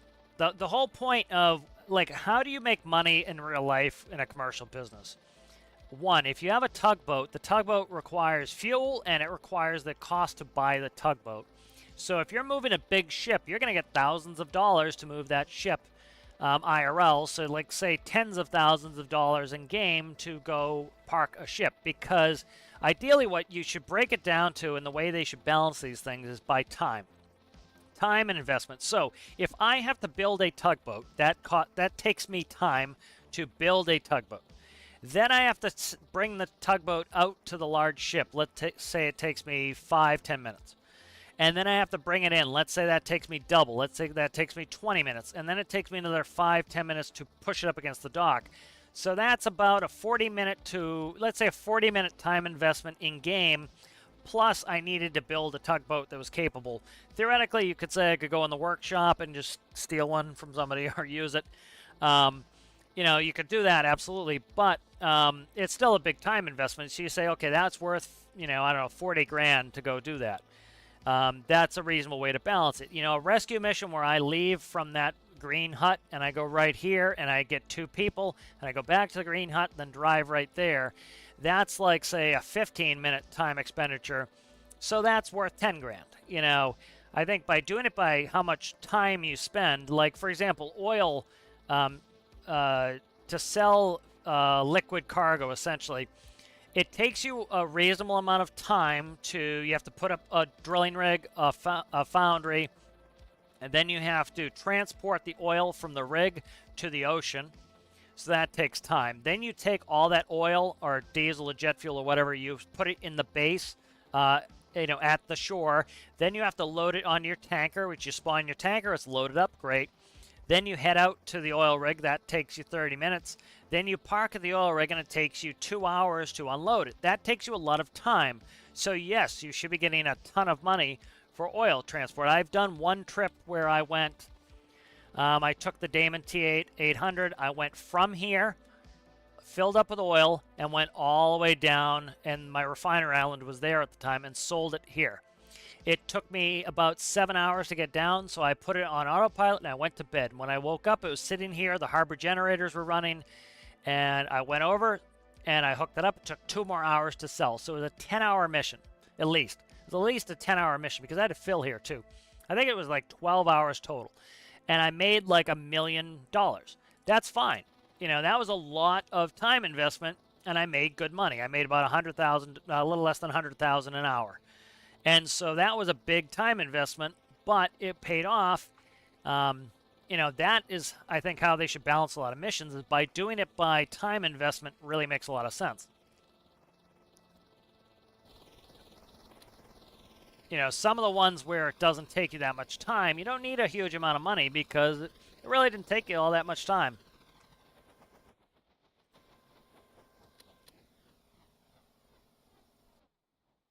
I think that's one of the best ways to do it is just kind of what your time investment's going to be. Like these transport missions, one of the reasons why people complain about transport missions was they take a lot of time. You're generally in a slow boat.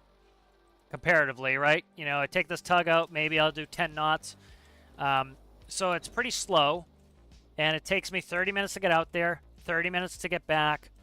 That's an hour, and it was paying $2 grand. Well, that's certainly not enough money. If I'm spending, that much time, I need a little bit of money. I need more money to spend an hour. I need an hour's worth of money. I'd rather do a bunch of rescue missions than that, because it's very time intensive. You know, and so that's the sort of thing that by balancing the missions according to time, I think is the best way to do it. Is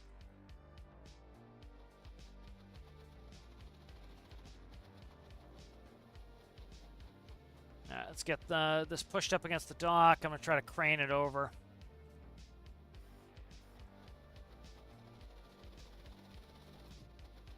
I need to make this less jumpy. The throttle on this is too high. I'm gonna fix it. Why did it jump like that? I had the fucking azipod straight. This needs a lot of work. I need to work on this. I'm gonna redo most of my azipods. This needs to be down geared again. The throttle sensitivity needs to go way down.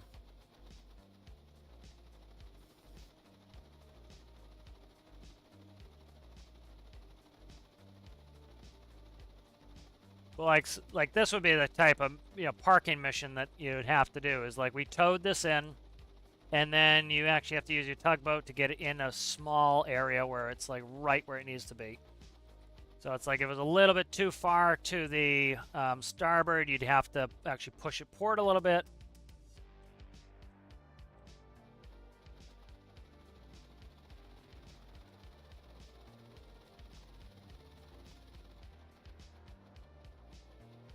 Like I'm ballsing this up because, like I said, this is way too sensitive on the thrust.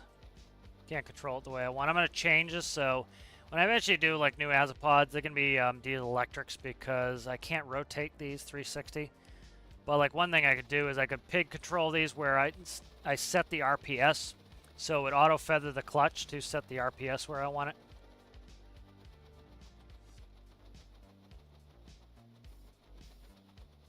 This is very jumpy right now. I gotta fix it.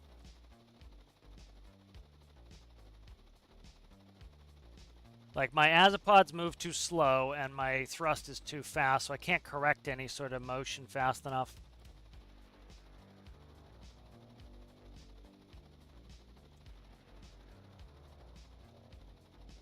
Like see how slow the azipod is? I can't get that azipod back fast enough. I need to just work on that tug at some point and get it fixed up. But like this is a really cool mission. Like, I'm adding this part myself of like I'm gonna go transport this via airplane.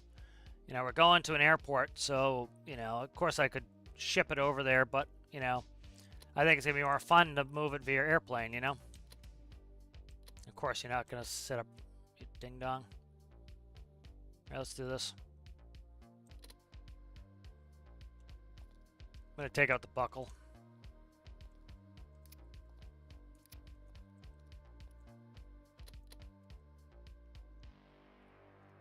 Well, like something like this where you actually have to like take the cargo off the dock is kind of fun to me,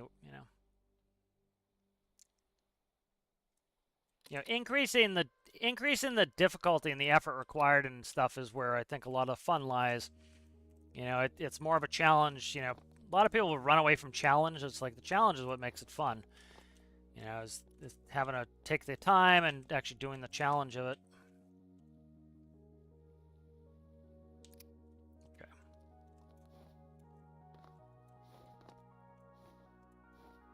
Oh, bitch, get in the water. Get out of the water. Get out of the water. Get out of the water.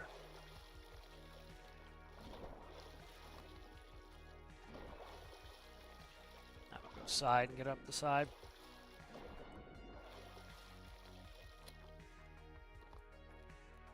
Scalability missions is good too. Like if you can play for an hour, you can't do a 3-hour mission, but it might be able to do the same type of mission, but it's a much shorter amount of time. All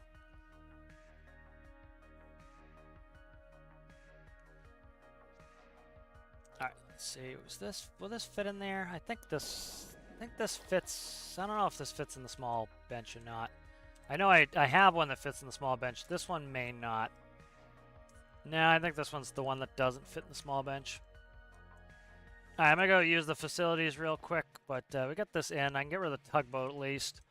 Alright, let me bring up my videos here and go ahead and do that. Wish I'd delete that link. Yeah, I shall use the facilities. But yeah, that was fun doing that mission. I like that. That's that was a lot of fun having to get the thing. It doesn't pay for shit, but it was a lot of fun, That's the problem. Is it just they need to fix them. I think basing it on your time expenditure is the best thing to do. It makes it really where they can tune it in really well. And if you don't like doing X type of mission, you don't have to. It's just you do what's fun. All right, I'll be right back.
All right, let's see. I'm back.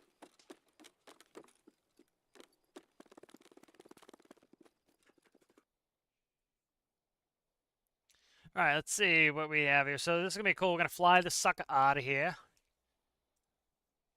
Read some of this good old chat here. Trying to catch up.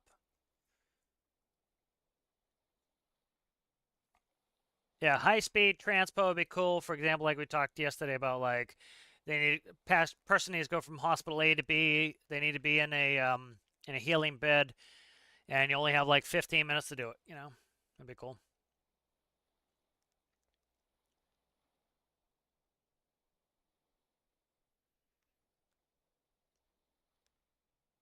I don't know. We'll see.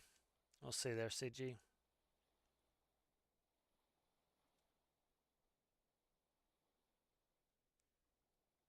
Oh, they do. They usually do a week or so before they tell about the parts.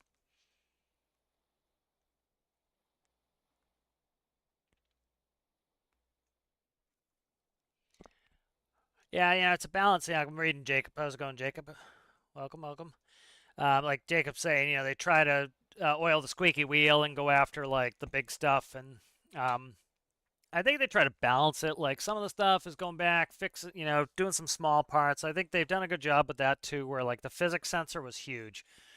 Like that was one of my favorite things they've done recently is the physics sensor, the gimbal update. So they'll do some grandiose big stuff. They'll also do some small stuff, but it's from a business perspective, they have to think now and again about they need to bring in new customers all the time because you have some people who are leaving.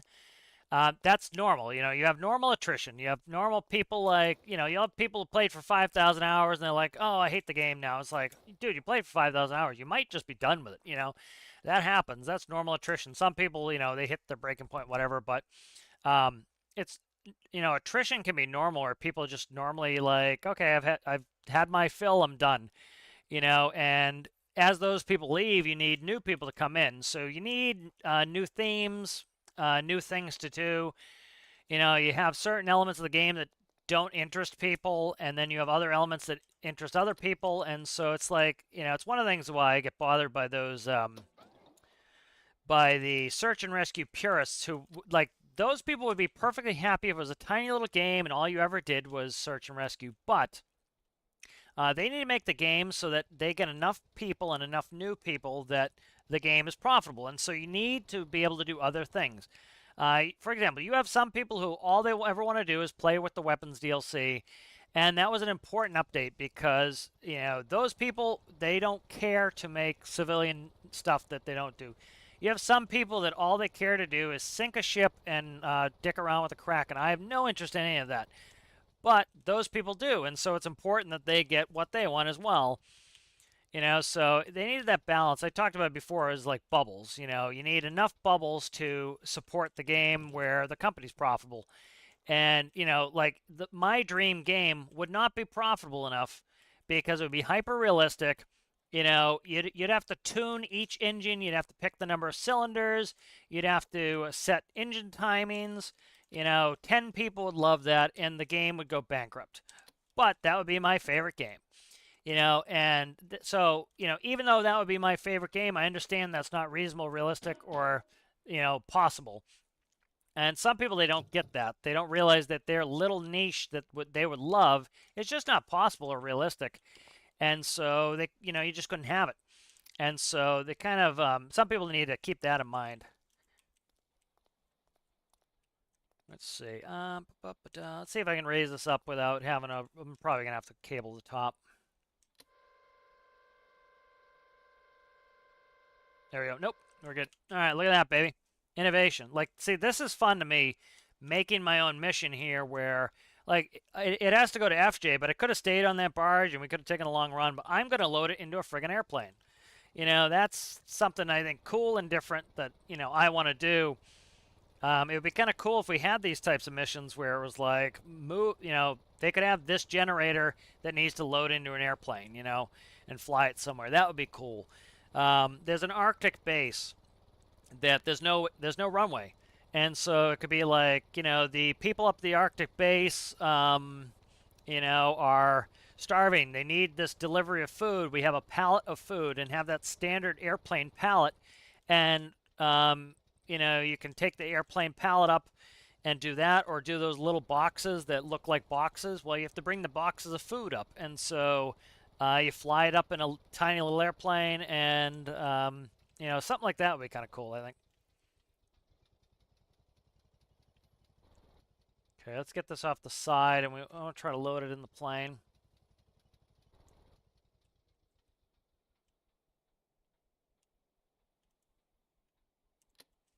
Like, doing something like this, I think, is kind of cool, is changing up vehicles, doing it a different way.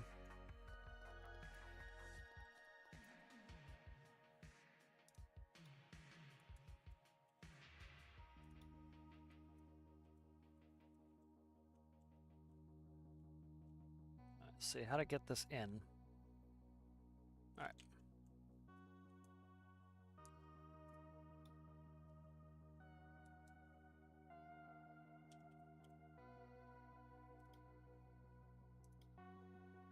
Try to drag it in. We'll see how that works. Do I have electricity on? I think I do. I think something was broken. I needed it on. I think we're good now.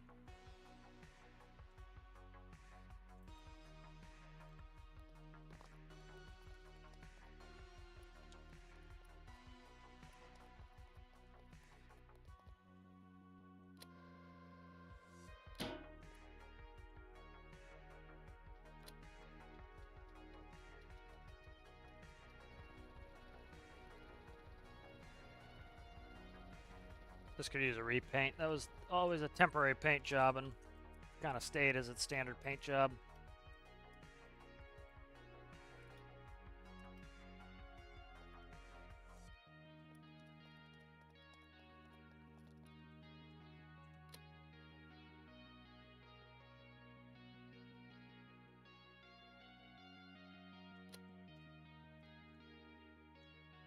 Trying to catch up the chat.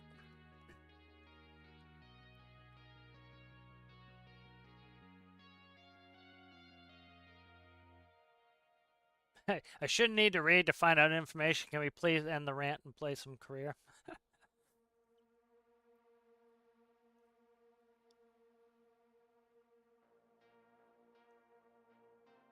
Yeah, part of the... I don't want to, people like what they like, but let's put it this way. For example, some of the main... the most popular content creators for this game cater to a certain audience that want to sink a ship and dick around with a Kraken. There's nothing wrong with that, but is it necessarily what this game is about? I don't think so, personally. Now, of course, the game is whatever you make it out to be, however you play is how you play. But they have that, you know, as a business, they can't say, screw those people. They have to say, ooh, this is a revenue source. We have to do something to make this person happy. And the problem is, sometimes when you make person A happy, you make person B unhappy. And so they'll, you know, some of that like adding a Kraken in and stuff like that, I have no interest in that. But there are people who love it, and for them, that's fun gameplay. And so that's money in the dev's pocket. It does benefit me in the sense that, you know, because the game is profitable, you know, hopefully it isn't too tall. Because the game is profitable, I can have what I want too. And so sometimes you kind of have to say, you know, that's not something I'm interested in, but if it helps the game, you know, I'm all for it. And that's kind of my thought process is there are things that do not interest me at all that come into this game that, well, it's not my bag. It's not something I'm interested in.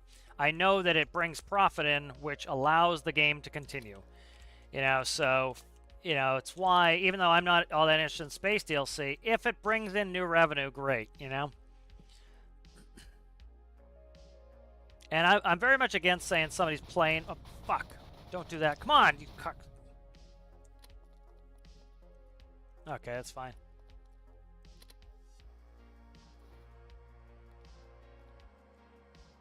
I knew I should have shortened the ropes. All right.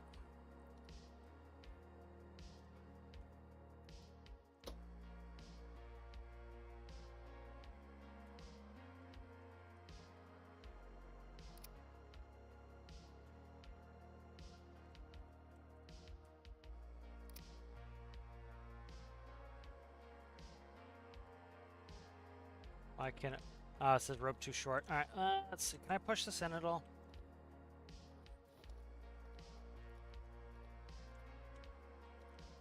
Okay, we're all right. Push it in.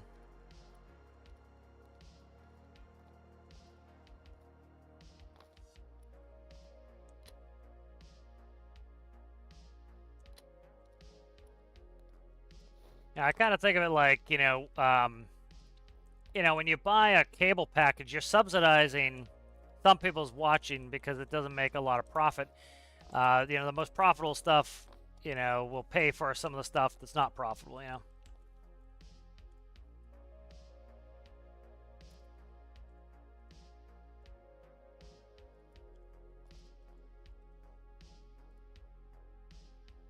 You know, I'm sure there's a lot of people who don't like the way I play and would be, you know, would not enjoy at all if that's all the game was, you know. What? Dude, it's a meter. I'm literally, like, on top of it. How's that a... There we go.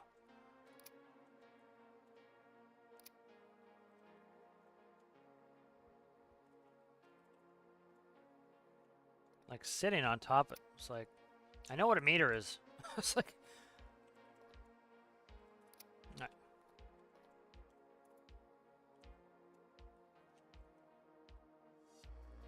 It's jammed up in the doorway here a little bit too.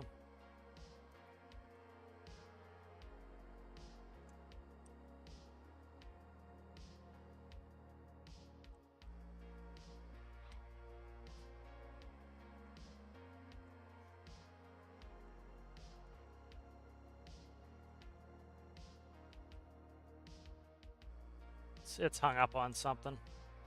Doesn't like this angle here. Let's see if I can get it free. I don't need the door completely closed either, but I'm just trying to get it all the way in. Alright, I think we're good enough.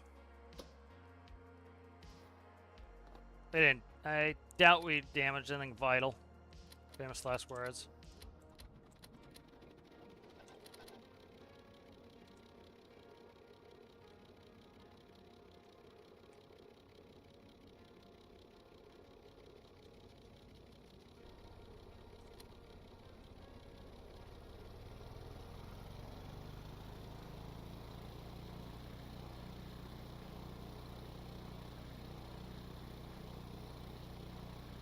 Rake gear's coming up. Flaps are coming up.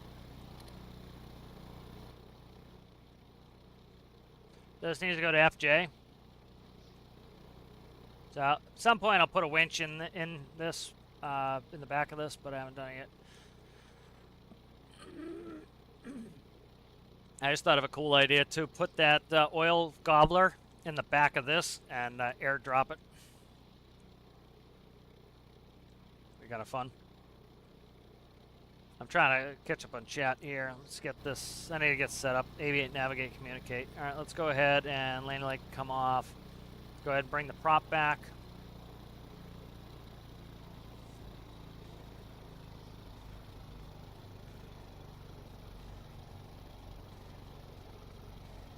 All right, props back.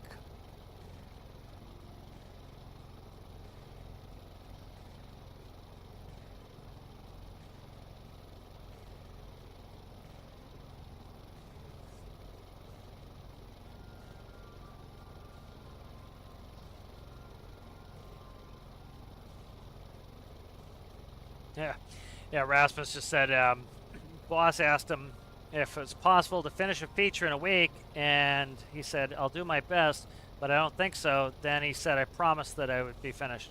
Yep. Selective hearing, selective memory, you know, that's why you got everything in writing. You know, and it's why the devs don't want to put that in writing, because, like, literally, people had their, not literally, but people had their friggin' hair on fire this last week with Tarkov. Arena has been long awaited. Arena beta came out. Some people read some tiny little thing or took some tiny thing that Nikita said, and they said, Nikita promised that those of us who had our accounts the longest would get Arena first. And oh my god, they gave it to all the streamers first. And that was what it was like. It was unbearable reading the chat in some of my favorite streamers' videos. And it's what, you know, luckily I streamed some yesterday and I had 2 people in there. It was Citrus and Darkside Tripper.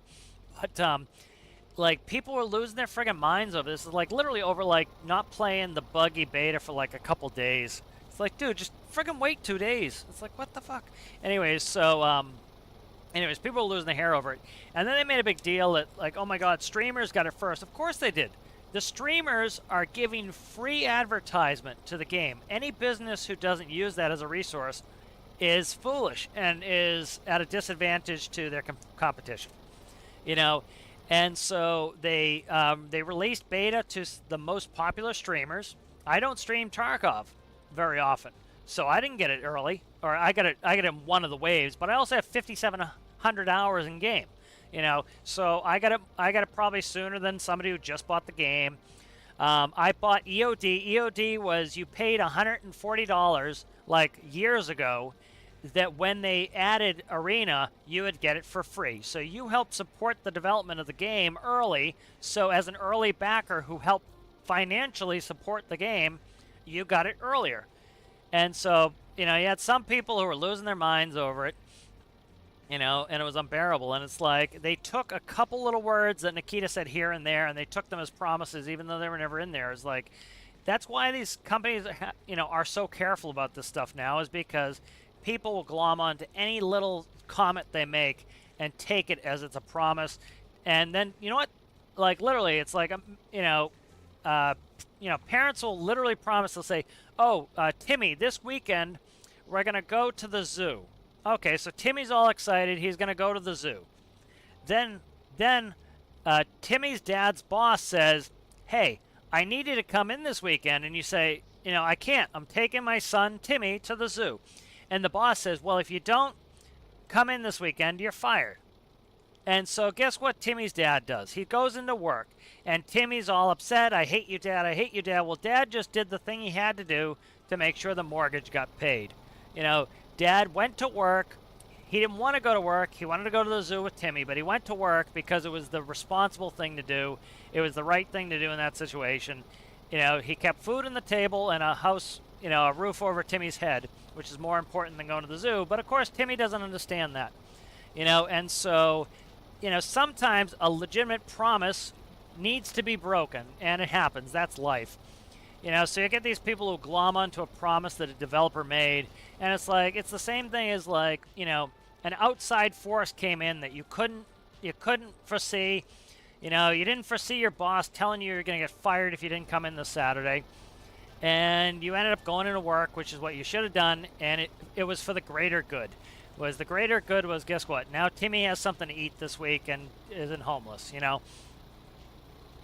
You know, and that's the whole thing of it is, like, they'll glom onto that promise, and they won't put it in the greater context of life. Is, you know, things come up in life that you don't have any control over, that, you know, you didn't want to happen but did happen, and you got to just kind of suck it up sometimes and say, yeah, that was a promise. Sometimes promises get broken. You know, people make, you know, because what would happen? Nobody could ever promise. Well, I can't promise you, Timmy, an asteroid could come in and the world could end tomorrow, so I can't promise you we'll go to the zoo, but I'll try to get you to the zoo, you know? You know, no, you can't talk that cautiously all the time. Somebody say, oh yeah, we'll go to the zoo this weekend, Timmy. And, you know what? Things pop up and it doesn't happen. But yeah.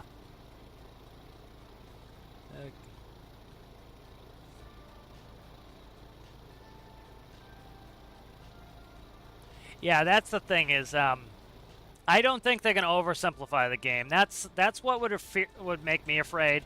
And the reason that I kind of think that way is they did simplify some mechanics. For example, steam, it can't blow the boiler up anymore and stuff like that. That's a little bit oversimplified, I think. But, you know, the game still, like, you still have to figure out a lot of these things, and I think that's the core of it. I don't think they're going to change that core because they just put in pressure mechanics, which went the opposite direction. Like, pressure made things a lot more difficult. The people who, like, you keep seeing these people saying, roll back the update, roll back the update. Those are people who don't understand how pressure works. And they're frustrated. And instead of saying, oh, let's take an hour and learn pressure, or let's ask some questions and try to learn pressure, they would rather the game be rolled back. Those are the people who want that simplistic gameplay. And luckily the devs are not biting on that. They're holding the game to its core, which is, you know, this is the complex building game. Most games are ultra simple, and I think it would be bad business for them to make it ultra simple because, you know, that's what this game has going for it. And I don't think they're doing it. There's no signs that I see that they're oversimplifying things, which is good. You know, I don't think they're making it overly complicated either, which I think is the right thing. I would love it to be overly complicated, but, you know, that game would not make enough profit to be as big as it is, you know. And so for the game to remain profitable, they need it to be approachable, but it's going to be the complicated game. Go play something else if you want something simple, and I think that's the right balance. All right, here we go.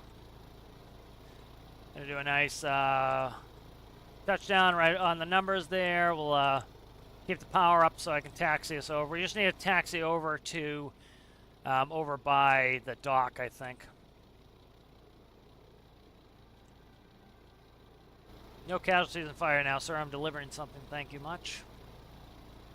But FJ is definitely, I think, on our to-do list here. If we have the cash, we don't. I would say I'd buy it, but I could teleport and get rid of the barge and the tugboat. I can recall the barge to the workbench too because it doesn't have any fuel in it or anything. So I don't lose anything by recalling it. I might just recall it. That stuff. I just don't want to take the time to put it away after moving for so long. All right, where do we have to go here? Right off the dock. Okay, right off the right side of the dock. Let's pay attention here before I run us into the drink. And I have to get a crane out again. I did enough crane bullshit the other day. Okay, it's off the left here. See if I can get close enough. If not, I'll plop this out and we'll drag it over there. But I think we'll be all right.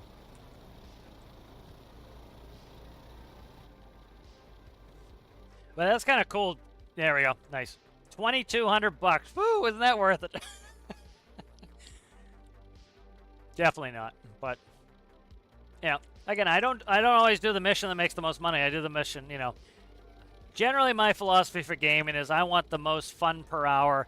I don't really care about the most profit per hour. It's like I'm not min-maxing. I hate metas. I hate min-maxing. I'm gonna do what I have the most fun doing. That's how I play most of my games. Is play for fun. Don't give a shit about what the profitability is of certain things. I like to be profitable, but That's why I took the tug with me. The whole thing was like, how am I getting this out if I don't take the tug with me? I'm like, that was why I took it with me.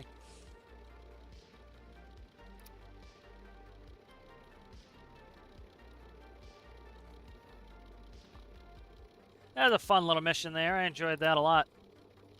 Now, I would say, I don't know, 22 grand for that mission I think would be fair. That took a lot of time. Like, we could have, we could have simplified it. I could have gone from here.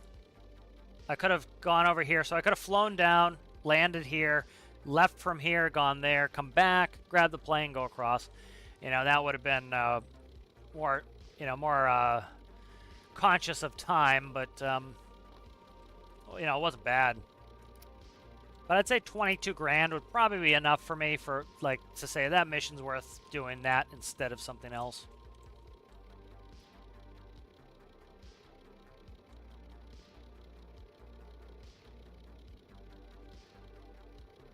Get up in there, you up.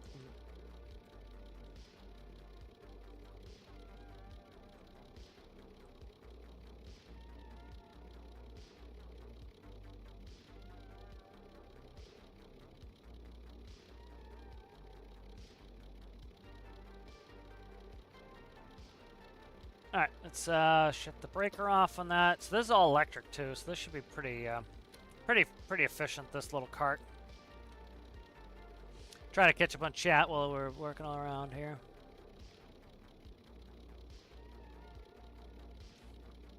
I'm not in the mood for a tow mission. Oh, for the mine, yes, the mine. I did save that. If it does expire, I'm going to. The plan is to use the sub for that mine. That would be fun. I assume that's pretty. I assume that's pretty deep. Whoa, don't you do it, you scum. I had the wheel cocked on the nose wheel. I had it turned pretty extreme when I started moving, so it broke away real fast.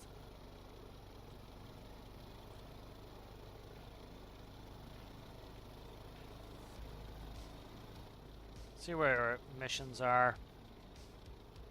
Green tugboat, way the Christ down there. See, we're getting more difficult missions now. That's 7 casualties. I'm not gonna go do it, but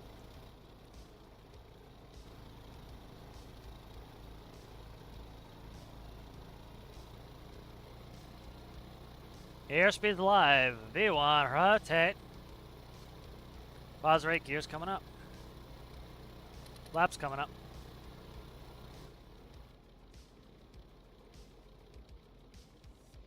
Hawk's pretty capable little airplane.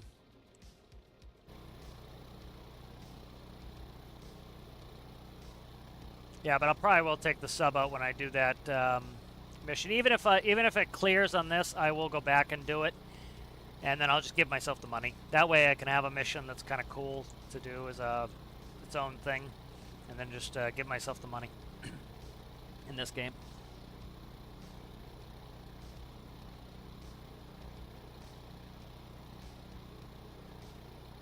How's it going there, XRTL? Is there parachutes? There are parachutes. I think you can use them for cargo. I'm not sure. I can't remember. I've never used them personally.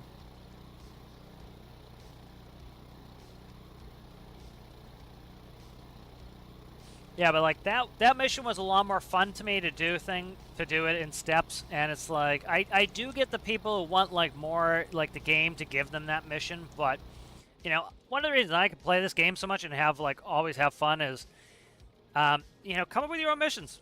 Add your own little restrictions, do your own little things. It's like that mission was worth no money. Some people be like, "Oh, it's only 2,200. I'm not doing it." And it's like, okay. But would you have fun doing that mission? So is it worth it to you to go have some fun and play a game? Yeah. Then go do the mission. It's like, and you know what? You can edit your XML, bring your XML up, put in extra money if you think it wasn't enough. But sometimes I just do missions for fun. And there's nothing wrong with that. The point of playing the game, the reason you booted it up was to have fun. So do what you need to do to have fun. Yeah, I'd love them to add more and better missions and innate missions and everything else, but you can still play yourself to have fun as well. You know, that's one of the reasons I have a lot of fun is I come up with my own narratives, I come up with my own objectives. Like right now, the reason we're doing missions, we're trying to grind in money. The reason why we brought that jet fuel up north was I want to have enough money that when that home ship is ready to go in game, it can go in game, and it spawns 33,000 liters of diesel. You know, so I need to have a lot of diesel on hand. I need to have a lot of money just to spawn it in general. You know, it's going to be expensive, and so I need the money to do it. So that's my long-term goal, and because I have a long-term goal, it gives me a purpose to do things. It gives me a purpose to do missions. It gives me a purpose to keep moving forward. You know, and a lot of people don't do that. They don't give themselves these goals, and then they get bored and they wonder why, and it's because you didn't give yourself some goals. So there is the gold separator that should be right here next to the tracks.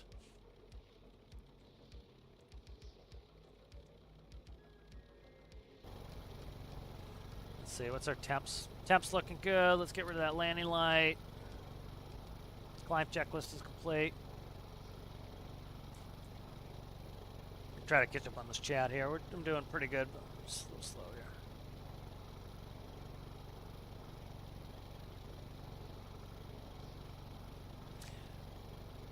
I did not watch that Mack truck video yet, though. I saved it to watch it. I'll have to watch it. I haven't actually sat down and like watched many YouTubes lately. Just hanging around and watch them.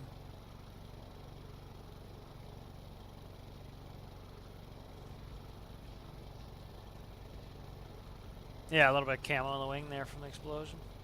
Trying not to hit the cables as I'm raiding chat.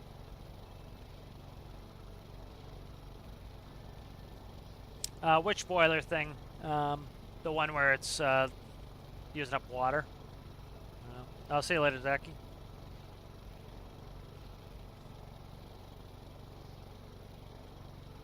Yeah, that's we have some of the worst labor laws in the U.S. That's why, like, I won't work for a company that doesn't have a union. You know, we need the union to just like give us what most countries take for granted as normal. You know, we have really terrible laws and very anti-worker laws in this country. It's unfortunate.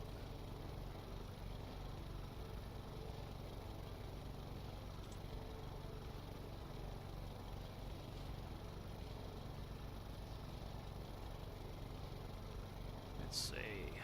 Just kind of checking out like some of this terrain. That's interesting up there, that table. Like, there, I want to fly by this base. Like, there are some cool places here. It would be really nice if they would expand some of the stuff and get, like people have made some valid criticism of the map kind of being dead, and they have a point there. Like, there's one of those animals everybody hates. Look at that. I love to look at them. Like, there are some cool areas here that I think would be nice to be fleshed out. Like, it talked about simple delivery missions, take from this village to another village. There's a cool like gas station up here. Let's see what's the name of it is. Try not to crash while I'm doing it. Gravedigger truck stop and Benson's gas station, I think. Like, there's a cool area there that, for example, like that could be a place where they spawn trailers, and like having some trailer missions would be kind of cool. Like, hey, there's a trailer of I don't know, consumer goods that needs to go from Gravedigger's truck stop to this village, up there on top. So give you a reason to drive from point A to point B. Like, something like that I think would be really easy for them to implement. Again, let the community build the trailers, man. You've got some great people to build trailers, and then, drive them in. They'll probably pick Sibtat as their standard and I'll puke, but...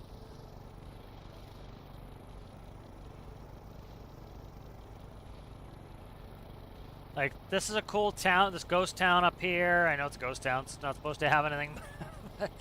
But, like, delivering some stuff here and there would be kind of cool. Be a cool little, something to do, They can add some simple missions that would be neat. But, there's so much train stuff down here. that just has little purpose, like the ability to move, like have rolling stock, have a train car spawn there, and you have to move it to a different train yard. You know, simple delivery missions like that could really be interesting and give people some things to do, extra source of revenue. Like right now I have no desire or need to bring out my locomotive, but if I had a mission, hey, go pick up this train car at this place and deliver it there, yeah, I'd probably spawn up my train and we'd ride over there, you know. Yeah, some, you know, some AI on the roads would be kind of interesting, would be a good thing to have.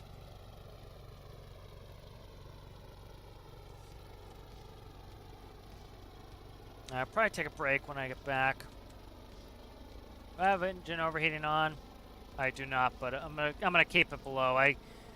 This airplane doesn't need to overheat. It does fix itself. I just want to make sure I wasn't gonna catch it on fire right away. We dropping temp. All right, we're dropping temp now. Just keep an eye on it. I need to put a buzzer on there. Master caution and warning. There's all the gold deposits. Like, they need to redo gold money-wise. Gold is the most time-intensive, and it is like it's the least profitable per unit of time. It's really bad. You know, something like that would make mining useful again. This mission has been up forever. I don't know why this mission won't despawn, but nothing on this peninsula seems like it's despawning.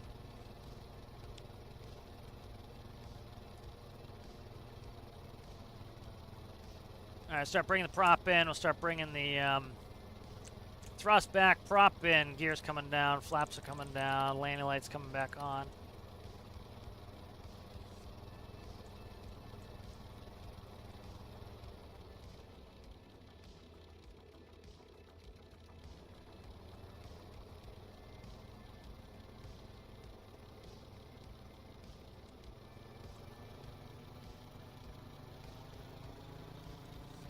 So that was a stall. It felt just like a stall to me. So I just don't get it like the, oh, aerodynamics suck. It's like that felt like a real stall to me. I did everything I'd do to recover from a real stall. It felt like a stall. It felt like the initial buffet on a stall, which tells you that you're stalling, you know. But what do I know?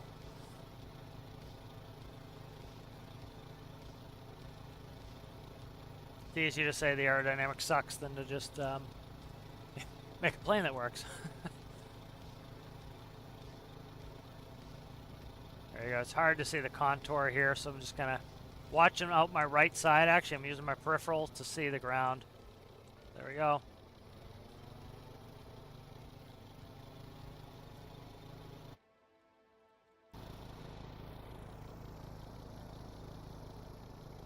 One thing that would be kind of neat, I would like to see them add, is people have been asking for like a jungle biome. I don't think they even need to go full jungle biome, but like another, oh shit, another island that has like an actual position in the game.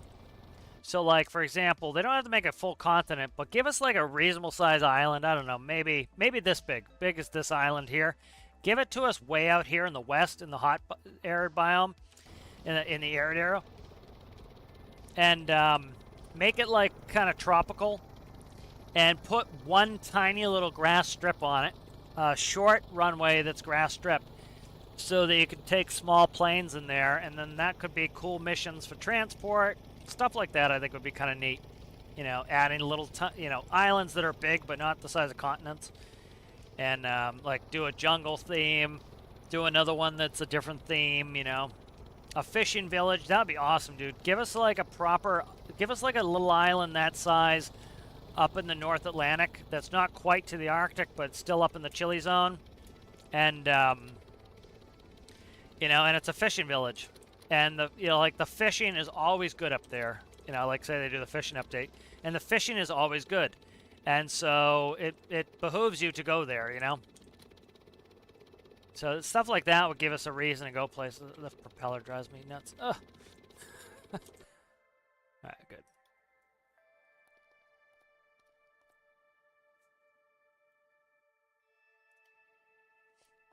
Alright, nice. So that was some cool missions there. Let's go ahead and save this up. I'm going to save this as just the regular one. And so that, let's see how much time we have in that mine, that explosive mine. That still has 480 minutes. So what we can do is we can plan to try to do this one. It's probably pretty deep. We'll take the submarine out. I'll bring the submarine out and get that. So, you know, I think that's probably the best course of action. Yeah, I know the doors are very dangerous. A lot of planes are like that, though. You know, you just wouldn't open the door until the propellers stop. But I need to put brakes on the propellers. I haven't gone into that yet. I'm not putting wheel brakes. I've done the alternators already. I might be able to do something to. I could possibly use the impeller to do it. I don't know. I'll have to figure something out to do a little bit of a better brake with not too much space. Because the problem is it's a lot of space to put a wheel in there. It would be nice if they would give us a brake block. I would love to see that, like an actual block for brakes. Be a 1x block. You put in a number for the brake value, and that would be really cool. So I don't know if I requested that, but I'll have to put in a feature request for that. But yeah, but that would be kind of cool. All right, so I think we'll take a break here. Let me thank the members. So we have Side Mountain, Connor O'Boyle, Danny, Sergeant Chaos, Aaron Repairs All, Manda VR, formerly FS Gamer, formerly something else, Citrus, and Rasmus. Thank you guys for being members. If you're interested in becoming a member, you can go look down in the description below. Thank you, Chickasaur, for being a patron. If you guys are interested, also in the description below. If you have yet to subscribe, please consider subscribing. And if you guys would like the video and videos, that helps me out, and I appreciate that. So thank you guys, and we'll see you in the next one. Bye.